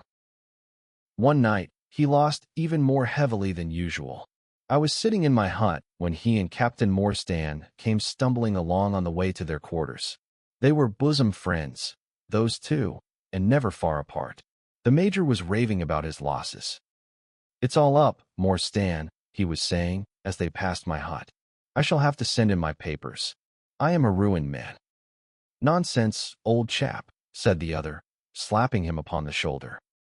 "I've had a nasty facer myself, but that was all I could hear, but it was enough to set me thinking." A couple of days later, Major Sholto was strolling on the beach, so I took the chance of speaking to him. "I wish to have your advice, Major," said I. "Well, Small, what is it?" he asked, taking his cheroot from his lips. "I wanted to ask you, sir," said I, "who is the proper person to whom hidden treasure should be handed over? I know where $500,000 worth lies, and, as I cannot use it myself, I thought perhaps the best thing that I could do would be to hand it over to the proper authorities, and then perhaps they would get my sentence shortened for me." "$500,000, Small," he gasped, looking hard at me to see if I was in earnest. "Quite that, sir. In jewels and pearls. It lies there ready for anyone. And the queer thing about it is that the real owner is outlawed and cannot hold property, so that it belongs to the first comer." "To government, Small," he stammered. "To government." But he said it in a halting fashion, and I knew in my heart that I had got him. "You think, then, sir, that I should give the information to the Governor-General?" said I quietly. Well, you must not do anything rash, or that you might repent. Let me hear all about it, Small. Give me the facts." I told him the whole story, with small changes so that he could not identify the places. When I had finished, he stood stock still and full of thought. I could see by the twitch of his lip that there was a struggle going on within him. "This is a very important matter, Small," he said at last. "You must not say a word to anyone about it, and I shall see you again soon." 2 nights later, he and his friend Captain Morstan came to my hut in the dead of the night with a lantern. "I want you just to let Captain Morstan hear that story from your own lips, Small," said he. I repeated it as I had told it before. "It rings true, said he. "It's good enough to act upon." Captain Morstan nodded. "Look here, Small," said the Major. "We have been talking it over, my friend here and I, and we have come to the conclusion that this secret of yours is hardly a government matter, after all, but is a private concern of your own, which of course you have the power of disposing of as you think best. Now, the question is, what price would you ask for it? We might be inclined to take it up, and at least look into it, if we could agree as to terms." He tried to speak in a cool, careless way, but his eyes were shining with excitement and greed. "Why, as to that, gentlemen," I answered, trying also to be cool, but feeling as excited as he did, "there is only one bargain which a man in my position can make. I shall want you to help me to my freedom, and to help my 3 companions to theirs. We shall then take you into partnership and give you a 5th share to divide between you." Said he. "A 5th share? That is not very tempting." "It would come to 50,000 apiece," said I. "But how can we gain your freedom? You know very well that you ask an impossibility." "Nothing of the sort," I answered. "I have thought it all out to the last detail. The only bar to our escape is that we can get no boat fit for the voyage, and no provisions to last us for so long a time. There are plenty of little yachts and yawls at Calcutta or Madras, which would serve our turn well. Do you bring one over? We shall engage to get aboard her by night, and if you will drop us on any part of the Indian coast, you will have done your part of the bargain." "If there were only one," he said. "None or all," I answered. "We have sworn it. The 4 of us must always act together." "You see, Morstan," said he, "Small is a man of his word. He does not flinch from his friend. I think we may very well trust him." "It's a dirty business," the other answered. "Yet, as you say, the money would save our commissions handsomely." "Well, Small," said the Major, "we must, I suppose, try and meet you. We must first, of course, test the truth of your story. Tell me where the box is hid, and I shall get leave of absence and go back to India in the monthly relief boat to inquire into the affair." "Not so fast," said I, growing colder as he got hot. "I must have the consent of my 3 comrades. I tell you that it is 4 or none with us." "Nonsense," he broke in. What have 3 black fellows to do with our agreement? Black or blue, said I. They are in with me, and we all go together. Well, the matter ended by a second meeting, at which Muhammad Singh, Abdullah Khan, and Dost Akbar were all present. We talked the matter over again, and at last we came to an arrangement. We were to provide both the officers with charts of the part of the Agra fort and mark the place in the wall where the treasure was hid. Major Sholto was to go to India to test our story. If he found the box, he was to leave it there, to send out a small yacht provisioned for a voyage, which was to lie off Rutland Island, and to which we were to make our way, and finally to return to his duties. Captain Morstan was then to apply for leave of absence, to meet us at Agra, and there we were to have a final division of the treasure, he taking the major's share as well as his own. All this we sealed by the most solemn oaths that the mind could think or the lips utter. I sat up all night with paper and ink, and by the morning I had the 2 charts already, signed with the sign of 4, that is, of Abdullah, Akbar, Muhammad, and myself. Well, gentlemen, I weary you with my long story, and I know that my friend Mr. Jones is impatient to get me safely stowed in Choki. I'll make it as short as I can. The villain Sholto went off to India, but he never came back again. Captain Morstan showed me his name among a list of passengers in one of the mailboats very shortly afterwards. His uncle had died, leaving him a fortune, and he had left the army, yet he could stoop to treat 5 men as he had treated us. Morstan went over to Agra shortly afterwards and found, as we expected, that the treasure was indeed gone. The scoundrel had stolen it all, without carrying out one of the conditions on which we had sold him the secret. From that day, I lived only for vengeance. I thought of it by day, and I nursed it by night. It became an overpowering, absorbing passion with me. I cared nothing for the law, nothing for the gallows. To escape, to track down Sholto, to have my hand upon his throat, that was my one thought. Even the Agra treasure had come to be a smaller thing in my mind than the slaying of Sholto. Well, I have set my mind on many things in this life, and never one which I did not carry out. But it was weary years before my time came. I have told you that I had picked up something of medicine. One day when Dr. Somerton was down with a fever, a little Andaman Islander was picked up by a convict gang in the woods. He was sick to death, and had gone to a lonely place to die. I took him in hand, though he was as venomous as a young snake, and after a couple of months I got him all right and able to walk. He took a kind of fancy to me then, and would hardly go back to his woods, but was always hanging about my hut. I learned a little of his lingo from him, and this made him all the fonder of me. Tonga, for that was his name, was a fine boatman, and owned a big, roomy canoe of his own. When I found that he was devoted to me and would do anything to serve me, I saw my chance of escape. I talked it over with him.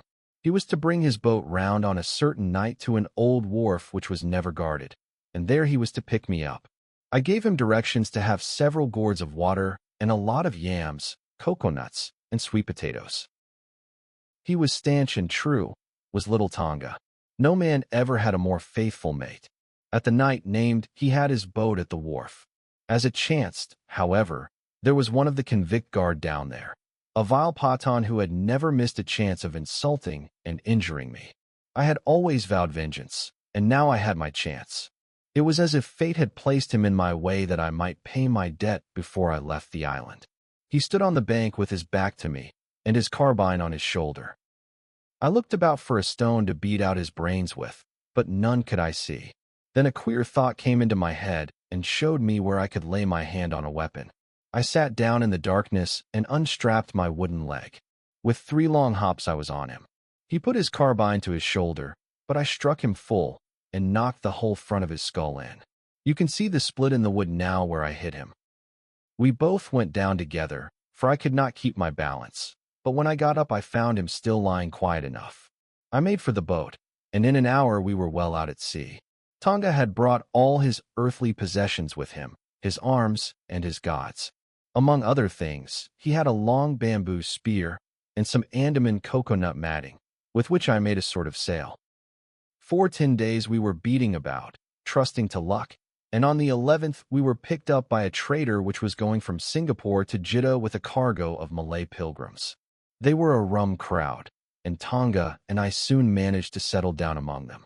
They had one very good quality. They let you alone and asked no questions.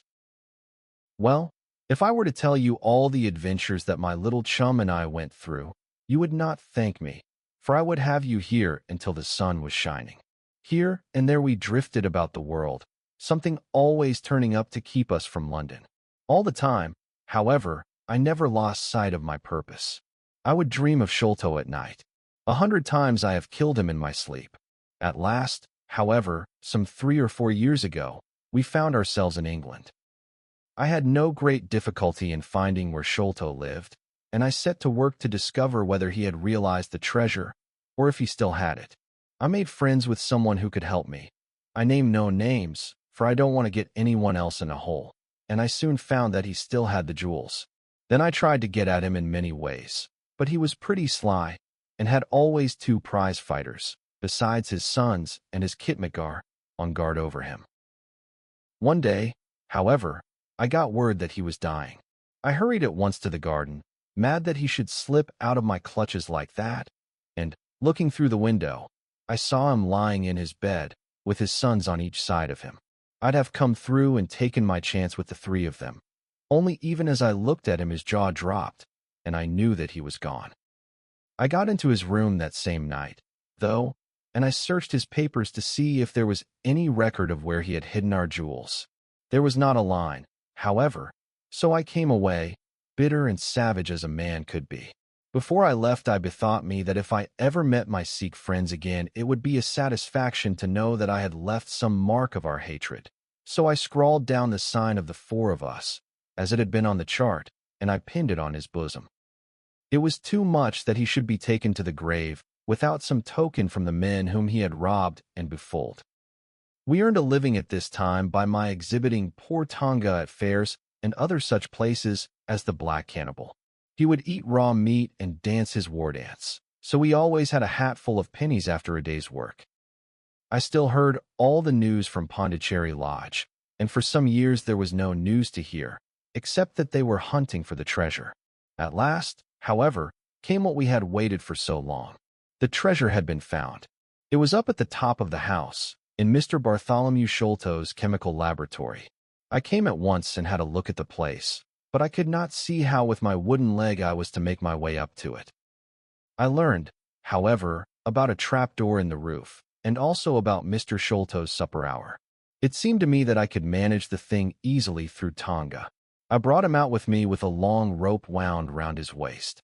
He could climb like a cat, and he soon made his way through the roof. But, as ill luck would have it, Bartholomew Sholto was still in the room, to his cost. Tonga thought he had done something very clever in killing him, for when I came up by the rope, I found him strutting about as proud as a peacock. Very much surprised was he when I made at him with the rope's end and cursed him for a little bloodthirsty imp. I took the treasure box and let it down, and then slid down myself, having first left the sign of the 4 upon the table, to show that the jewels had come back at last to those who had most right to them. Tonga then pulled up the rope, closed the window, and made off the way that he had come. I don't know that I have anything else to tell you. I had heard a waterman speak of the speed of Smith's launch, the Aurora, so I thought she would be a handicraft for our escape. I engaged with old Smith, and was to give him a big sum if he got us safe to our ship. He knew, no doubt, that there was some screw loose, but he was not in our secrets. All this is the truth, and if I tell it to you, gentlemen, it is not to amuse you, for you have not done me a very good turn, but it is because I believe the best defense I can make is just to hold back nothing, but let all the world know how badly I have myself been served by Major Sholto, and how innocent the first am of the death of his son. A very remarkable account, said Sherlock Holmes. A fitting wind-up to an extremely interesting case. There is nothing at all new to me in the latter part of your narrative, except that you brought your own rope. That I did not know. By the way, I had hoped that Tonga had lost all his darts, yet he managed to shoot one at us in the boat. He had lost them all, sir, except the one which was in his blowpipe at the time. Ah, of course, said Holmes. I had not thought of that. Is there any other point which you would like to ask about? Asked the convict, affably. I think not. Thank you, my companion answered. Well, Holmes, said Athelney Jones, you are a man to be humored, and we all know that you are a connoisseur of crime. But duty is duty, and I have gone rather far in doing what you and your friend asked me. I shall feel more at ease when we have our storyteller here safe under lock and key. The cab still waits, and there are 2 inspectors downstairs. I am much obliged to you both for your assistance. Of course you will be wanted at the trial. Good night to you. Good night, gentlemen both, said Jonathan Small. You first, Small, remarked the wary Jones as they left the room. I'll take particular care that you don't club me with your wooden leg, whatever you may have done to the gentleman at the Andaman Isles. Break time equals 0. 25s, /. Well, and there is the end of our little drama, I remarked, after we had sat some time smoking in silence. I fear that it may be the last investigation in which I shall have the chance of studying your methods. Miss Morstan has done me the honor to accept me as a husband in prospective. He gave a most dismal groan. I feared as much, said he. I really cannot congratulate you. I was a little hurt. Have you any reason to be dissatisfied with my choice? I asked. Not at all. I think she is one of the most charming young ladies I ever met, and might have been most useful in such work as we have been doing. She had a decided genius that way. Witness the way in which she preserved that Agra plan from all the other papers of her father. But love is an emotional thing, and whatever is emotional is opposed to that true cold reason which I place above all things. I should never marry myself, lest I bias my judgment. I trust, said I, laughing, that my judgment may survive the ordeal. But you look weary. Yes, the reaction is already upon me. I shall be as limp as a rag for a week. Strange, said I, how terms of what in another man I should call laziness alternate with your fits of splendid energy and vigor. Yes, he answered, there are in me the makings of a very fine loafer and also of a pretty spry sort of fellow. I often think of those lines of old Goethe. Shade das die Natur nur einen Mensch aus dir schuf. Den zum würdigen man war und die zum Skelmender Stoff. By the way, apropos of this Norwood business, you see that they had, as I surmised, a confederate in the house, who could be none other than Lal Rao, the butler. So Jones actually has the undivided honor of having caught one fish in his great haul. The division seems rather unfair, I remarked. You have done all the work in this business. I get a wife out of it. Jones gets the credit. Pray, what remains for you? For me, said Sherlock Holmes, there still remains the cocaine bottle. And he stretched his long white hand up for it. And so the mystery of the sign of the 4 comes to its end, with the truth revealed, long shadows lifted, and the echoes of the past finally laid to rest along the fog-bound streets and dark waters of Victorian London.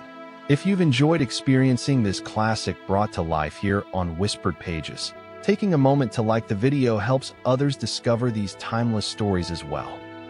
And if you'd like to continue exploring great works of mystery and literature, consider subscribing for more immersive readings. Thank you for listening, and until our next tale, may your nights be quiet and your curiosity never fade.